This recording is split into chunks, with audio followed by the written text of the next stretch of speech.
This is Books on My Mind YouTube channel. Listen to world's best and high-quality audiobooks. Click on the subscribe button for more. The Kama Sutra of Vatsyayana, translated from the Sanskrit in 7 parts with preface, introduction, and concluding remarks. By Vatsyayana. Translated by Richard Burton, Bhagavanlal Indrajit, and Shivaram Parashuram Bide. Note to the listener: as I am a native English speaker, I am going to attempt to pronounce the Indian names sprinkled throughout this text in a manner consistent with the normal English pronunciations of such combinations of letters. To people who actually know how such Indian names ought to be pronounced, I am sure I'm going to wound their sensibilities, and so I offer my apologies in advance. Introduction. It may be interesting to some persons to learn how it came about that Vatsyayana was first brought to light and translated into the English language. It happened thus. While translating with the pundits the Anunga Runga, or the Stage of Love, reference was frequently found to be made to one Vatsya. The sage Vatsya was of this opinion or of that opinion. The sage Vatsya said this, and so on. Naturally, questions were asked who the sage was, and the pundits replied that Vatsya was the author of the standard work on love in Sanskrit literature, that no Sanskrit library was complete without his work, and that it was most difficult now to obtain in its entire state. The copy of the manuscript obtained in Bombay was defective, and so the pundits wrote to Benares, Calcutta, and Jaipur for copies of the manuscript from Sanskrit libraries in those places. Copies having been obtained, they were then compared with each other, and with the aid of a commentary called Jayamangla, a revised copy of the entire manuscript was prepared, and from this copy the English translation was made. The following is the certificate of the chief pundit. The accompanying manuscript is corrected by me after comparing 4 different copies of the work. I had the assistance of a commentary called Jayamangla for correcting the portion in the first 5 parts, but found great difficulty in correcting the remaining portion, because, with the exception of 1 copy thereof which was tolerably correct, all the other copies I had were far too incorrect.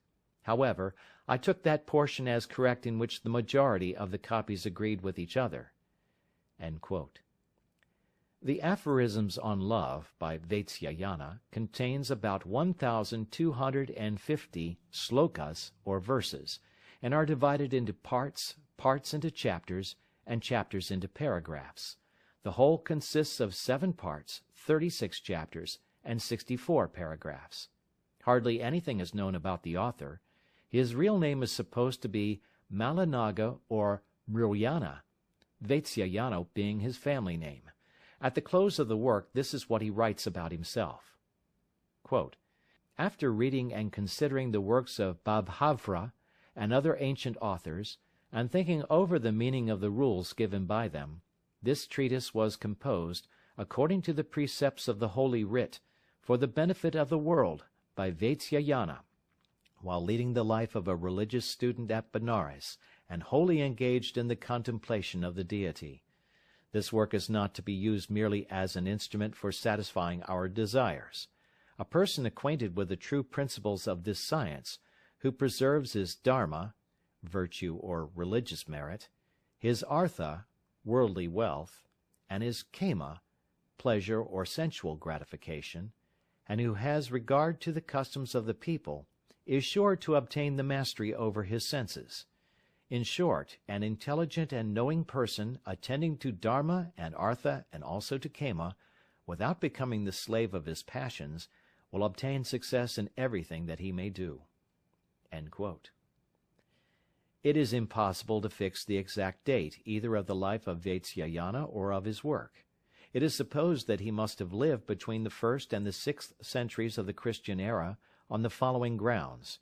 He mentions that Satkarni Sritvahan, a king of Kuntal, killed Malayavati his wife with an instrument called Kartari, by striking her in the passion of love, and Vatsya quotes this case to warn people of the danger arising from some old customs of striking women when under the influence of this passion. Now this king of Kuntal is believed to have lived and reigned during the 1st century A.C., and consequently Vatsya must have lived after him. On the other hand, Virahamihira, in the 18th chapter of his Brihat Sanhita, treats of the science of love, and appears to have borrowed largely from Vatsyayana on the subject. Now Virahamihira is said to have lived during the 6th century A.D., and as Vatsya must have written his works previously, therefore not earlier than the 1st century A.C., and not later than the 6th century A.D., must be considered as the approximate date of his existence. On the text of the Aphorisms on Love, by Vatsyayana, only 2 commentaries have been found, one called Jayamangla, or Sutra Bhashya, and the other Sutra Vritti. The date of the Jayamangla is fixed between the 10th and 13th centuries A.D., because while treating of the 64 arts, an example is taken from the Kavya Prakashya, which was written about the 10th century A.D. Again, the copy of the commentary procured was evidently a transcript of a manuscript, which once had a place in the library of a Chalukyan king named Vishaladeva, a fact elicited from the following sentence at the end of it. Quote, "Here ends the part relating to the art of love in the commentary on the Vatsyayana Kama Sutra, a copy from the library of the King of Kings, Vishaladeva, who was a powerful hero, as it were a second Arjuna, and head jewel of the Chalukya family." End quote. Now it is well known that this king ruled in Gujarat from 1244 to 1262 A.D. and founded a city called Visalnagur. The date, therefore, of the commentary is taken to be not earlier than the 10th and not later than the 13th century. The author of it is supposed to be one Yashodhara, the name given him by his preceptor being Indrapada. He seems to have written it during the time of affliction caused by his separation from a clever and shrewd woman. At least that is what he himself says at the end of each chapter. It is presumed that he called his work after the name of his absent mistress, or the word may have some connection with the meaning of her name. This commentary was most useful in explaining the true meaning of Vatsyayana, for the commentator appears to have had a considerable knowledge of the times of the older author, and gives in some places very minute information. This cannot be said of the other commentary, called Sutra Vritti, which was written about A.D. by Narsingh Shastri, a pupil of a Sarveshwar Shastri. The latter was a descendant of Bhaskar, and so also was our author, for at the conclusion of every part he calls himself Bhaskar Narsingh Shastra. He was induced to write the work by order of the learned Raja Vrijalala, while he was residing in Benares, but as to the merits of this commentary, it does not deserve much commendation. In many cases the writer does not appear to have understood the meaning of the original author, and has changed the text in many places to fit in with his own explanations. A complete translation of the original work now follows. It has been prepared in complete accordance with the text of the manuscript, and is given, without further comments, as made from it. Part 1. The Vatsyayana Sutra. Introductory Preface.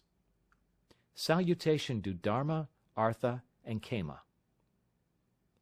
In the beginning, the Lord of Beings created man and women, and in the form of commandments in 100,000 chapters laid down rules for regulating their existence with regard to Dharma, Artha, and Kama. Footnotes. Dharma is acquisition of religious merit, and is fully described in Chapter 5, Volume 3 of Talboys Wheeler's History of India, and in the Edicts of Asoka.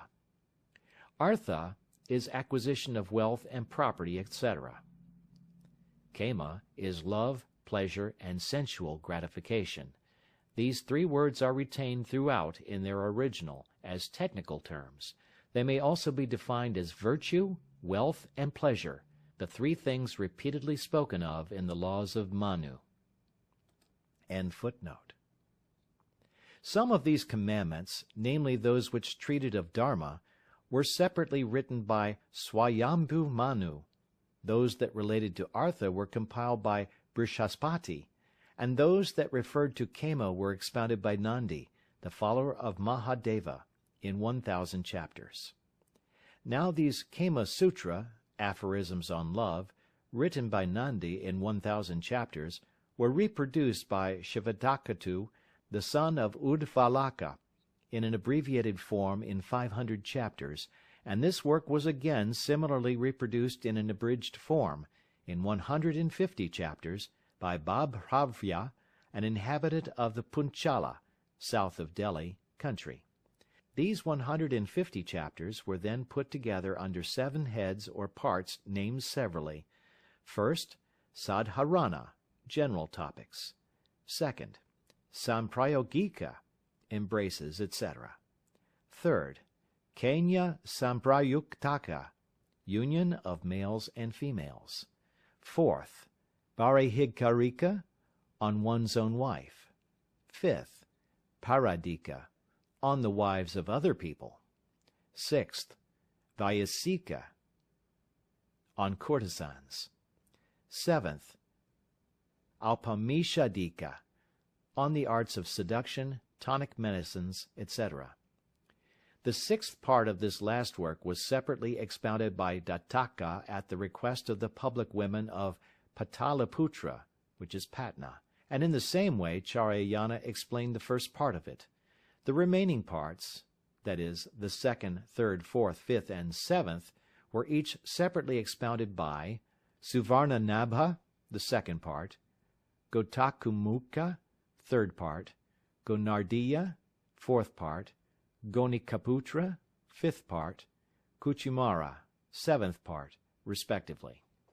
Thus the work being written in parts by different authors was almost unobtainable, and as the parts which were expounded by Dattaka and the others treated only of the particular branches of the subject to which each part related, and moreover as the original work of Babhravya was difficult to be mastered on account of its length, Vatsyayana, therefore, composed his work in a small volume as an abstract of the whole of the works of the above-named authors.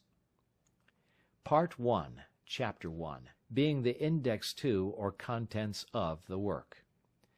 Chapter 2 will be Observations on the 3 worldly attainments of virtue, wealth, and love. Chapter 3, on the study of the 64 arts. Chapter 4, on the arrangements of a house and household furniture, and about the daily life of a citizen, his companions, amusements, etc.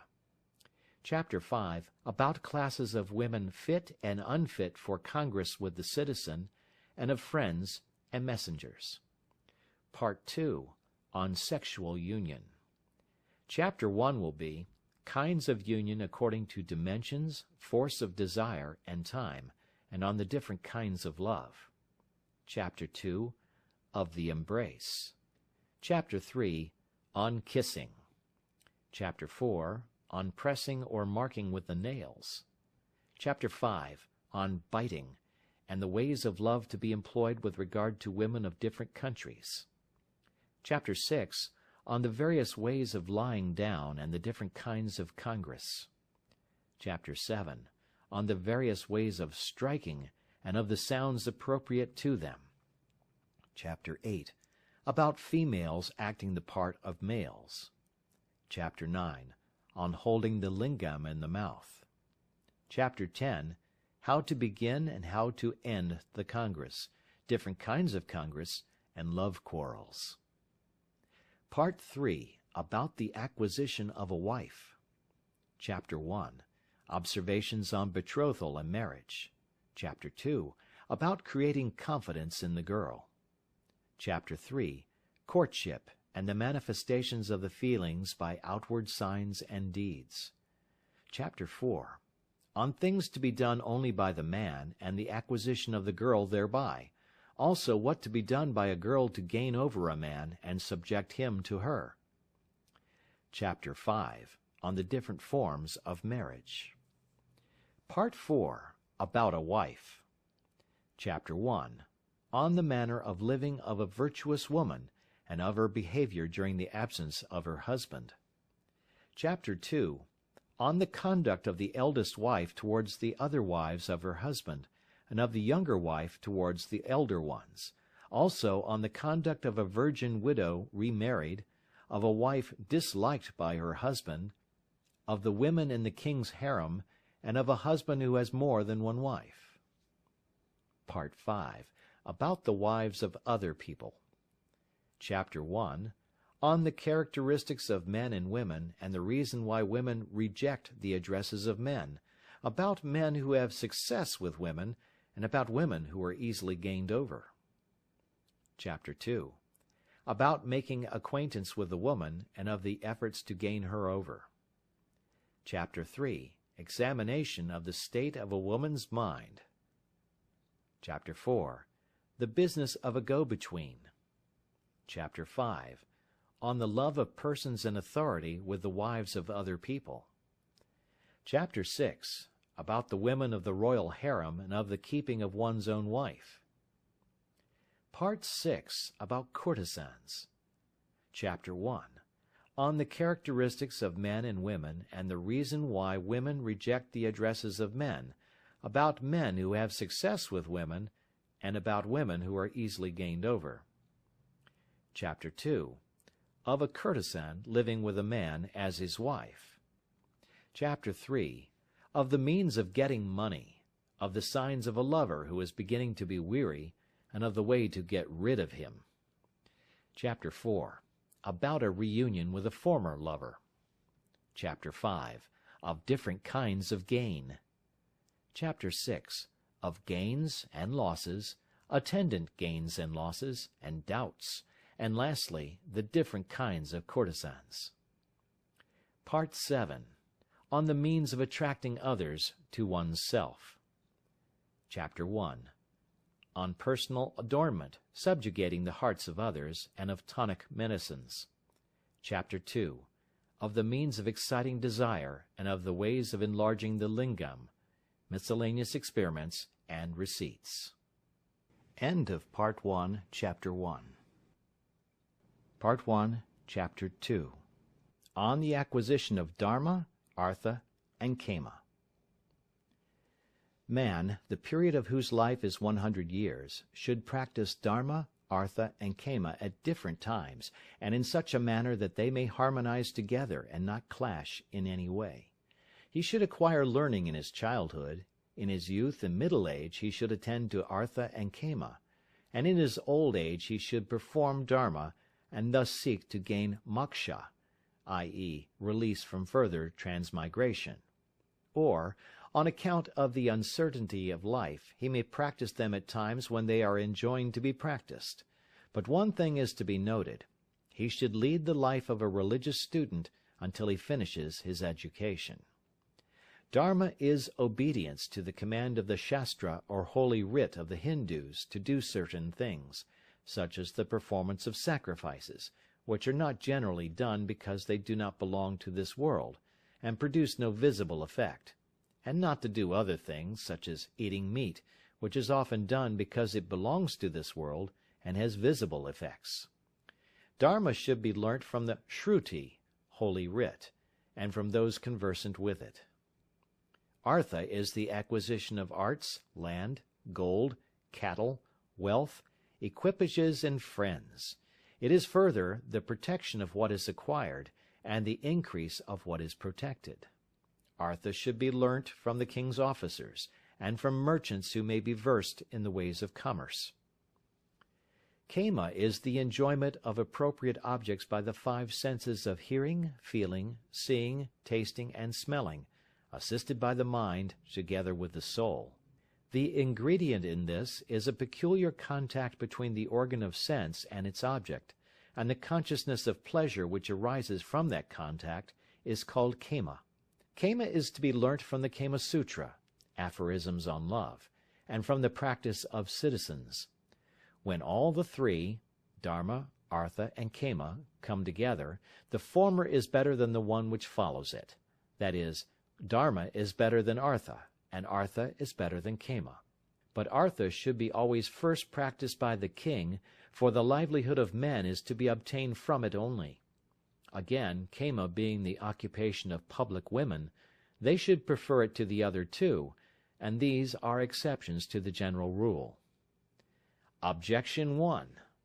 Some learned men say that as Dharma is connected with things not belonging to this world, it is appropriately treated of in a book, and so also is Artha, because it is practiced only by the application of proper means, and a knowledge of those means can only be obtained by study and from books.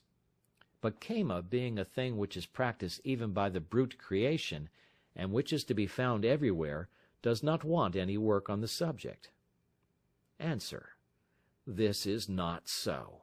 Sexual intercourse, being a thing dependent on man and woman, requires the application of proper means by them, and those means are to be learnt from the Kama Shastra. The non-application of proper means, which we see in the brute creation, is caused by their being unrestrained, and by the females among them only being fit for sexual intercourse at certain seasons and no more, and by their intercourse not being preceded by thought of any kind. Objection 2. The Lokayaktikas say, religious ordinances should not be observed, for they bear a future fruit, and at the same time it is also doubtful whether they will bear any fruit at all. What foolish person will give away that which is in his own hands into the hands of another? Moreover, it is better to have a pigeon today than a peacock tomorrow, and a copper coin which we have the certainty of obtaining is better than a gold coin, the possession of which is doubtful. Footnote. These were certainly materialists who seemed to think that a bird in the hand was worth two in the bush. End of footnote. Answer. It is not so. First Holy Writ, which ordains the practice of Dharma, does not admit of a doubt.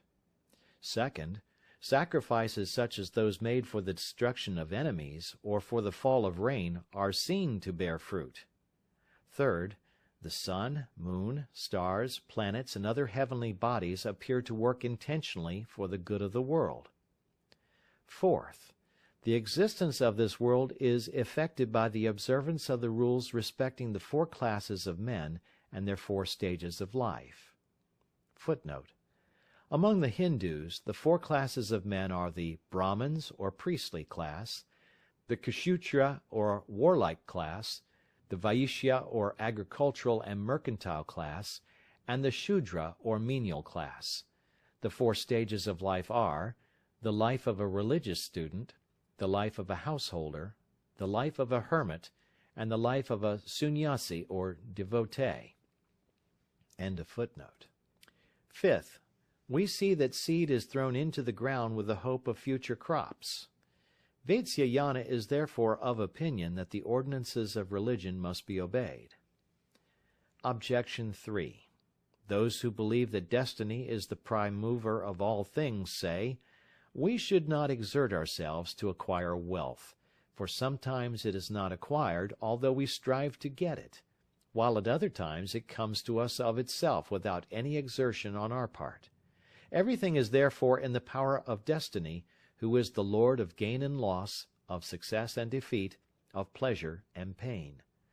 Thus we see that Bali was raised to the throne of Indra by destiny, and was also put down by the same power, and it is destiny only that can reinstate him. Footnote. Bali was a demon who had conquered Indra and gained his throne, and was afterwards overcome by Vishnu at the time of his fifth incarnation. End of footnote. Answer. It is not right to say so. As the acquisition of every object presupposes at all events some exertion on the part of man, the application of proper means may be said to be the cause of gaining all our ends, and this application of proper means being thus necessary, even where a thing is destined to happen, it follows that a person who does nothing will enjoy no happiness. Objection 4. Those who are inclined to think that Artha is the chief object to be obtained argue thus. Pleasures should not be sought for, because they are obstacles to the practice of Dharma and Artha, which are both superior to them, and are also disliked by meritorious persons. Pleasures also bring a man into distress, and into contact with low persons. They cause him to commit unrighteous deeds, and produce impurity in him. They make him regardless of the future, and encourage carelessness and levity. And lastly, they cause him to be disbelieved by all, received by none, and despised by everybody, including himself. It is notorious, moreover, that many men who have given themselves up to pleasure alone have been ruined along with their families and relations. Thus, King Dandakya of the Bhoja dynasty carried off a Brahman's daughter with evil intent, and was eventually ruined and lost his kingdom. Indra, too, having violated the chastity of Ahalya, was made to suffer for it. Footnote: Dandakya is said to have abducted from the forest the daughter of a Brahmin named Bhargava, and being cursed by the Brahmin, was buried with his kingdom under a shower of dust. The place was called after his name, the Dandakya Forest, celebrated in the Ramayana, but now unknown. Ahalya was the wife of the sage Gautama. Indra caused her to believe that he was Gautama, and thus enjoyed her. He was cursed by Gautama, and subsequently afflicted with 1,000 ulcers on his body. End of footnote. In a like manner, the mighty Kichaka, who tried to seduce Draupadi, and Ravana, who attempted to gain over Sita, were punished for their crimes. These and many others fell by reason of their pleasures. Footnote: Kichaka was the brother-in-law of King Virata, with whom the Pandavas had taken refuge for 1 year. Kichaka was killed by Bhima, who assumed the disguise of Draupadi. For this story the Mahabharata should be referred to. The story of Ravana is told in the Ramayana, which with the Mahabharata form the two great epic poems of the Hindus. The latter was written by Vyasa, and the former by Valmiki. End of footnote. Answer: This objection cannot be sustained, for pleasures, being as necessary for the existence and well-being of the body as food, are consequently equally required. They are, moreover, the results of Dharma and Artha. Pleasures are, therefore, to be followed with moderation and caution. No one refrains from cooking food because there are beggars to ask for it, or from sowing seed because there are deer to destroy the corn when it is grown up. Thus a man practicing Dharma, Artha, and Kama enjoys happiness both in this world and in the world to come. The good perform those actions in which there is no fear as to what is to result from them in the next world, and in which there is no danger to their welfare.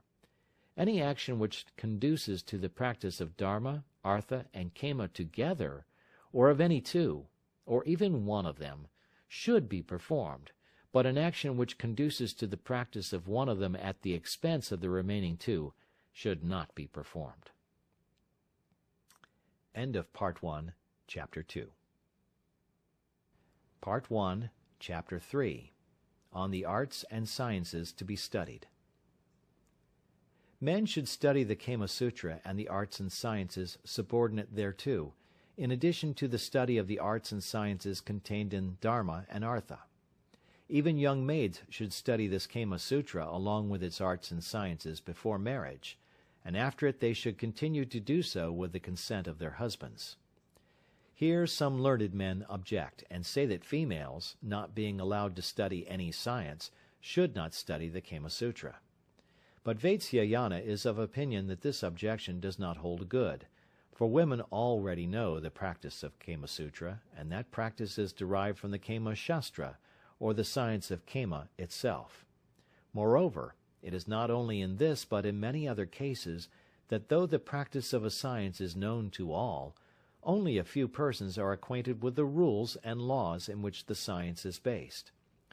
Thus the yajnikas or sacrificers, though ignorant of grammar, make use of appropriate words when addressing the different deities, and do not know how these words are framed. Again, persons do the duties required of them on auspicious days, which are fixed by astrology, though they are not acquainted with the science of astrology. In a like manner, riders of horses and elephants train these animals without knowing the science of training animals, but from practice only. And similarly, the people of the most distant provinces obey the laws of the kingdom from practice, because there is a king over them, and without further reason. Footnote: The author wishes to prove that a great many things are done by people from practice and custom, without their being acquainted with the reason of things, or the laws on which they are based, and this is perfectly true. End footnote. And from experience we find that some women, such as daughters of princes and their ministers, and public women, are actually versed in the Kama Sutra. A female, therefore, should learn the Kama Sutra, or at least a part of it, by studying its practice from some confidential friend. She should study alone in private the 64 practices that form a part of the Kama Sutra. Her teacher should be one of the following persons, that is, the daughter of a nurse brought up with her and already married. Footnote. The proviso of being married applies to all the teachers. End footnote. Or a female friend who can be trusted in everything, or the sister of her mother, that is, her aunt, or an old female servant, or a female beggar who may have formerly lived in the family, or her own sister who can always be trusted. The following are the arts to be studied, together with the Kama Sutra. 1. Singing. 2. Playing on musical instruments. 3. Dancing. 4. Union of dancing, singing, and playing instrumental music. 5. Writing and drawing. 6. Tattooing. 7. Arraying and adorning an idol with rice and flowers. 8. Spreading and arraying beds or couches of flowers, or flowers upon the ground. 9. Coloring the teeth, garments, hair, nails, and bodies, that is, staining, dyeing, coloring, and painting the same. 10. Fixing stained glass into a floor. 11. The art of making beds and spreading out carpets and cushions for reclining. 12. Playing on musical glasses filled with water. 13. Storing and accumulating water in aqueducts, cisterns, and reservoirs. 14. Picture making, trimming, and decorating. 15. Stringing of rosaries, necklaces, garlands, and wreaths. 16. Binding of turbans and chaplets, and making crests and topknots of flowers. 17. Scenic representations, stage playing. 18. Art of making ear ornaments. 19. Art of preparing perfumes and odors. 20. Proper disposition of jewels and decorations, and adornment in dress. 21. Magic or sorcery. 22. Quickness of hand or manual skill. 23.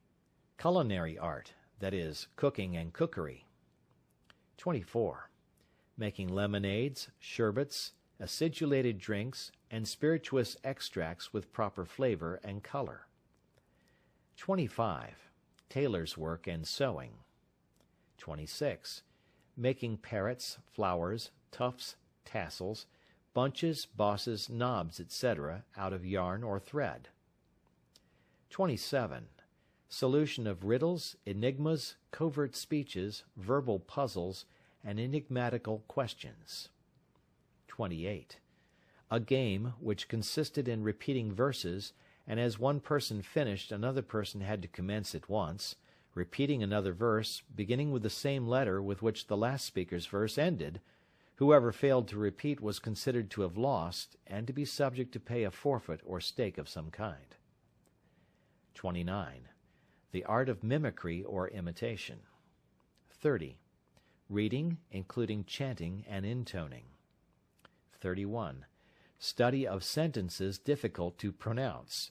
It is played as a game chiefly by women and children, and consists of a difficult sentence being given, and when repeated quickly, the words are often transposed or badly pronounced. 32. Practice with sword, single stick, quarterstaff, and bow and arrow. 33. Drawing inferences, reasoning, or inferring. 34. Carpentry, or the work of a carpenter. 35. Architecture, or the art of building. 36. Knowledge about gold and silver coins, and jewels and gems. 37. chemistry, and mineralogy. 38. Coloring jewels, gems, and beads. 39. Knowledge of mines and quarries. 40. Gardening, knowledge of treating the diseases of trees and plants, of nourishing them and determining their ages.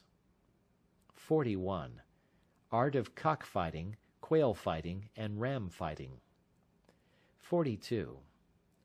Art of teaching parrots and starlings to speak. 43. Art of applying perfumed ointments to the body, and of dressing the hair with unguents and perfumes, and braiding it. 44.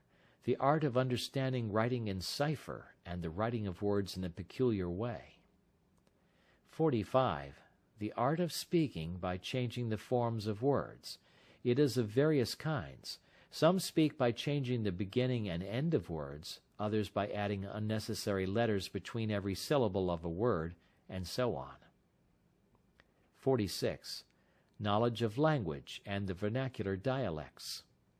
47. Art of making flower carriages. 48. Art of framing mystical diagrams, of addressing spells and charms, and binding armlets.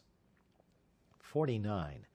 Mental exercises, such as completing stanzas or verses on receiving a part of them, or supplying 1, 2, or 3 lines when the remaining lines are given indiscriminately from different verses, so as to make the whole an entire verse with regard to its meaning, or arranging the words of a verse written irregularly by separating the vowel from the consonants, or leaving them out altogether, or putting into verse or prose sentences represented by signs or symbols. There are many other such exercises. 50. Composing poems. 51. Knowledge of dictionaries and vocabularies. 52. Knowledge of ways of changing and disguising the appearance of persons. 53. Knowledge of the art of changing the appearance of things, such as making cotton to appear as silk, coarse and common things to appear as fine and good.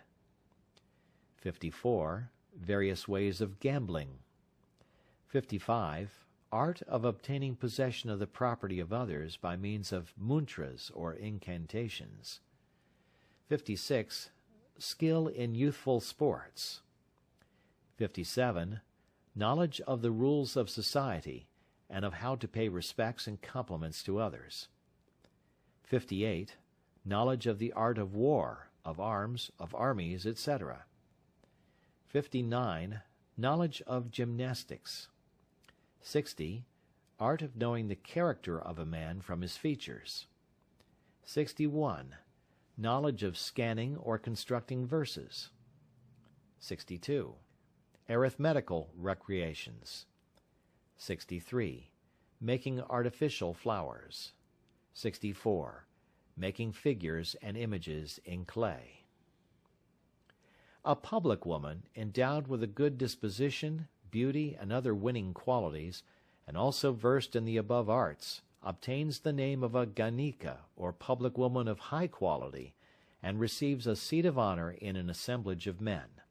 She is, moreover, always respected by the king, and praised by learned men, and her favor being sought for by all, she becomes an object of universal regard. The daughter of a king, too, as well as the daughter of a minister, being learned in the above arts, can make their husbands favorable to them, even though these may have thousands of other wives besides themselves. And in the same manner, if a wife becomes separated from her husband, and falls into distress, she can support herself easily, even in a foreign country, by means of her knowledge of these arts. Even the bare knowledge of them gives attractiveness to a woman, though the practice of them may be only possible or otherwise according to the circumstances of each case. A man who is versed in these arts, who is loquacious and acquainted with the arts of gallantry, gains very soon the hearts of women, even though he is only acquainted with them for a short time. Chapter 4. The Life of a Citizen. Footnote. This term would appear to apply generally to an inhabitant of Hindustan. It is not meant only for a dweller in a city, like the Latin urbanus as opposed to rusticus. End of footnote. Having thus acquired learning, a man, with the wealth that he may have gained by gift, conquest, purchase, deposit, or inheritance from his ancestors, should become a householder and pass the life of a citizen. Footnote. Gift is peculiar to a Brahmin, conquest to a Kshatra, while purchase, deposit, and other means of acquiring wealth belongs to the Vaishya. End of footnote. He should take a house in a city or large village, or in the vicinity of good men, or in a place which is the resort of many persons. This abode should be situated near some water, and divided into different compartments for different purposes. It should be surrounded by a garden, and also contain 2 rooms, an outer and an inner one. The inner room should be occupied by the females, while the outer room, balmy with rich perfumes, should contain a bed, soft, agreeable to the sight, covered with a clean white cloth, low in the middle part, having garlands and bunches of flowers upon it, and a canopy above it, and 2 pillows, one at the top and another at the bottom. Footnote. These should be natural garden flowers. End of footnote. There should be also a sort of couch besides, and at the head of this a sort of stool, on which should be placed the fragrant ointments for the night, as well as flowers, pots containing collyrium and other fragrant substances, things used for perfuming the mouth, and the bark of the common citron tree. Near the couch, on the ground, there should be a pot for spitting, a box containing ornaments, and also a lute hanging from a peg made of the tooth of an elephant, a board for drawing, a pot containing perfume, some books, and some garlands of the yellow amaranth flowers. Not far from the couch and on the ground there should be a round seat, a toy cart, and a board for playing with dice. Outside the outer room there should be cages of birds, and a separate place for spinning, carving, and such like diversions. Footnote. Birds such as quails, partridges, parrots, starlings, etc. End of footnote. In the garden there should be a whirling swing and a common swing, as also a bower of creepers covered with flowers, in which a raised parterre should be made for sitting. Now the householder, having got up in the morning and performed his necessary duties, footnote, the calls of nature always performed by the Hindus the first thing in the morning, end of footnote, should wash his teeth, apply a limited quantity of ointments and perfumes to his body, put some ornaments on his person and collyrium on his eyelids and below his eyes, color his lips with alaktaka, footnote, a color made from lac, end of footnote, and look at himself in the glass. Having then eaten betel leaves, and with other things that give fragrance to the mouth, he should perform his usual business. He should bathe daily, anoint his body with oil every other day, apply a lathering substance to his body every 3 days, footnote, this would act instead of soap, which was not introduced until the rule of the Mohammedans, end of footnote. Get his head, including face, shaved every 4 days, and the other parts of his body every 5 or 10 days. Footnote. 10 days are allowed when the hair is taken out with a pair of pincers. End of footnote.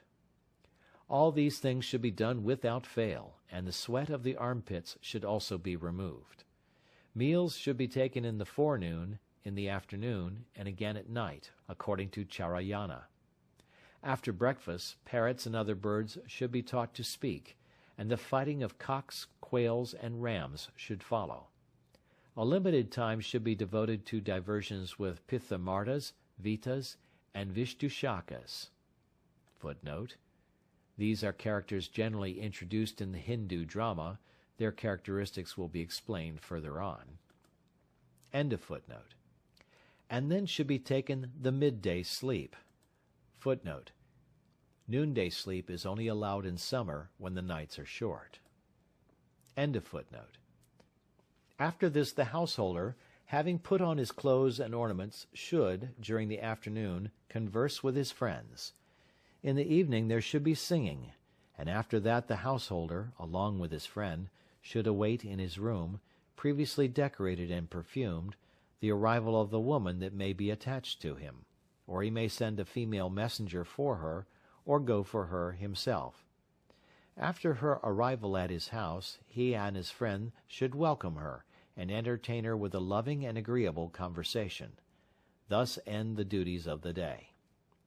The following are the things to be done occasionally as diversions or amusements. 1. Holding festivals in honor of different deities. Footnotes. These are very common in all parts of India. End of footnote. 2. Social gatherings of both sexes. 3. Drinking parties. 4. Picnics. 5. Other social diversions.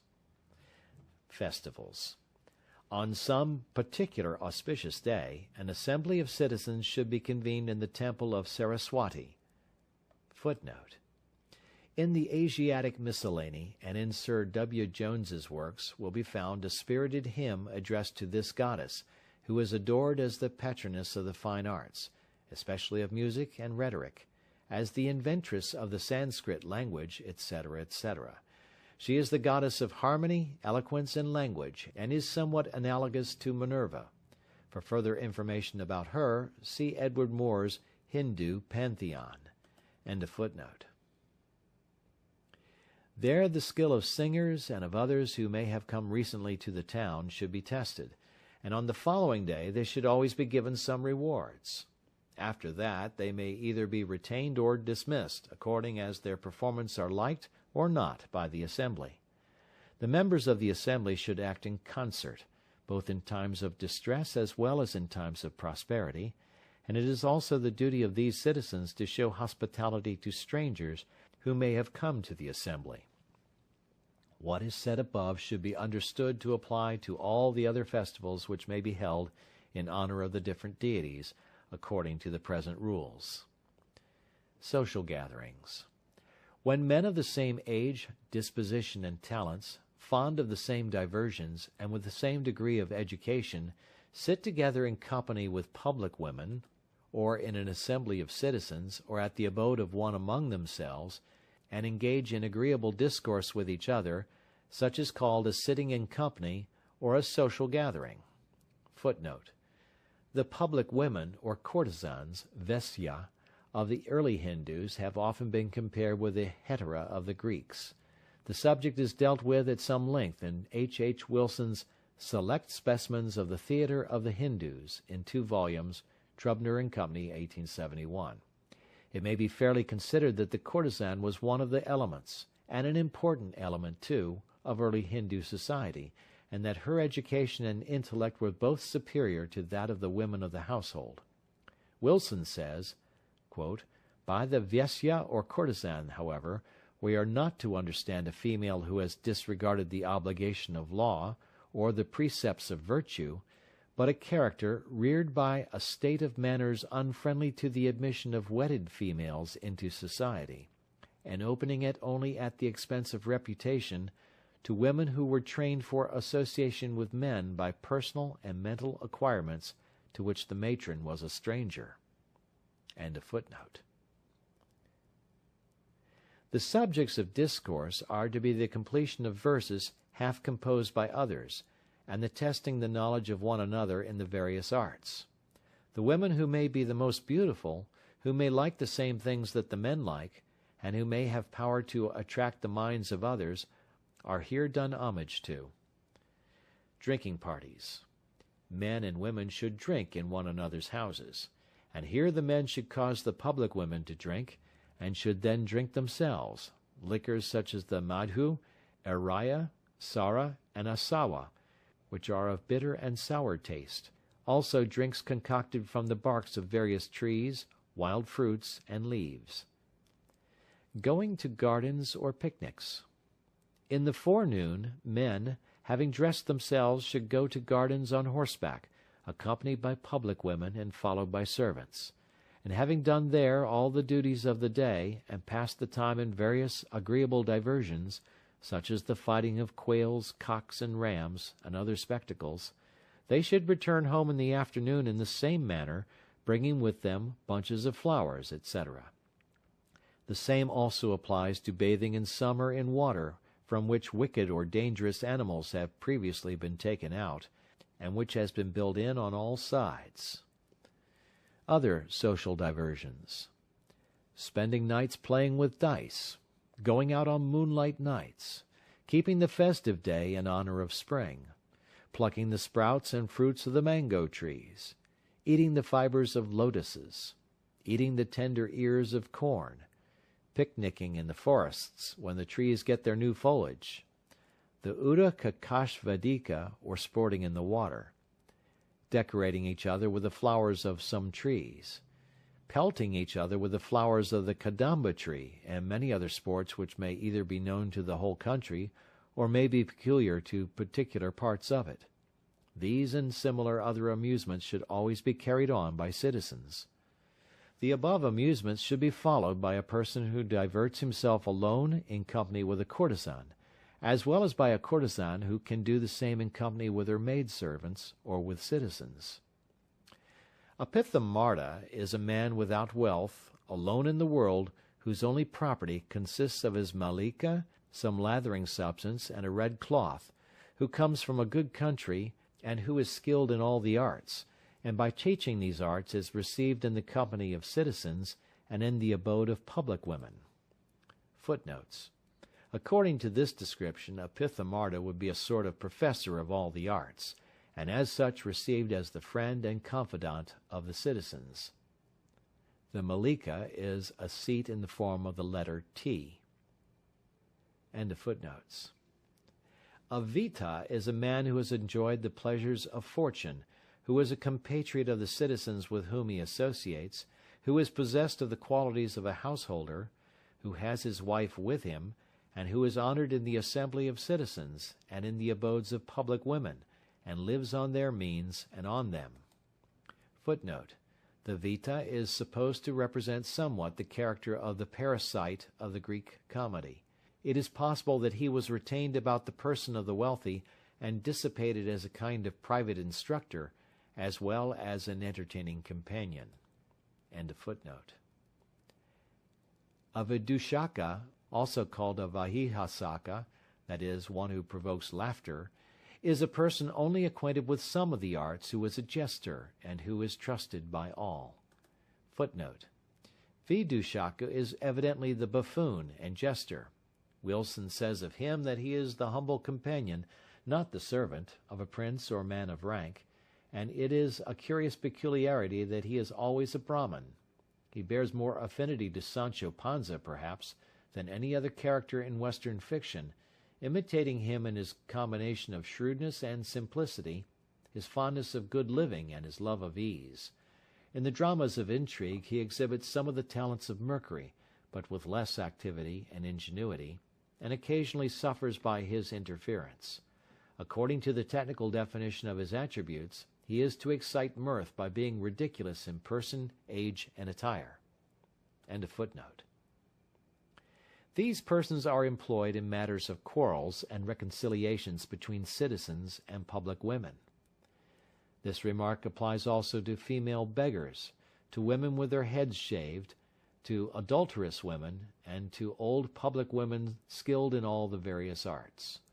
Thus a citizen living in his town or village, respected by all, should call on the persons of his own caste who may be worth knowing. He should converse in company and gratify his friends by his society, and obliging others by his assistance in various matters, he should cause them to assist one another in the same way.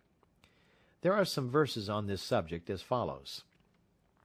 A citizen discoursing, not entirely in the Sanskrit language, nor wholly in the dialects of the country, on various topics in society, obtains great respect. Footnote. This means, it is presumed, that the citizen should be acquainted with several languages. The middle part of this paragraph might apply to the nihilists and Fenians of the day, or to secret societies. It was perhaps a reference to the thugs. End of footnote. The wise should not resort to a society disliked by the public, governed by no rules, and intent on the destruction of others. But a learned man living in a society which acts according to the wishes of the people, and which has pleasure for its only object, is highly respected in this world. End of chapters 3 and 4. This is Books on My Mind YouTube channel. Listen to world's best and high-quality audiobooks. Part 1, Chapter 5. About the kinds of women resorted to by the citizens, and of friends and messengers. When Kama is practiced by men of the 4 castes, according to the rules of the Holy Writ, that is, by lawful marriage, with virgins of their own caste, it then becomes a mean of acquiring lawful progeny and good fame, and it is not also opposed to the customs of the world. On the contrary, the practice of Kama with women of the higher castes, and with those previously enjoyed by others, even though they be of the same caste, is prohibited. But the practice of Kama with women of the lower castes, with women excommunicated from their own caste, with public women, and with women twice married, is neither enjoined nor prohibited. The object of practicing Kama with such women is pleasure only. Footnote: this term does not apply to a widow, but to a woman who had probably left her husband, and is living with some other person as a married woman, maritélement, as they say in France. End of footnote. Nayikas, therefore, are of 3 kinds, that is, maids, women twice married, and public women. Footnote: any woman fit to be enjoyed without sin. The object of the enjoyment of women is twofold, that is, pleasure and progeny. Any woman who can be enjoyed without sin for the purposes of accomplishing either the one or the other of these 2 objects is a Nayika. The 4th kind of Nayika, which Vatsyayana admits further on, is neither enjoyed for pleasure or for progeny, but merely for accomplishing some special purpose in hand. The word Nayika is retained as a technical term throughout. End of footnote. Gonakaputra has expressed an opinion that there is a 4th kind of Nayika, that is, a woman who is resorted to on some special occasion, even though she be previously married to another. These special occasions are when a man thinks thus: a. This woman is self-willed, and has been previously enjoyed by many others besides myself. I may, therefore, safely resort to her as to a public woman, though she belongs to a higher caste than mine, and in so doing I shall not be violating the ordinances of Dharma. Or thus: b. This is a twice married woman, and has been enjoyed by others before me. There is, therefore, no objection to my resorting to her. Or thus: c. This woman has gained the heart of her great and powerful husband, and exercises a mastery over him, who is a friend of my enemy. If therefore she becomes united with me, she will cause her husband to abandon my enemy. Or thus: d. This woman will turn the mind of her husband, who is very powerful, in my favor, he being at present disaffected towards me, and intent on doing me some harm. Or thus: e. By making this woman my friend, I shall gain the object of some friend of mine, or shall be able to effect the ruin of some enemy, or shall accomplish some other difficult purpose. Or thus: f. By being united with this woman, I shall kill her husband, and so obtain his vast riches which I covet. Or thus: g. The union of this woman with me is not attended with any danger, and will bring me wealth, of which, on account of my poverty and inability to support myself, I am very much in need. I shall therefore obtain her vast riches in this way without any difficulty. Or thus: h. This woman loves me ardently, and knows all my weak points. If therefore I am unwilling to be united with her, she will make my faults public, and thus tarnish my character and reputation. Or she will bring some gross accusation against me, of which it may be hard to clear myself, and I shall be ruined. Or perhaps she will detach from me her husband, who is powerful and yet under her control, and will unite him to my enemy, and will herself join the latter. Or thus: I. The husband of this woman has violated the chastity of my wives. I shall therefore return that injury by seducing his wives. or thus. J. By the help of this woman I shall kill an enemy of the king, who has taken shelter with her, and whom I am ordered by the king to destroy. Or thus. K. The woman whom I love is under the control of this woman. I shall, through the influence of the latter, be able to get at the former. Or thus. L. This woman will bring to me a maid who possesses wealth and beauty, but who is hard to get at, and under the control of another. Or lastly, thus. M. My enemy is a friend of this woman's husband. I shall therefore cause her to join him, and will thus create an enmity between her husband and him.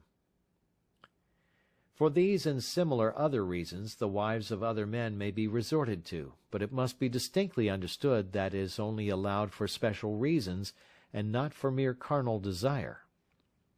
Charayana thinks that under these circumstances there is also a fifth kind of Nayika, that is, a woman who is kept by a minister, and who repairs to him occasionally, or a widow who accomplishes the purpose of a man with the person to whom she resorts. Suvarnanabhya adds that a woman who passes the life of an ascetic and in the condition of a widow may be considered as a sixth kind of Nayika. Gotakamukya says that the daughter of a public woman and a female servant who are still virgins form a seventh kind of Nayika. Gunardiya puts forth his doctrine that any woman born of good family, after she has come of age, is an eighth kind of Nayika. But these four latter kinds of Nayikas do not differ much from the first four kinds of them, as there is no separate object in resorting to them. Therefore, Vatsyayana is of opinion that there are only four kinds of Nayikas, that is, the maid, the twice-married woman, the public woman, and the woman resorted to for a special purpose. The following women are not to be enjoyed: a leper, a lunatic, a woman turned out of caste, a woman who reveals secrets, a woman who publicly admits desire for sexual intercourse, a woman who is extremely white, a woman who is extremely black, a bad-smelling woman, a woman who is a near relation, a woman who is a female friend, a woman who leads the life of an ascetic, and lastly, the wife of a relation, of a friend, of a learned Brahmin, and of the king. The followers of Brahmavya say that any woman who has been enjoyed by 5 men is a fit and proper person to be enjoyed. But Gonikaputra is of opinion that even when this is the case, the wives of a relation, of a learned Brahmin, and of a king should be accepted. The following are the kinds of friends: one who has played with you in the dust, that is, in childhood; one who is bound by an obligation; one who is of the same disposition and fond of the same things; one who is a fellow student; one who is acquainted with your secrets and faults, and whose faults and secrets are also known to you; one who is a child of your nurse; one who is brought up with you; one who is an hereditary friend. These friends should possess the following qualities: they should tell the truth; they should not be changed by time; they should be favorable to your designs; they should be firm; they should be free from covetousness; they should not be capable of being gained over by others; they should not reveal your secrets. Charayana says that citizens form friendship with washermen, barbers, cowherds, florists, druggists, betel leaf sellers, tavern keepers, beggars, pithamardas, vitas, and vitchushekas, as also with the wives of all these people. A messenger should possess the following qualities: skillfulness, boldness, knowledge of the intention of men by their outward signs, absence of confusion, that is, no shyness, knowledge of the exact meaning of what others do or say, good manners, knowledge of appropriate times and places for doing different things, ingenuity in business, quick comprehension, quick application of remedies, that is, quick and ready resources. And this part ends with a verse: The man who is ingenious and wise, who is accompanied by a friend, and who knows the intentions of others, as also the proper time and place for doing everything, can gain over very easily even a woman who is very hard to be obtained. End of Part 1. Part 2 of Sexual Union. Chapter 1. Kinds of sexual union according to dimensions, force of desire or passion, time. Man is divided into three classes, that is, the hare man, the bull man, and the horse man, according to the size of his lingam. Women also, according to the depth of her yoni, is either a female deer, a mare, or a female elephant. There are thus 3 equal unions between persons of corresponding dimensions, and there are 6 unequal unions when the dimensions do not correspond, or 9 in all, as the following table shows. Equal dimensions are hare man and deer woman, bull man and mare woman, horse man and elephant woman.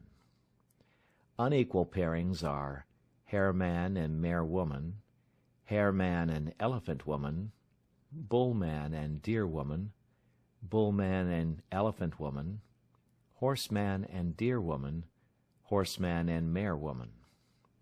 In these unequal unions, when the male exceeds the female in point of size, his union with a woman who is immediately next to him in size is called high union, and is of 2 kinds, while his union with the woman most remote from him in size is called the highest union, and is of 1 kind only.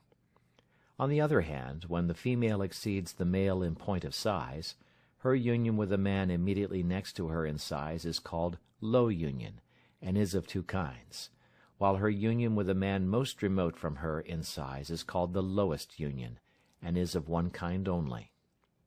In other words, the horse and mare, the bull and deer form the high union, while the horse and deer form the highest union. On the female side, the elephant and bull, the mare and hare form low unions, while the elephant and the hare make the lowest unions. There are, then, 9 kinds of union according to dimensions.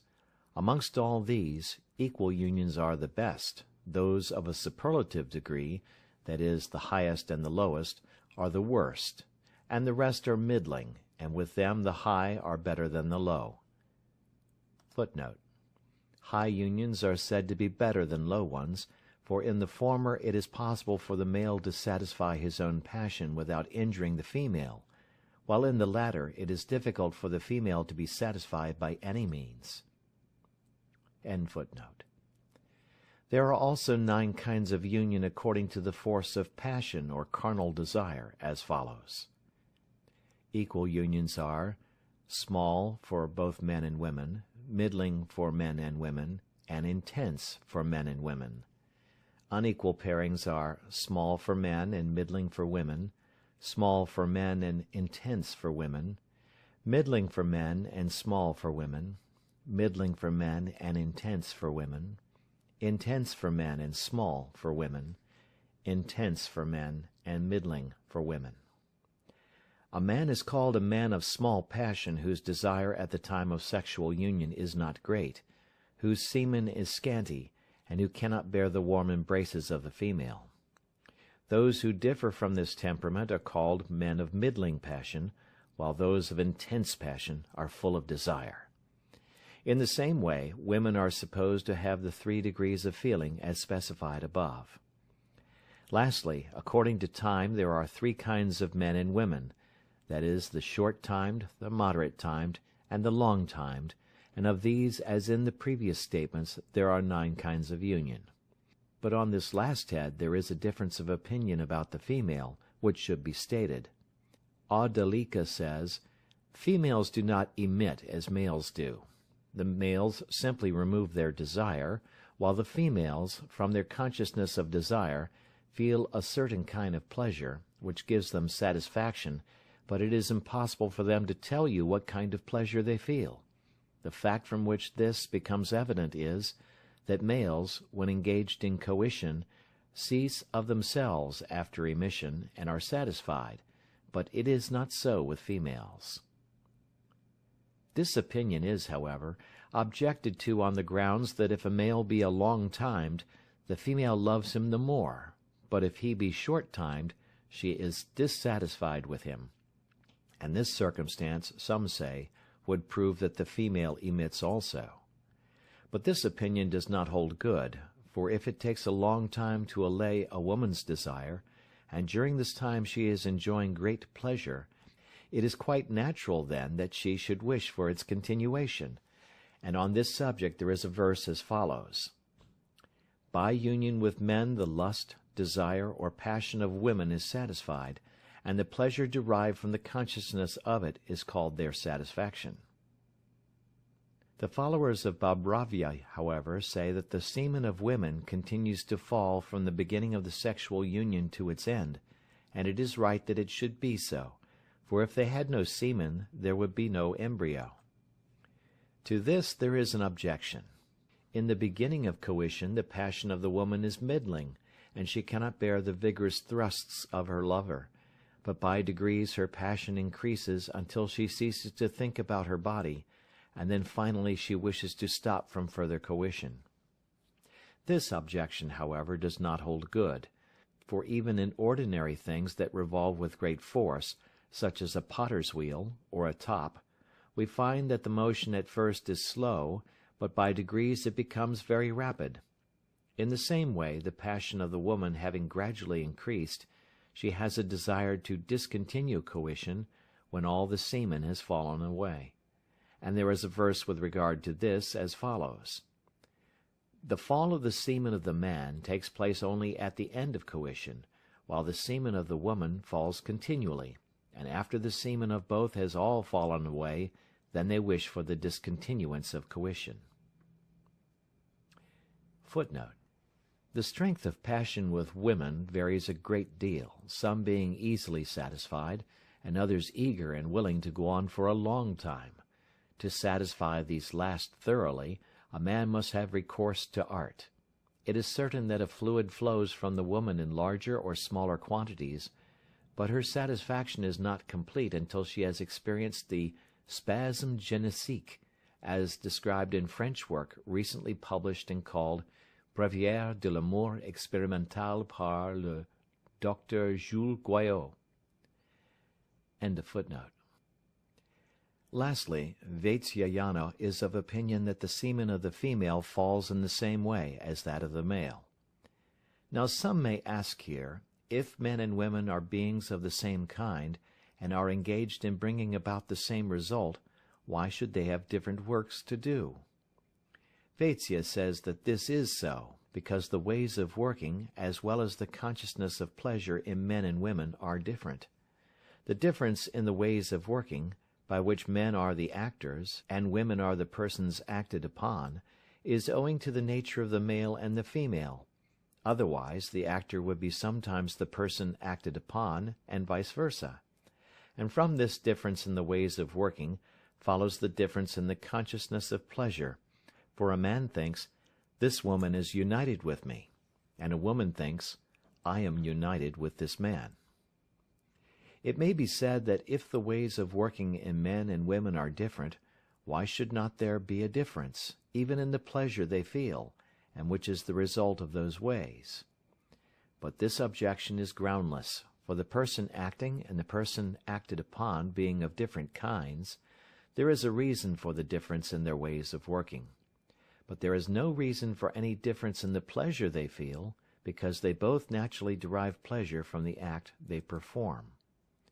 Footnote: This is a long dissertation very common among Sanskrit authors, both when writing and talking socially. They start certain propositions and then argue for and against them.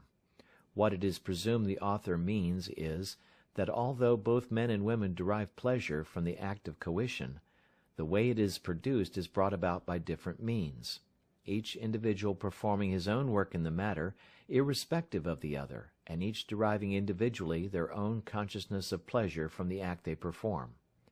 There is a difference in the work that each does, and a difference in the consciousness of pleasure that each has, but no difference in the pleasure they feel, for each feels that pleasure to a greater or lesser degree. End of footnote. On this again, some may say that when different persons are engaged in doing the same work, we find that they accomplish the same end or purpose, while, on the contrary, in the case of men and women we find that each of them accomplishes his or her own end separately, and this is inconsistent. But this is a mistake, for we find that sometimes two things are done at the same time, as for instance in the fighting of rams. Both the rams receive the shock at the same time on their heads. Again, in throwing one wood apple against another, and also in a fight or struggle of wrestlers. If it be said that in these cases the things employed are of the same kind, it is answered that even in the case of men and women, the nature of the two persons is the same. And as the difference in their ways of working arises from the difference of their conformation only, it follows that men experience the same kind of pleasure as women do. There is also a verse on this subject as follows: Men and women being of the same nature feel the same kind of pleasure, and therefore a man should marry such a woman as will love him ever afterwards. The pleasure of men and women being thus proved to be of the same kind, it follows that in regard to time there are 9 kinds of sexual intercourse, in the same way as there are 9 kinds according to the force of passion. There being thus 9 kinds of union with regard to dimensions, force of passion, and time, respectively, by making combinations of them, innumerable kinds of union would be produced. Therefore, in each particular kind of sexual union, men should use such means as they may think suitable for the occasion. Footnote: This paragraph should be particularly noted, for it specially applies to married men and their wives. So many men utterly ignore the feelings of the women, and never pay the slightest attention to the passion of the latter. To understand the subject thoroughly, it is absolutely necessary to study it, and then a person will know that, as dough is prepared for baking, so must a woman be prepared for sexual intercourse, if she is to derive satisfaction from it. End of footnote. At the first time of sexual union the passion of the male is intense, and his time is short. But in subsequent unions on the same day the reverse of this is the case. With the female, however, it is the contrary, for at the first time her passion is weak, and then her time long, but on subsequent occasions on the same day her passion is intense and her time short, until her passion is satisfied. On the different kinds of love. Men learned in the humanities are of opinion that love is of 4 kinds, that is, 1. Love acquired by continual habit. 2. Love resulting from the imagination. 3. Love resulting from belief. 4. Love resulting from the perception of external objects. 1. Love resulting from the constant and continual performance and habit, as for instance the love of sexual intercourse, the love of hunting, the love of drinking, the love of gambling, etc., etc. 2. Love which is felt for things to which we are not habituated, and which proceeds entirely from ideas, is called love resulting from imagination, as for instance that love which some men and women and eunuchs feel for the aparishtaka or mouth congress, and that which is felt by all for such things as embracing, kissing, etc., etc. 3. The love which is mutual on both sides, and proved to be true, when each looks upon the other as his or her very own, such is called love resulting from belief by the learned. 4. The love resulting from the perception of eternal objects is quite evident and well known to the world, because the pleasure which it affords is superior to the pleasure of the other kinds of love, which exists only for its sake. What has been said in this chapter upon the subject of sexual union is sufficient for the learned, but for the edification of the ignorant, the same will now be treated of at length and in detail. Chapter 2. Of the Embrace. This part of the Kama Sutra, which treats of sexual union, is also called 64, Chatushshashti. Some old authors say that it is called so because it contains 64 chapters. Others are of opinion that the author of this part, being a person named Panchala, and the person who recited the part of the Rig Veda called Dashatapa, which contains 64 verses, being also called Panchala, the name 64 has been given to the part of the work in honor of the Rig Vedas.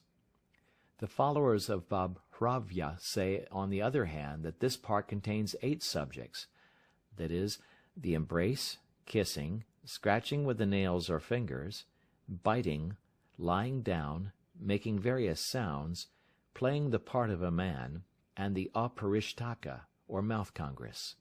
Each of these subjects being of 8 kinds, and 8 multiplied by 8 being 64, this part is therefore named 64. But Vatsyayana affirms that as this part contains also the following subjects, that is, striking, crying, the acts of a man during congress, the various kinds of congress, and other subjects, the name 64 is given to it only accidentally. As, for instance, we say this tree is Saptaparna, or 7-leaved, this offering of rice is Panchavarna, or 5-colored, but the tree has not 7 leaves, neither has the rice 5 colors. However, the part 64 is now treated of, and the embrace, being the first subject, will now be considered. Now the embrace which indicates the mutual love of a man and woman who have come together is of 4 kinds, that is, touching, piercing, rubbing, and pressing. The action in each case is denoted by the meaning of the word which stands for it. 1. When a man under some pretext or other goes in front or alongside of a woman and touches her body with his own, it is called the touching embrace. 2. When a woman in a lonely place bends down as if to pick up something, and pierces, as it were, a man sitting or standing with her breasts, and the man in return takes hold of them, it is called a piercing embrace. The above 2 kinds of embrace take place only between persons who do not, as yet, speak freely with each other. 3. When 2 lovers are walking slowly together, either in the dark or in a place of public resort, or in a lonely place, and rub their bodies against each other, it is called a rubbing embrace. 4. When on the above occasion one of them presses the other's body forcibly against a wall or pillar, it is called a pressing embrace. These last 2 embraces are peculiar to those who know the intentions of each other. At the time of the meeting, the 4 following kinds of embrace are used, that is, jata veshtitaka, or the twining of a creeper, vrikshadhirudhaka, or climbing a tree, tila tandulaka, or the mixture of sesamum seed with rice, kashira niraka, or milk and water embrace. 1. When a woman, clinging to a man as a creeper twines round a tree, bends his head down to hers with the desire of kissing him, and slightly makes the sound of sut-sut, embraces him, and looks lovingly towards him, it is called an embrace like the twining of a creeper. 2. When a woman, having placed one of her feet on the foot of her lover, and the other on one of his thighs, passes one of her arms round his back and the other on his shoulders, makes slightly the sounds of singing and cooing, and wishes, as it were, to climb up him in order to have a kiss, it is called an embrace like the climbing of a tree.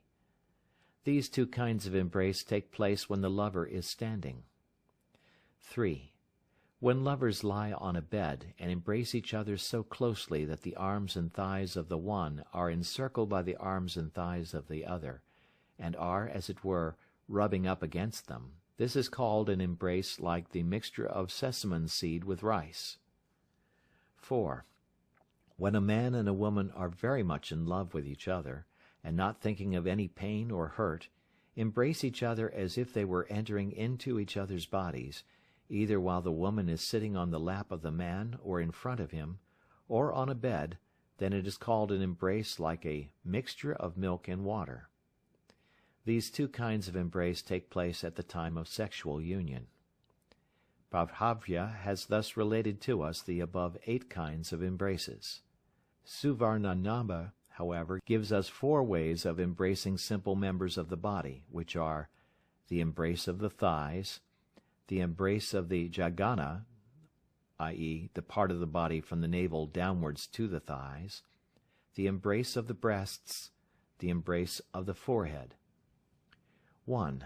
When one of 2 lovers presses forcibly one or both of the thighs of the other between his or her own, it is called the embrace of thighs. 2. When a man presses the jaghana or middle part of the woman's body against his own, and mounts upon her to practice, either scratching with the nail or finger, or biting, or striking, or kissing, the hair of the woman being loose and flowing, it is called the embrace of the jaghana. 3. When a man places his breast between the breasts of a woman, and presses her with it, it is called the embrace of the breasts. 4. When either of the lovers touches the mouth, the eyes, and the forehead of the other with his or her own, it is called the embrace of the forehead. Some say that even shampooing is a kind of embrace, because there is a touching of bodies in it. But Vatsyayana thinks that shampooing is performed at a different time, and for a different purpose, and it is also of a different character. It cannot be said to be included in the embrace.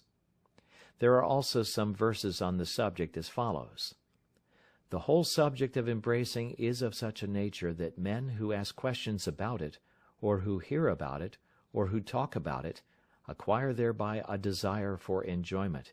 Even those embraces that are not mentioned in the Kama Sutra should be practiced at the time of sexual enjoyment, if they are in any way conducive to the increase of love or passion. The rules of the Shastra apply so long as the passion of man is middling, but when the wheel of love is once set in motion, then there is no Shastra and no order. End of Chapter 2. Part 2, Chapter 3, on Kissing. It is said by some that there is no fixed time or order between the embrace, the kiss, and the pressing or scratching with the nails or fingers, but that all these things should be done generally before sexual union takes place, while striking and making the various sounds generally takes place at the time of the union. Vatsyayana, however, thinks that anything may take place at any time, for love does not care for time or order. On the occasion of the first Congress, kissing and the other things mentioned above should be done moderately. They should not be continued for a long time, and should be done alternately.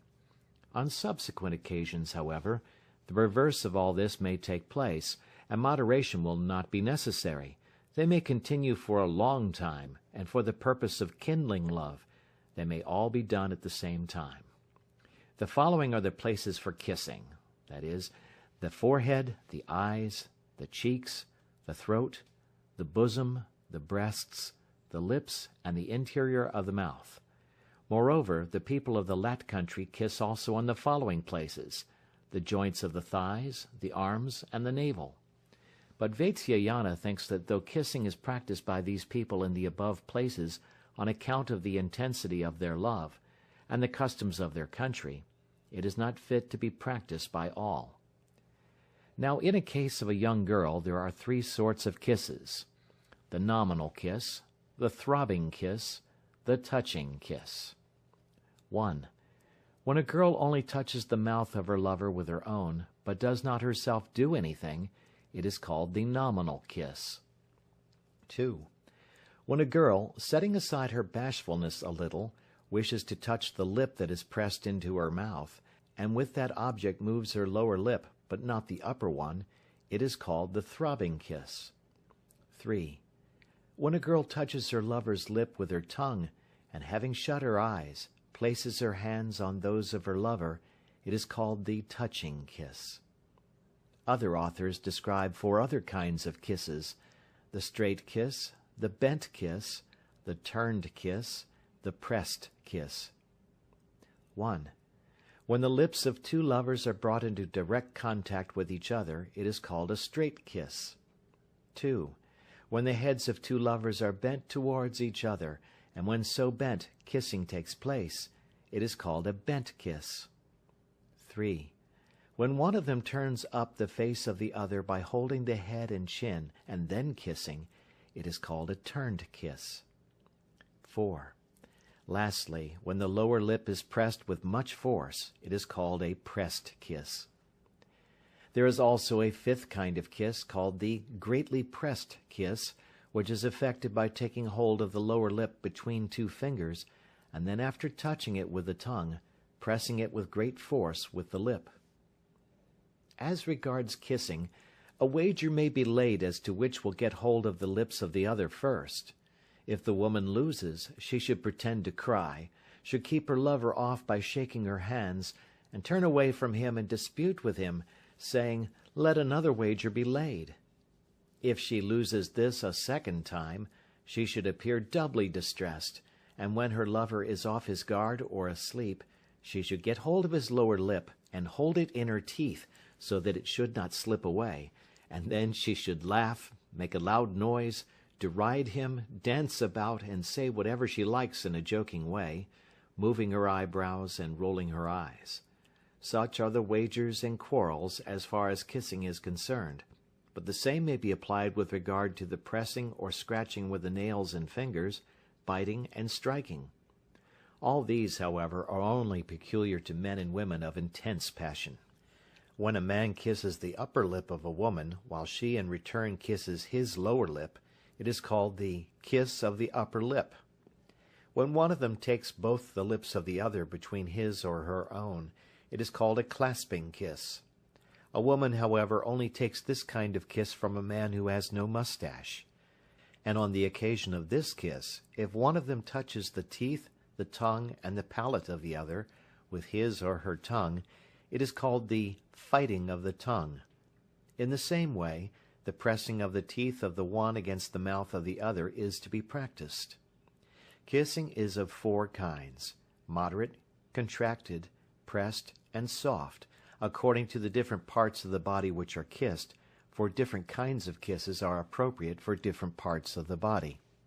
When a woman looks at the face of her lover while he is asleep, and kisses it to show her intention or desire, it is called a kiss that kindles love. When a woman kisses her lover while he is engaged in business, or while he is quarreling with her, or while he is looking at something else, so that his mind may be turned away, it is called a kiss that turns away. When a lover coming home late at night kisses his beloved, who is asleep or in bed, in order to show her his desire, it is called a kiss that awakens.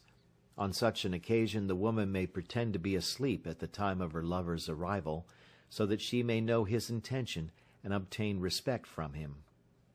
When a person kisses the reflection of the person he loves in a mirror, in water, or on a wall, it is called a kiss showing the intention. When a person kisses a child sitting on his lap, or a picture, or an image, or figure, in the presence of the person beloved by him, it is called a transferred kiss. When at night, at a theater, or in an assembly of caste men, a man coming up to a woman kisses a finger of her hand if she be standing, or a toe of her foot if she be sitting, or when a woman is shampooing her lover's body, places her face on his thigh, as if she was sleepy, so as to inflame his passion, and kisses his thigh or great toe, it is called a demonstrative kiss. There is also a verse on the subject, as follows: "Whatever things may be done by one of the lovers to the other, the same should be returned by the other. That is, if the woman kisses him, he should kiss her in return. If she strikes him, he should also strike her in return." Chapter 4. On pressing, or marking, or scratching with the nails. When love becomes intense, pressing with the nails or scratching the body with them is practiced, and it is done on the following occasions: on the first visit, at the time of setting out on a journey, on the return from a journey, at the time when an angry lover is reconciled, and lastly when the woman is intoxicated. But pressing with the nails is not a usual thing except with those who are intensely passionate, that is, full of passion. It is employed together with biting by those to whom the practice is agreeable. Pressing with the nails is of the 8 following kinds, according to the forms of the marks which are produced. 1. Sounding. 2. Half moon. 3. A circle. 4. A line. 5. A tiger's nail or claw. 6. A peacock's foot. 7. The jump of a hare. 8. The leaf of a blue lotus. The places that are to be pressed with the nails are as follows: the armpit, the throat, the breasts, the lips, the jagana, or middle parts of the body, and the thighs. But Suvarnanabhya is of opinion that when the impetuosity of passion is excessive, then the places need not be considered. The qualities of good nails are that they should be bright, well set, clean, entire, convex, soft and glossy in appearance. Nails are of 3 kinds according to their size: small, middling, large.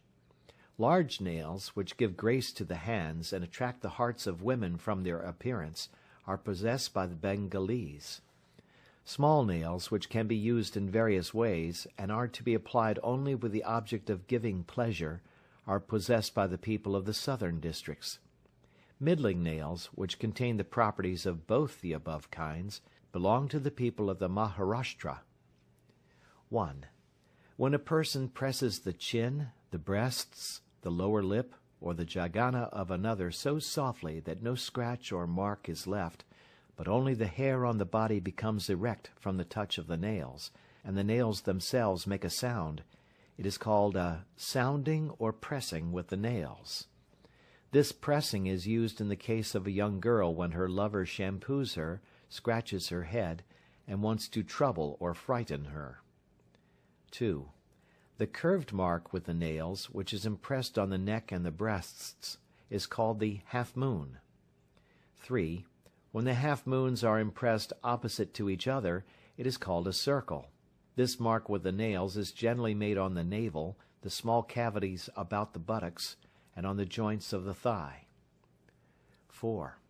A mark in the form of a small line, and which can be made on any part of the body, is called a line. 5.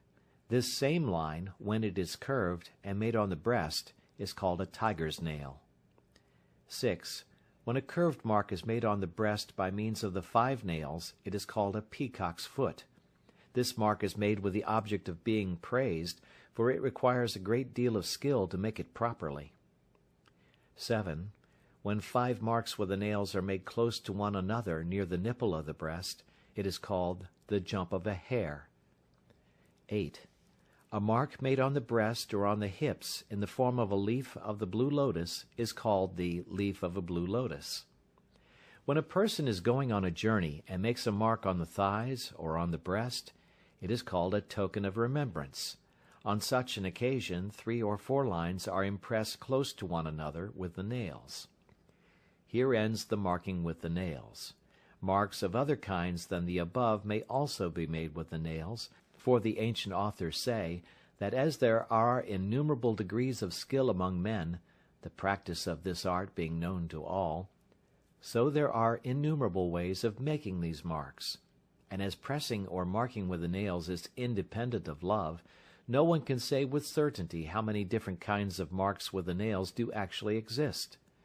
The reason of this is, Vatsyayana says, that as variety is necessary in love, so love is to be produced by means of variety.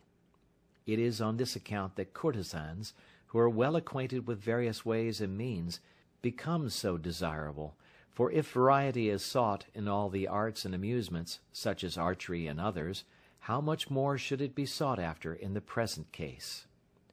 The marks of the nails should not be made on married women, but particular kinds of marks may be made on their private parts for the remembrance and increase of love. There are also some verses on the subject as follows. The love of a woman who sees the marks of nails on the private parts of her body, even though they are old and almost worn out, becomes again fresh and new. If there be no marks of nails to remind a person of the passages of love, then love is lessened in the same way as when no union takes place for a long time. Even when a stranger sees at a distance a young woman with the marks of nails on her breast, he is filled with love and respect for her. Footnote: From this it would appear that in ancient times the breasts of women were not covered, and this is seen in the painting of the Ajunta and other caves, where we find that the breasts of even royal ladies and others are exposed. End of footnote. A man, also, who carries the marks of nails and teeth on some parts of his body, influences the mind of a woman, even though it be ever so firm. In short, nothing tends to increase love so much as the effects of marking with the nails and biting. End of chapter 4. This is Books on My Mind YouTube channel. Listen to world's best and high-quality audiobooks. Part 2, Chapter 5, on biting and the means to be employed with regard to women of different countries. All the places that can be kissed are also the places that can be bitten, except the upper lip, the interior of the mouth, and the eyes. The qualities of good teeth are as follows: they should be equal, possessed of a pleasing brightness, capable of being colored, of proper proportions, unbroken, and with sharp ends. The defects of teeth, on the other hand, are, that they are blunt, protruding from the gums, rough, soft, large, and loosely set. The following are the different kinds of biting: the hidden bite, the swollen bite, the point, the line of points, the coral and the jewel, the line of jewels, the broken cloud, the biting of the boar. 1. The biting which is shown only by the excessive redness of the skin that is bitten is called the hidden bite. 2. When the skin is pressed down on both sides, it is called the swollen bite. 3. When a small portion of the skin is bitten with 2 teeth only, it is called the point. 4. When such small portions of the skin are bitten with all the teeth, it is called the line of points. 5. The biting which is done by bringing together the teeth and the lips is called the coral and the jewel. The lip is the coral, and the teeth the jewel. 6. When biting is done with all the teeth, it is called the line of jewels. 7. The biting which consists of unequal risings in a circle, and which comes from the space between the teeth, is called the broken cloud. This is impressed on the breasts. 8. The biting which consists of many broad rows of marks near to one another, and with red intervals, is called the biting of a boar. This is impressed on the breasts and the shoulders, and these 2 last modes of biting are peculiar to persons of intense passion. The lower lip is the place on which the hidden bite, the swollen bite, and the point are made. Again, the swollen bite, and the coral and the jewel bite are done on the cheek. Kissing, pressing with the nails, and biting are the ornaments of the left cheek, and when the word cheek is used, it is to be understood as the left cheek. Both the line of points and the line of jewels are to be impressed on the throat, the armpit, and the joints of the thighs, but the line of points alone is to be impressed on the forehead and the thighs. The marking with the nails, and the biting of the following things, that is, an ornament of the forehead, an ear ornament, a bunch of flowers, a betel leaf, or a tamala leaf, which are worn by or belong to the woman that is beloved, are signs of the desire of enjoyment. Here end the different kinds of biting. In the affairs of love a man should do such things as are agreeable to the women of different countries. The women of the central countries, that is, between the Ganges and the Jumna, are noble in their character, not accustomed to disgraceful practices, and dislike pressing the nails and biting. The women of the Balhika country are gained over by striking. The women of Avantika are fond of foul pleasures and have not good manners. The women of the Maharashtra are fond of practicing the 64 arts. They utter low and harsh words, and like to be spoken to in the same way, and have an impetuous desire of enjoyment. The women of Pataliputra, that is, the modern Patna, are of the same nature as the women of the Maharashtra, but show their likings only in secret. The women of the Dravida country, though they are rubbed and pressed about at the time of sexual enjoyment, have a slow fall of semen, that is, they are very slow in the act of coition. The women of Vanavasi are moderately passionate. They go through every kind of enjoyment, cover their bodies, and abuse those who utter low, mean, and harsh words. The women of Avanti hate kissing, marking with the nails, and biting, but they have a fondness for various kinds of sexual union. The women of Malwa like embracing and kissing, but not wounding, and they are gained over by striking.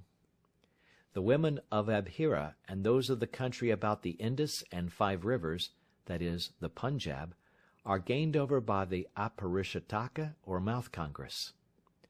The women of Aparatika are full of passion, and make slowly the sound sit. The women of the Lat country have even more impetuous desire, and also make the sound sit. The women of the Stri Rajya and of Kashola, Uda, are full of impetuous desire. Their semen falls in large quantities, and they are fond of taking medicine to make it do so. The women of the Audra country have tender bodies. They are fond of enjoyment, and have a liking for voluptuous pleasures. The women of Ganda have tender bodies, and speak sweetly. Now Suvarnarabna is of opinion that that which is agreeable to the nature of a particular person is of more consequence than that which is agreeable to a whole nation, and that therefore the peculiarities of the country should not be observed in such cases. The various pleasures, the dress, and the sports of one country are in time borrowed by another, and in such a case these things must be considered as belonging originally to that country.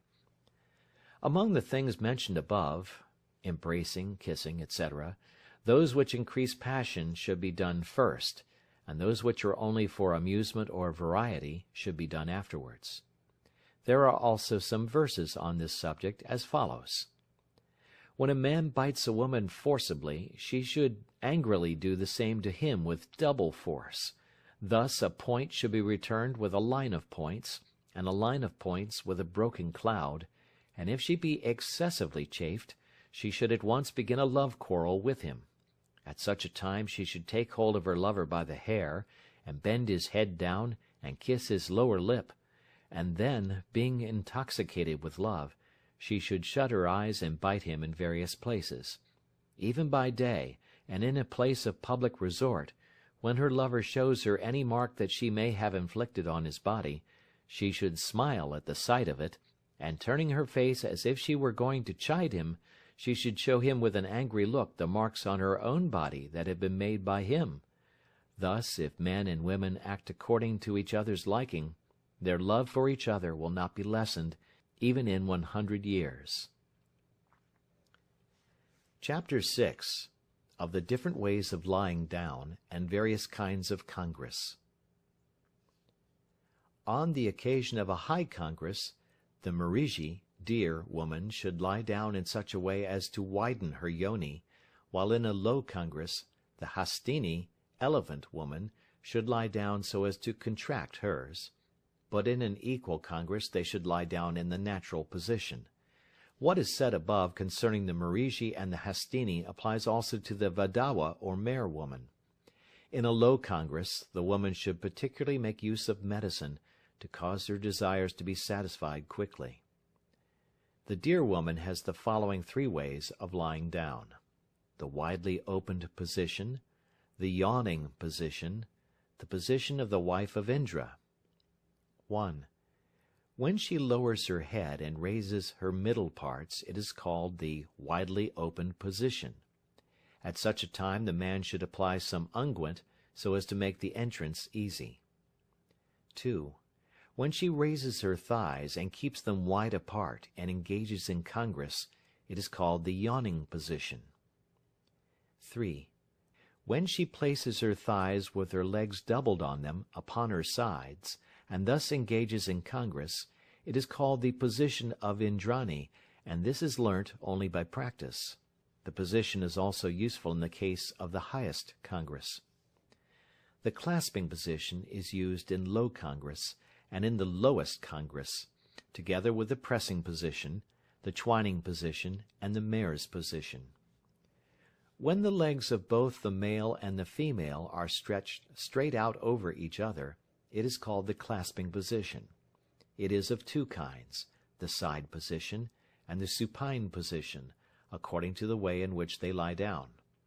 In the side position the male should invariably lie on his left side, and cause the woman to lie on her right side, and this rule is to be observed in lying down with all kinds of women. When, after congress has begun in the clasping position, the woman presses her lover with her thighs, it is called the pressing position. When the woman places one of her thighs across the thigh of her lover, it is called the twining position. When a woman forcibly holds in her yoni the lingam after it is in, it is called the mare's position. This is learnt by practice only, and is chiefly found among the women of the Andhra country. The above are the different ways of lying down, mentioned by Babhavra. Suvarnanabha, however, gives the following in addition. When the female raises both of her thighs straight up, it is called the rising position. When she raises both of her legs, and places them on her lover's shoulders, it is called the yawning position. When the legs are contracted, and thus held by the lover before his bosom, it is called the pressed position. When only one of her legs is stretched out, it is called the half-pressed position.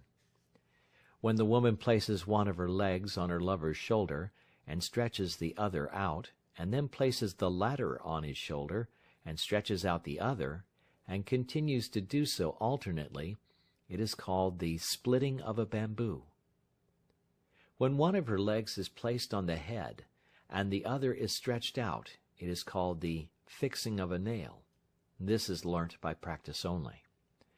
When both the legs of the woman are contracted and placed on her stomach, it is called the crab's position.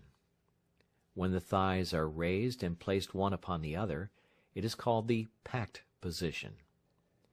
When the shanks are placed one upon the other, it is called the lotus-like position. When a man, during congress, turns round, and enjoys the woman without leaving her, while she embraces him round the back all the time, it is called the turning position, and is learnt only by practice. Thus says Suvarnanabha, these different ways of lying down, sitting, and standing should be practiced in water, because it is easy to do so therein. But Vatsyayana is of opinion that congress in water is improper, because it is prohibited by the religious law. When a man and a woman support themselves on each other's bodies, or on a wall or pillar, and thus while standing engage in congress, it is called the supported congress. When a man supports himself against a wall, and the woman, sitting on his hands joined together and held underneath her, throws her arms round his neck, and putting her thighs alongside his waist, moves herself by her feet, which are touching the wall against which the man is leaning, it is called the suspended congress. When a woman stands on her hands and feet like a quadruped, and her lover mounts her like a bull, it is called the congress of a cow. At this time everything that is ordinarily done on the bosom should be done on the back. In the same way can be carried on the congress of a dog, the congress of a goat, the congress of a deer, the forcible mounting of an ass, the congress of a cat, the jump of a tiger, the pressing of an elephant, the rubbing of a boar, and the mounting of a horse. And in all these cases the characteristics of these different animals should be manifested by acting like them. When a man enjoys two women at the same time, both of whom love him equally, it is called the united congress. When a man enjoys many women altogether, it is called the congress of a herd of cows. The following kinds of congress, that is, sporting in water, or the congress of an elephant with many female elephants, which is said to take place only in the water, the congress of a collection of goats, the congress of a collection of deer, take place in imitation of these animals. In Gramaneri, many young men enjoy a woman that may be married to one of them, either one after the other, or at the same time. Thus one of them holds her, another enjoys her, a third uses her mouth, a fourth holds her middle part, and in this way they go on enjoying her several parts alternately. The same things can be done when several men are sitting in company with one courtesan, or when one courtesan is alone with many men. In the same way this can be done by the women of the king's harem when they accidentally get hold of a man. The people in the southern countries have also a congress in the anus. This is called the lower congress. Thus ends the various kinds of congress. There are also 2 verses on the subject as follows. An ingenious person should multiply the kinds of congress after the fashion of the different kinds of beasts and of birds. For these different kinds of congress, performed according to the usage of each country, and the liking of each individual, generate love, friendship, and respect in the hearts of women. End of Chapter 6. Part 2, Chapter 7. Of the various modes of striking, and of the sounds appropriate to them. Sexual intercourse can be compared to a quarrel, on account of the contrarieties of love and its tendency to dispute. The place of striking with passion is the body, and on the body the special places are the shoulders, the head, the space between the breasts, the back, the jaghana or middle part of the body, the sides. Striking is of 4 kinds, that is, striking with the back of the hand, striking with the fingers a little contracted, striking with the fist, striking with the open palm of the hand. On account of its causing pain, striking gives rise to the hissing sound, which is of various kinds, and to the 8 kinds of crying, that is, the sound hin, the thundering sound, the cooing sound, the weeping sound, the sound phut, the sound fat, the sound sut, the sound plat. Besides these, there are also words having a meaning, such as mother, and those that are expressive of prohibition, sufficiency, desire of liberation, pain or praise, and to which may be added sounds like those of the dove, the cuckoo, the green pigeon, the parrot, the bee, the sparrow, the flamingo, the duck, and the quail, which are all occasionally made use of.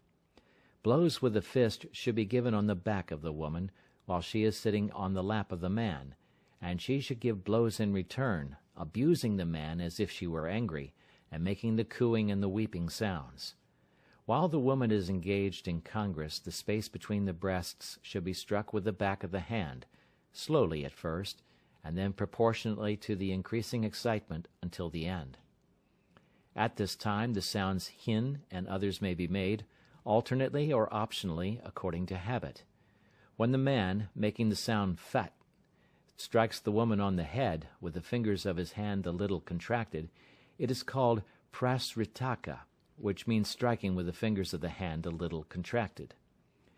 In this case the appropriate sounds are the cooing sound, the sound fat, and the sound phut in the interior of the mouth, and at the end of congress the sighing and weeping sounds.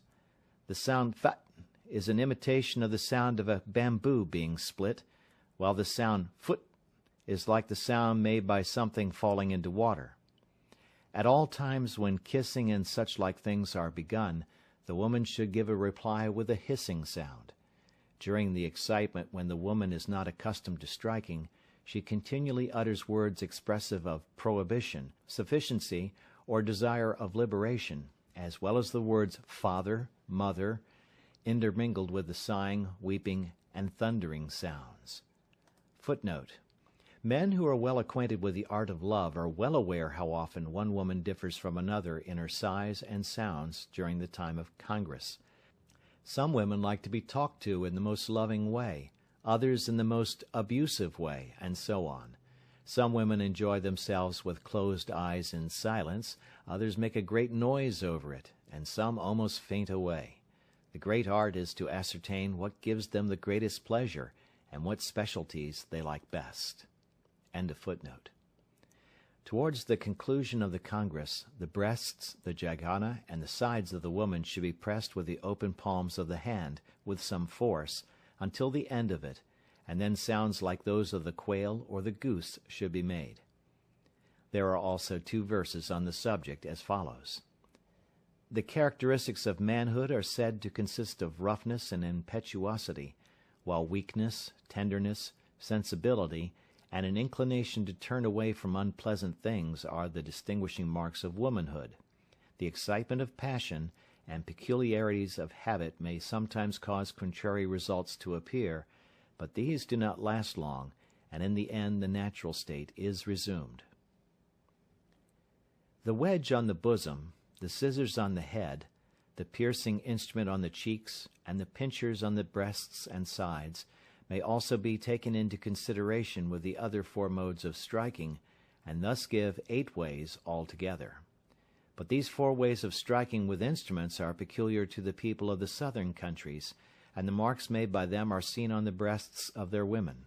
They are local peculiarities, but Vatsyayana is of opinion that the practice of them is painful, barbarous, and base, and quite unworthy of imitation.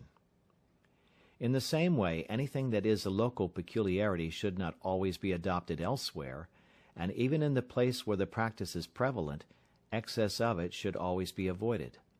Instances of the dangerous use of them may be given as follows.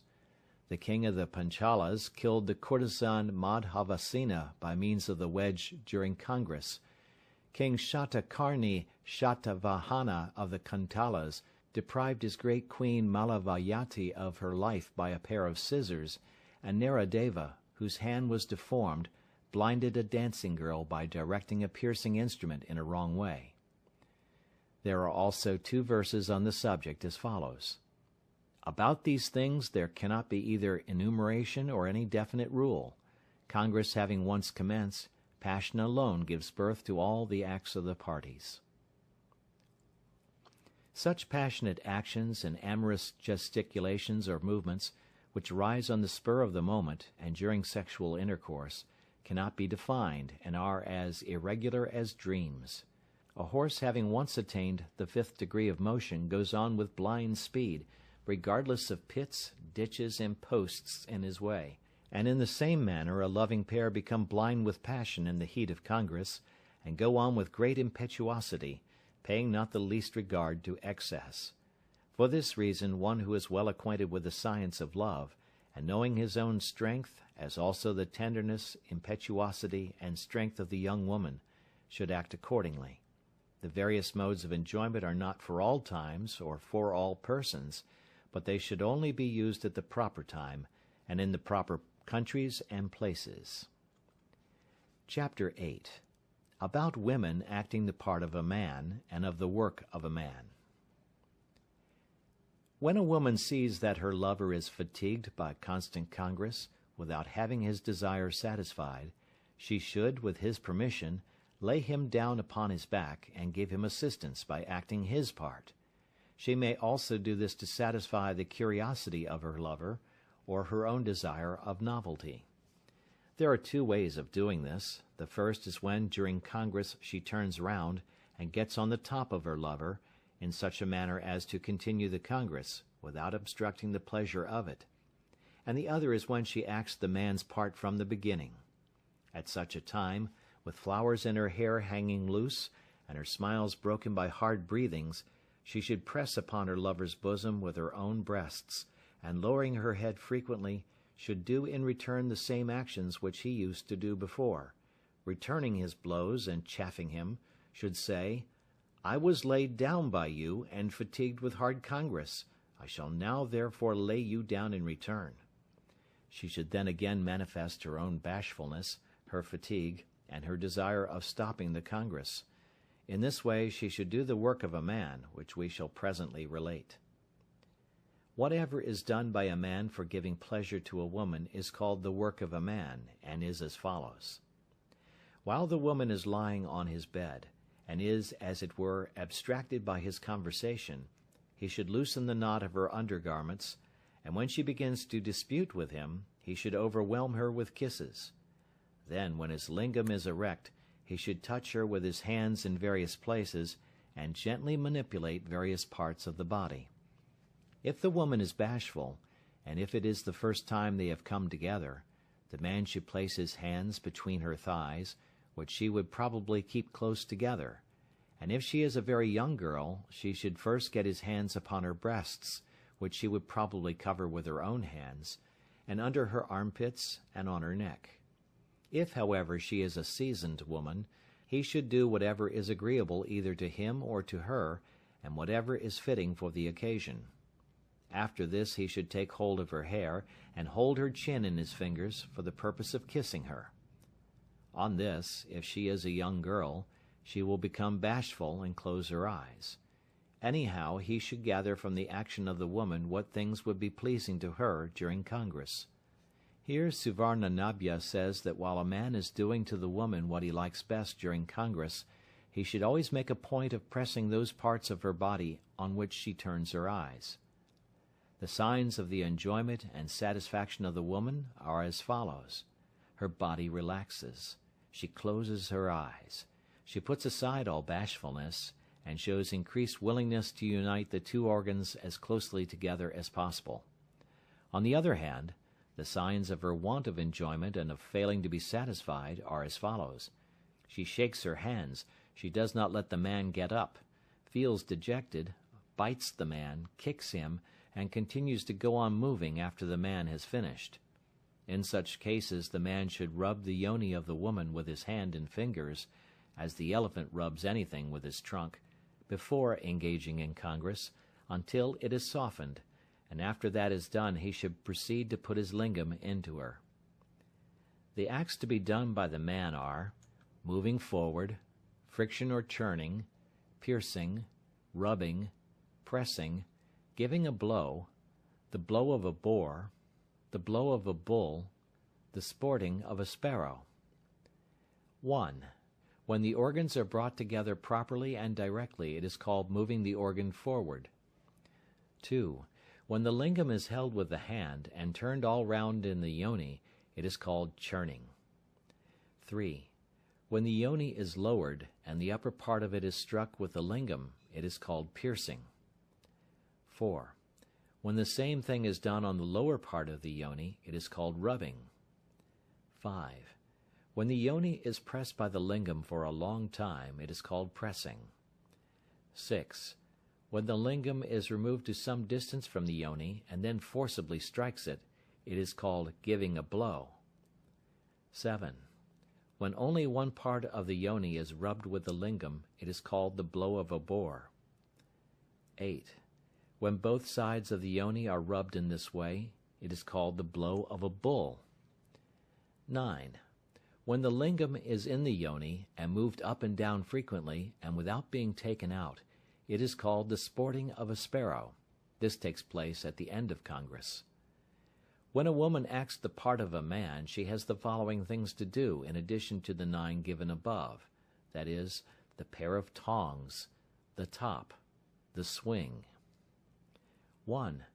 When the woman holds the lingam in her yoni, draws it in, presses it, and keeps it thus in her for a long time, it is called the pair of tongs. 2. When, while engaged in congress, she turns round like a wheel, it is called the top. This is learnt by practice only. 3. When, on such an occasion, the man lifts up the middle part of his body, and the woman turns round her middle part, it is called the swing. When the woman is tired, she should place her forehead on that of her lover, and should thus take rest without disturbing the union of the organs, and when the woman has rested herself, the man should turn round and begin the congress again. There are also some verses on the subject as follows. Though a woman is reserved and keeps her feelings concealed, yet when she gets on the top of a man, she then shows all her love and desire. A man should gather from the actions of the woman of what disposition she is, and in what way she likes to be enjoyed. A woman during her monthly courses, a woman who has been lately confined, and a fat woman should not be made to act the part of a man. End of Chapter 8. Part 2, Chapter 9. of the Aparashtaka or Mouth Congress. Footnote. This practice appears to have been prevalent in some parts of India from a very ancient time. The Sushruta, a work on medicine some 2,000 years old, describes the wounding of the lingam with the teeth as one of the causes of a disease treated upon in that work. Traces of the practice are found as far back as the 8th century, for various kinds of the Aparishtaka are represented in the sculptures of many Shaiva temples at Bhuvaneshwara, near Cuttack, in Orissa, and which were built about that period. From these sculptures being found in such places, it would seem that this practice was popular in that part of the country at that time. It does not seem to be so prevalent now in Hindustan.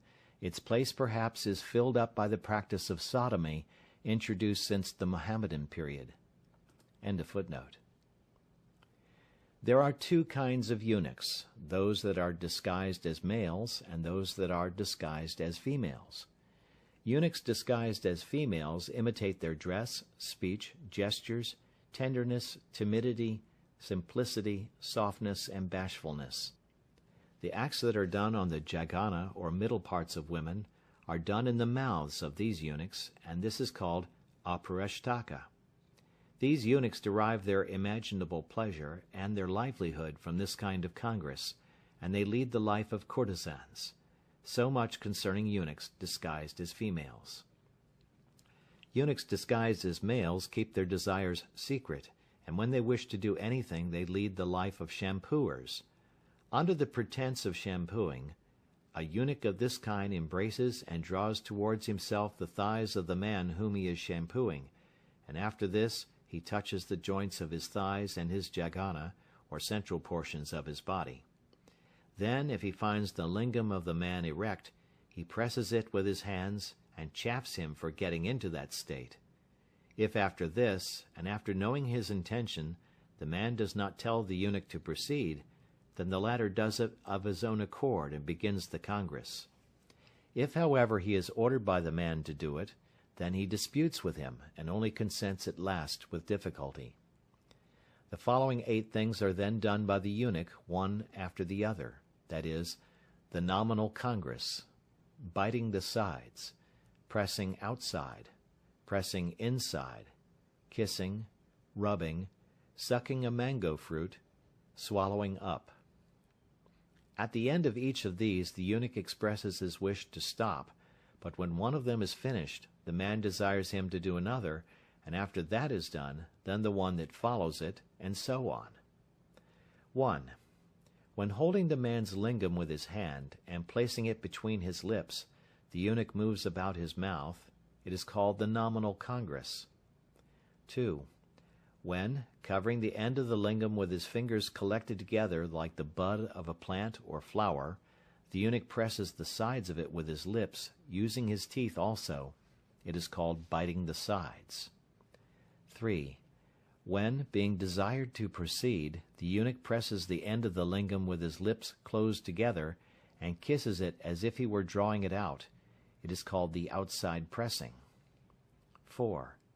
When, being asked to go on, he puts the lingam further into his mouth, and presses it with his lips and then takes it out, it is called the inside pressing. 5. When, holding the lingam in his hand, the eunuch kisses it as if he were kissing the lower lip, it is called kissing. 6. When, after kissing it, he touches it with his tongue everywhere and passes the tongue over the end of it, it is called rubbing. 7.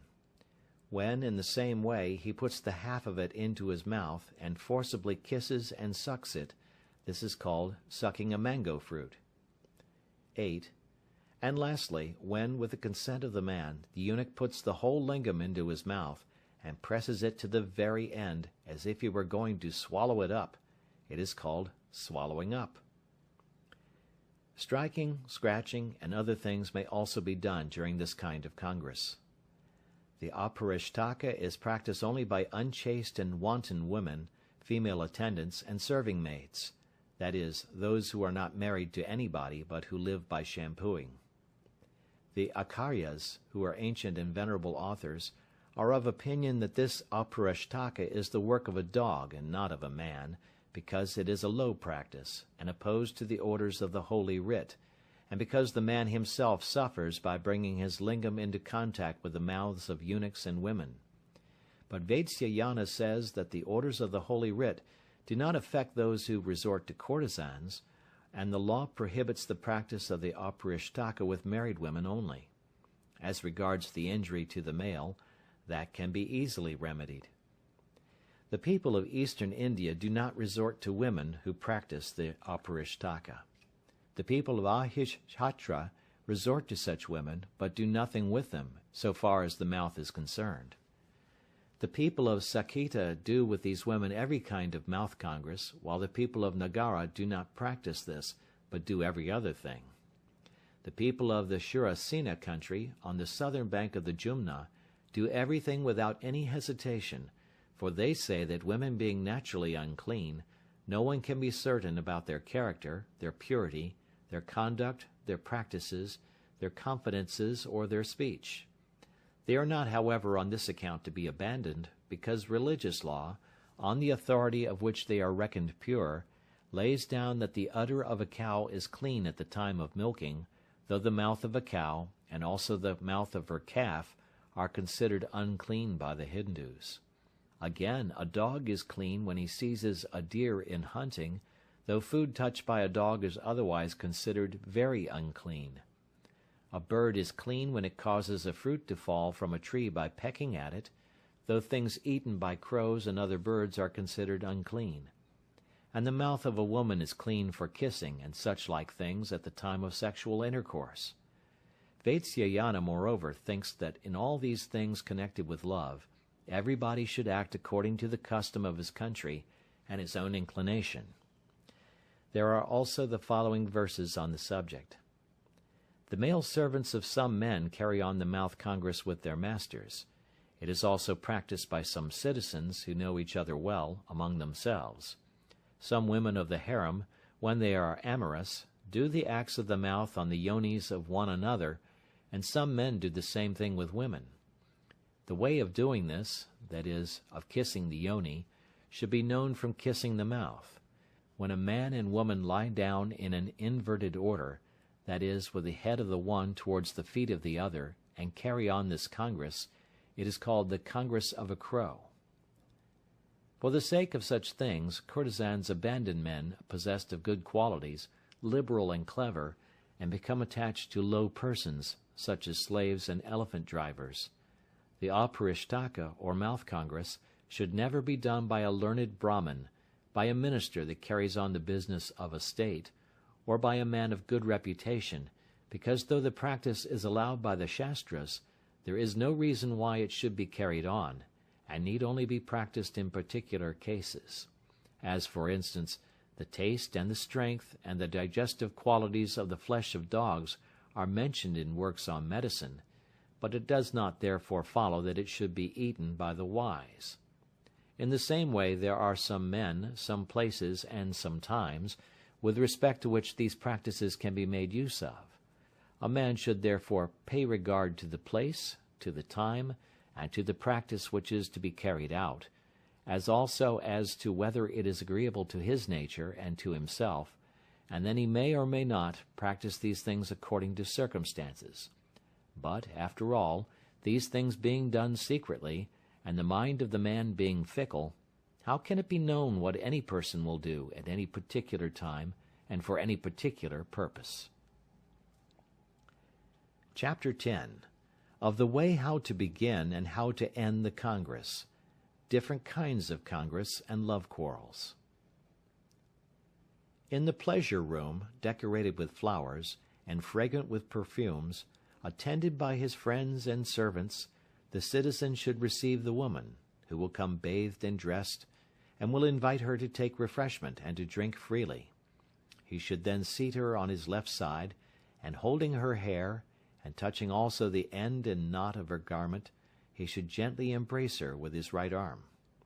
He should then carry on an amusing conversation on various subjects, and may also talk suggestively of things which would be considered as coarse, or not to be mentioned generally in society. They may then sing, either with or without gesticulations, and play on musical instruments, talk about the arts, and persuade each other to drink. At last, when the woman is overcome with love and desire, the citizen should dismiss the people that may be with him, giving them flowers, ointment, and betel leaves, and then, when the two are left alone, they should proceed as has been already described in the previous chapters. Such is the beginning of sexual union. At the end of the congress, the lovers, with modesty, and not looking at each other, should go separately to the washing room. After this, sitting in their own places, they should eat some betel leaves, and the citizen should apply with his own hand to the body of the woman some pure sandalwood ointment, or ointment of some other kind.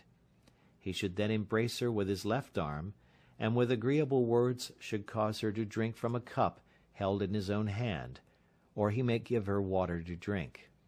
They can then eat sweetmeats or anything else according to their likings, and may drink fresh juice, soup, gruel, extracts of meat, sherbet, the juice of mango fruits, the extract of the juice of the citron tree mixed with sugar, or anything that may be liked in different countries, and known to be sweet, soft, and pure. Footnote: the fresh juice of the coconut tree, the date tree, and other kinds of palm trees are drunk in India.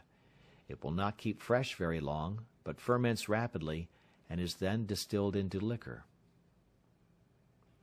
The lovers may also sit on the terrace of the palace or house, and enjoy the moonlight, and carry on an agreeable conversation. At this time, too, while the woman lies in his lap, with her face towards the moon, the citizen should show her the different planets, the morning star, the polar star, and the 7 rishis, or Great Bear. This is the end of sexual union. Congress is of the following kinds: loving congress, congress of subsequent love, congress of artificial love, congress of transferred love, congress like that of eunuchs, deceitful congress, congress of spontaneous love. 1. When a man and a woman who have been in love with each other for some time come together with great difficulty, or when one of the two returns from a journey, or is reconciled after having been separated on account of a quarrel, then congress is called the loving congress. It is carried on according to the liking of the lovers, and as long as they choose. 2. When two persons come together, while their love for each other is still in its infancy, their congress is called the congress of subsequent love. 3. When a man carries on the congress by exciting himself by means of the 64 ways, such as kissing, etc., etc., or when a man and a woman come together, though in reality they are both attached to different persons, their congress is then called congress of artificial love. At this time all the ways and means mentioned in the Kama Sutra should be used. 4. When a man, from the beginning to the end of the congress, though having connection with a woman, thinks all the time that he is enjoying another one whom he loves, it is called the congress of transferred love. 5. Congress between a man and a female water carrier, or a female servant of a caste lower than his own, lasting only until the desire is satisfied, is called congress like that of eunuchs. Here external touches, kisses, and manipulations are not to be employed. 6. The congress between a courtesan and a rustic, and that between citizens and the women of villages and bordering countries, is called deceitful congress. 7. The congress that takes place between two persons who are attached to one another, and which is done according to their own liking, is called spontaneous congress. Thus ends the kinds of congress. We shall now speak of love quarrels. A woman who is very much in love with a man cannot bear to hear the name of her rival mentioned, or to have any conversation regarding her, or to be addressed by her name through mistake. If such takes place, a great quarrel arises, and the woman cries, becomes angry, tosses her hair about, strikes her lover, falls from her bed or seat, and, casting aside her garlands and ornaments, throws herself down on the ground. At this time, the lover should attempt to reconcile her with conciliatory words, and should take her up carefully and place her on her bed. But she, not replying to his questions, and with increased anger, should bend down his head by pulling his hair, and having kicked him once, twice, or thrice on his arms, head, bosom, or back, should then proceed to the door of the room. Dattaka says that she should then sit angrily near the door and shed tears, but should not go out, because she would be found fault with for going away. After a time, when she thinks that the conciliatory words and actions of her lover have reached their utmost, she should then embrace him, talking to him with harsh and reproachful words, but at the same time showing a loving desire for congress. When the woman is in her own house and has quarreled with her lover, she should go to him and show how angry she is, and leave him. Afterwards, the citizen having sent the Vita, the Vidushaka, or the Pithamurta to pacify her, she should accompany them back to the house and spend the night with her lover.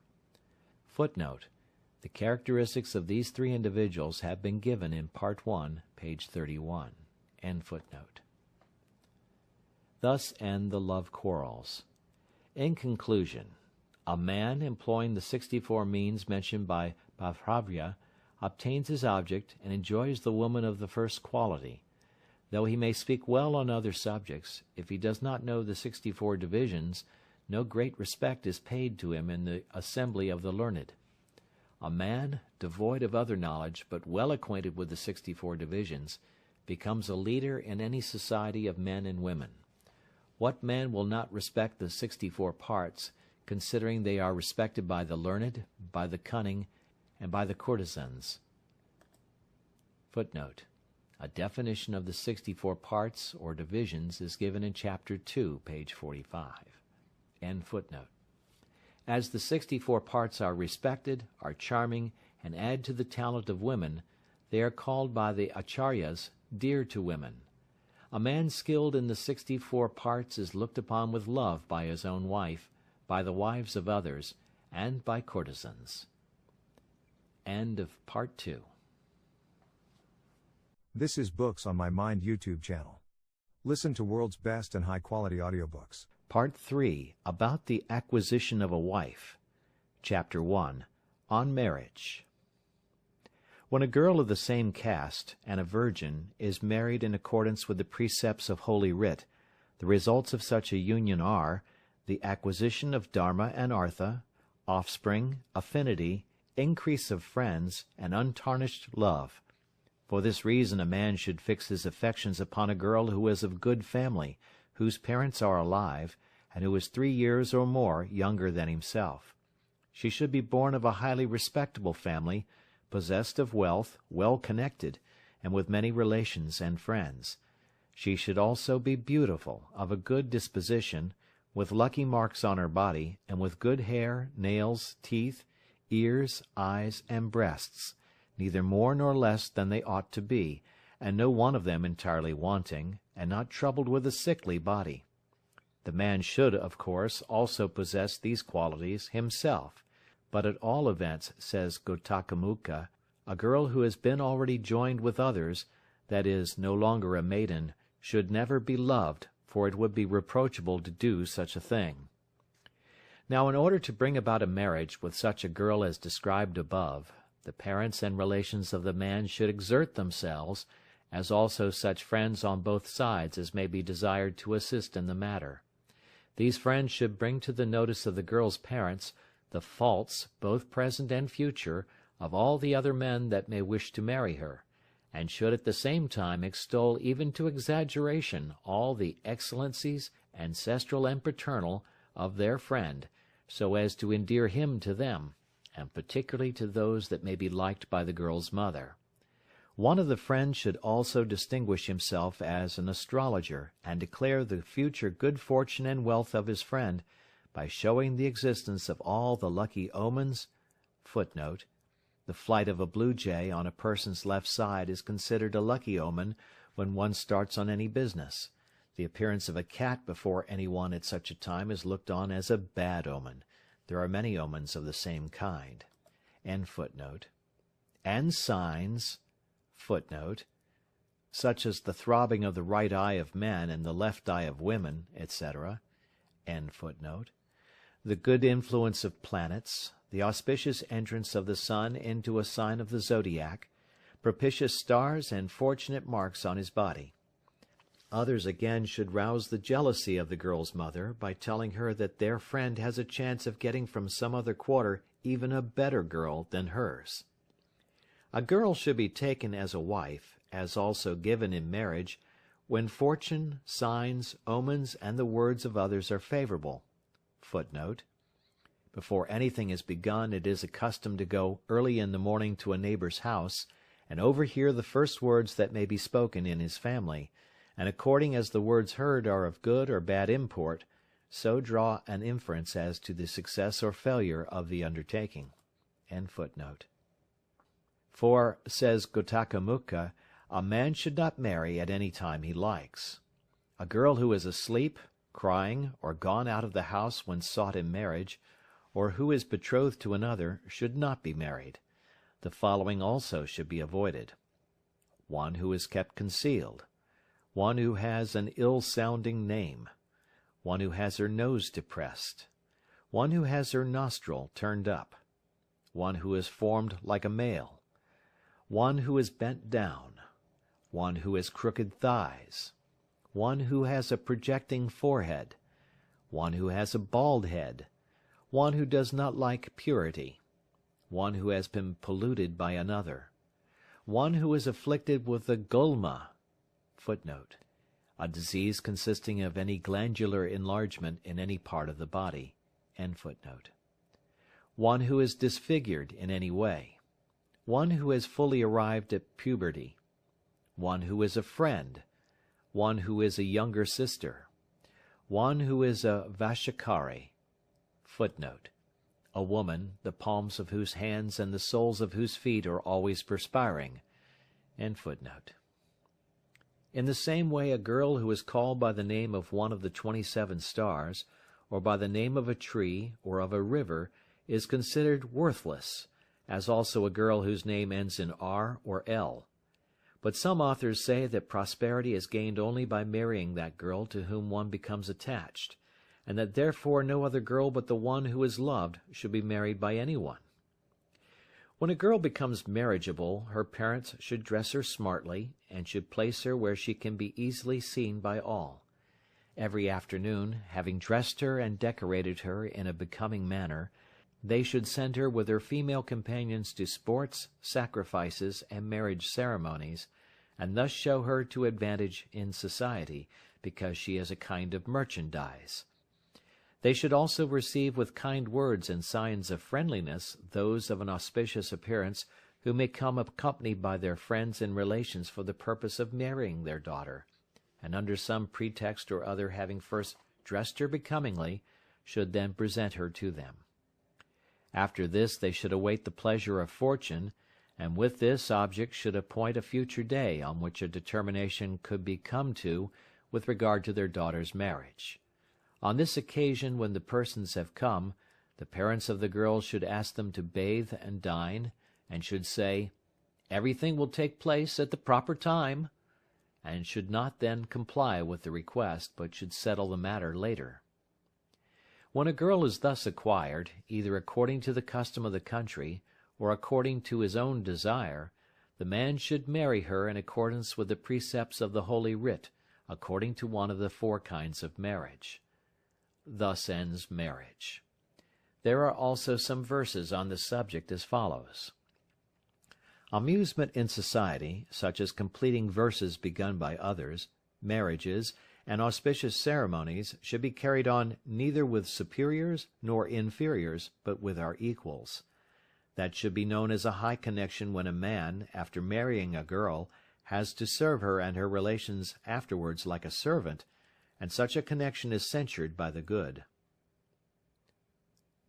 On the other hand, that reproachable connection, where a man, together with his relations, lords it over his wife, is called a low connection by the wise, but when both the man and the woman afford mutual pleasure to each other, and when the relatives on both sides pay respect to one another, Such is called a connection in the proper sense of the word. Therefore a man should contract neither a high connection, by which he is obliged to bow down afterwards to his kinsman, nor a low connection, which is universally reprehended by all. Chapter 2. Of creating confidence in the girl. For the first 3 days after marriage, the girl and her husband should sleep on the floor, abstain from sexual pleasures, and eat their food without seasoning it either with alkali or salt. For the next 7 days they should bathe amidst the sounds of auspicious musical instruments, should decorate themselves, dine together, and pay attention to their relations as well as to those who have come to witness their marriage. This is applicable to persons of all castes. On the night of the 10th day the man should begin in a lonely place with soft words, and thus create confidence in the girl. Some authors say that for the purpose of winning her over, he should not speak to her for 3 days, but the followers of Babhravya are of opinion that if the man does not speak with her for 3 days, the girl may be discouraged by seeing him spiritless like a pillar, and, becoming dejected, she may begin to despise him as a eunuch. Vatsyayana says that the man should begin to win her over, and to create confidence in her, but should abstain at first from sexual pleasures. Women, being of a tender nature, want tender beginnings, and when they are forcibly approached by men by whom they are but slightly acquainted, they sometimes suddenly become haters of sexual connection, and sometimes even haters of the male sex. The man should therefore approach the girl according to her liking, and should make use of those devices by which he may be able to establish himself more and more into her confidence. These devices are as follows. He should embrace her first of all in a way she likes most, because it does not last for a long time.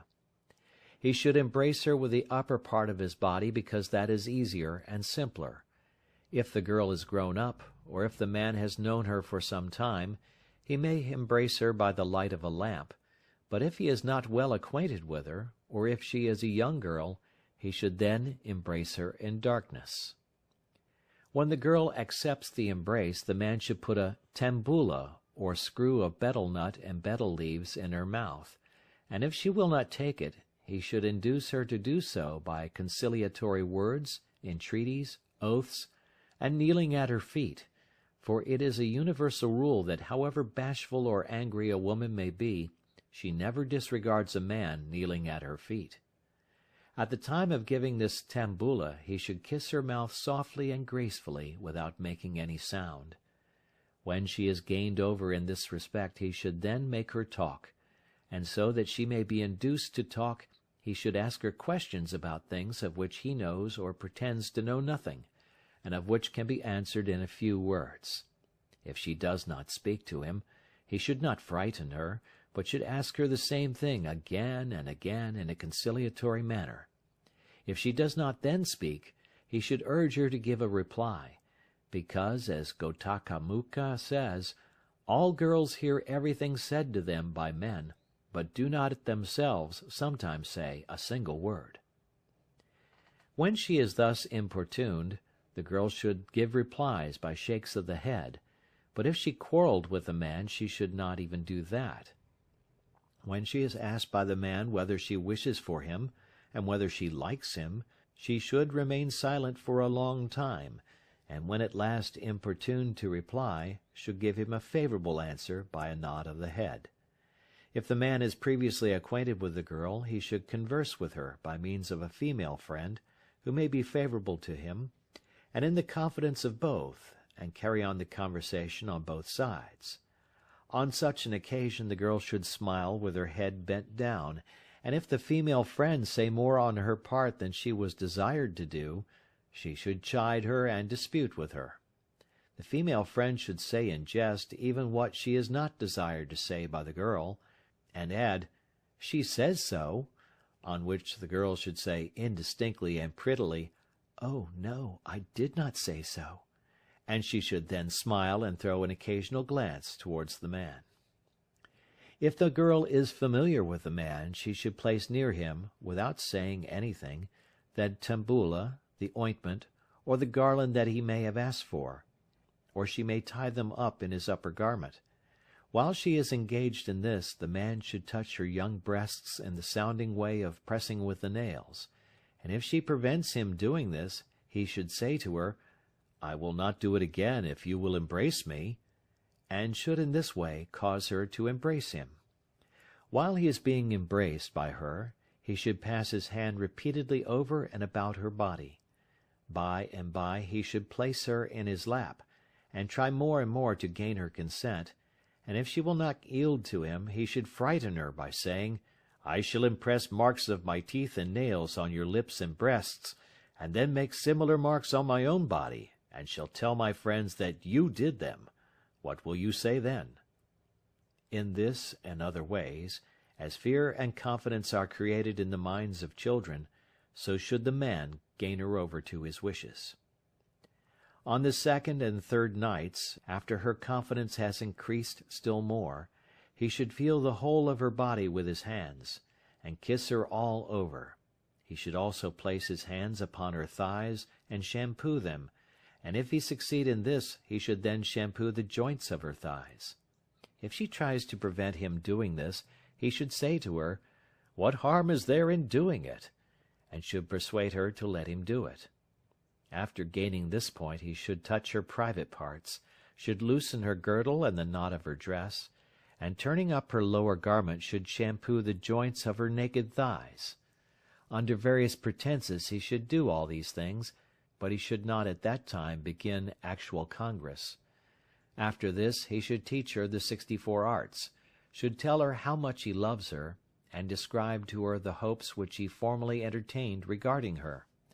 He should also promise to be faithful to her in future, and should dispel all her fears with respect to rival women, and at last, after having overcome her bashfulness, he should begin to enjoy her in a way so as not to frighten her. So much about creating confidence in the girl, and there are, moreover, some verses on the subject, as follows. A man acting according to the inclinations of a girl should try and gain her over, so that she may love him and place her confidence in him. A man does not succeed either by implicitly following the inclination of a girl, or by wholly opposing her, and he should therefore adopt a middle course. He who knows how to make himself beloved by women, as well as to increase their honor and create confidence in them, this man becomes an object of their love. But he who neglects a girl thinking she is too bashful, is despised by her as a beast ignorant of the working of the female mind. Moreover, a girl forcibly enjoyed by one who does not understand the hearts of girls becomes nervous, uneasy, and dejected, and suddenly begins to hate the man who has taken advantage of her. And then, when her love is not understood or returned, she sinks into despondency, becomes either a hater of mankind altogether, or, hating her own man, she has recourse to other men. Footnote: These last few lines have been exemplified in many ways in many novels of this century. End of Chapter 2. Part 3, Chapter 3, on Courtship and the Manifestation of the Feelings by Outward Signs and Deeds. A poor man possessed of good qualities, a man born of a low family possessed of mediocre qualities, a neighbor possessed of wealth, and one under the control of his father, mother, or brothers, should not marry without endeavoring to gain over the girl from her childhood to love and esteem them. Thus a boy separated from his parents and living in the house of his uncle should try to gain over the daughter of his uncle, or some other girl, even though she be previously betrothed to another. And this way of gaining over a girl, says Gotaka Mukha, is unexceptional, because dharma can be accomplished by means of it, as well as by any other way of marriage. When a boy has thus begun to woo the girl he loves, he should spend his time with her and amuse her with various games and diversions fitted for their age and acquaintanceship, such as picking and collecting flowers, making garlands of flowers, playing the parts of members of a fictitious family, cooking food, playing with dice, playing with cards, the game of odd and even, the game of finding out the middle finger, the game of 6 pebbles, and such other games as may be prevalent in the country, and agreeable to the disposition of the girl. In addition to this, he should carry on various amusing games played by several persons together, such as hide and seek, playing with seeds, hiding things in several small heaps of wheat and looking for them, blind man's buff, gymnastic exercises, and other games of the same sort, in company with the girl, her friends, and female attendants. The man should also show great kindness to any woman whom the girl thinks fit to be trusted, and should also make new acquaintances, but above all he should attach to himself by kindness and little services the daughter of the girl's nurse, for if she be gained over, even though she comes to know of his design, she does not cause any obstruction, but is sometimes even able to effect a union between him and the girl, and though she knows the true character of the man, she always talks of his many excellent qualities to the parents and relations of the girl, even though she may not be desired to do so by him. In this way the man should do whatever the girl takes most delight in, and he should get for her whatever she may have a desire to possess. Thus he should procure for her such playthings as may be hardly known to other girls. He may also show her a ball dyed with various colors, and other curiosities of the same sort, and should give her dolls made of cloth, wood, buffalo horn, ivory, wax, flour, or earth, also utensils for cooking food, and figures in wood, such as a man and woman standing, a pair of rams, or goats, or sheep, also temples made of earth, bamboo, or wood, dedicated to various goddesses, and cages for parrots, cuckoos, starlings, quails, cocks, and partridges, water vessels of different sorts and of elegant forms, machines for throwing water about, guitars, stands for putting images upon, stools, lac, red arsenic, yellow ointment, vermilion and collyrium, as well as sandalwood, saffron, betel nut, and betel leaves. Such things should be given at different times whenever he gets a good opportunity of meeting her, and some of them should be given in private, and some in public, according to circumstances. In short, he should try in every way to make her look upon him as one who would do for her everything that she wanted to be done. In the next place, he should get her to meet him in some place privately, and should then tell her that the reason of his giving presents to her in secret was the fear that the parents of both of them might be displeased, and then he might add that the things which he had given her had been much desired by other people. When her love begins to show signs of increasing, he should relate to her agreeable stories if she expresses a wish to hear such narratives. Or, if she takes delight in legerdemain, he should amaze her by performing various tricks of jugglery. Or, if she feels a great curiosity to see a performance of the various arts, he should show his own skill in them. When she is delighted with singing, he should entertain her with music, and on certain days, and at the time of going together to moonlight fairs and festivals, and at the time of her return after being absent from home, he should present her with bouquets of flowers, and with chaplets for the head, and with ear ornaments and rings, for these are the proper occasions on which such things should be presented. He should also teach the daughter of the girl's nurse all the 64 means of pleasure practiced by men, and under this pretext should also inform her of his great skill in the art of sexual enjoyment. All this time he should wear a fine dress, and make as good an appearance as possible, for young women love men who live with them, and who are handsome, good-looking, and well-dressed. As for the saying that though women may fall in love, they still make no effort themselves to gain over the object of their affections, that is only a matter of idle talk. Now a girl always shows her love by outward signs and actions, such as the following. She never looks the man in the face, and becomes abashed when she is looked at by him. Under some pretext or other, she shows her limbs to him. She looks secretly at him, though he has gone away from her side, hangs down her head when she is asked some question by him, and answers in indistinct words and unfinished sentences, delights to be in his company for a long time, speaks to her attendants in a peculiar tone with the hope of attracting his attention towards her when she is at a distance from him, does not wish to go from the place where he is, under some pretext or other she makes him look at different things, narrates to him tales and stories very slowly, so that she may continue conversing with him for a long time, kisses and embraces before him a child sitting in her lap, draws ornamental marks on the foreheads of her female servants, performs sportive and graceful movements when her attendants speak jestingly to her in the presence of her lover, confides in her lover's friends, and respects and obeys them, shows kindness to his servants,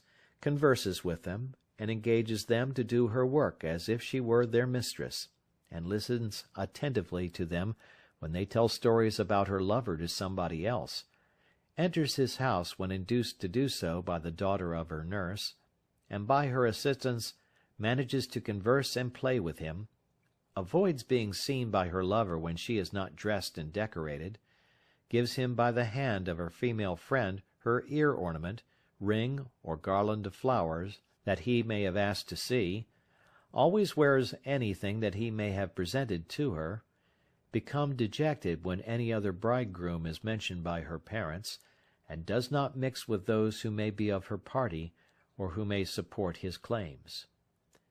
There are also some verses on the subject as follows.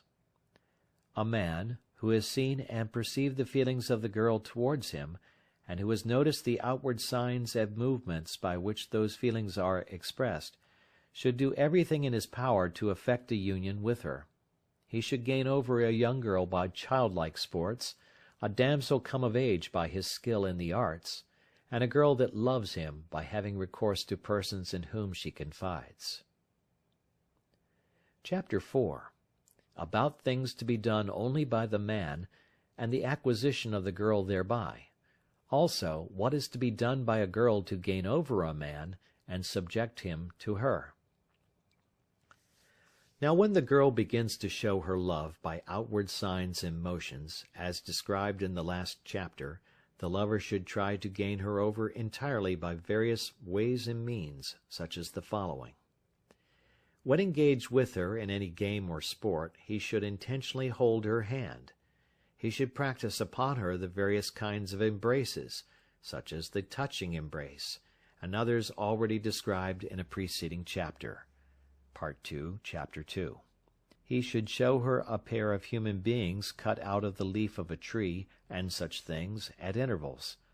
When engaged in water sports, he should dive at a distance from her, and come up close to her. He should show an increased liking for the new foliage of trees and such like things. He should describe to her the pangs he suffers on her account. He should relate to her the beautiful dream that he has had with reference to other women. At parties and assemblies of his caste, he should sit near her, and touch her under some pretence or other, and having placed his foot upon hers, he should slowly touch each of her toes, and press the ends of the nails. If successful in this, he should get hold of her foot with his hand, and repeat the same thing. He should also press a finger of her hand between his toes, when she happens to be washing his feet, and whenever he gives anything to her, or takes anything from her, he should show her by his manner and look how much he loves her. He should sprinkle upon her the water brought for rinsing his mouth, and when alone with her in a lonely place, or in darkness, he should make love to her, and tell her the true state of his mind without distressing her in any way.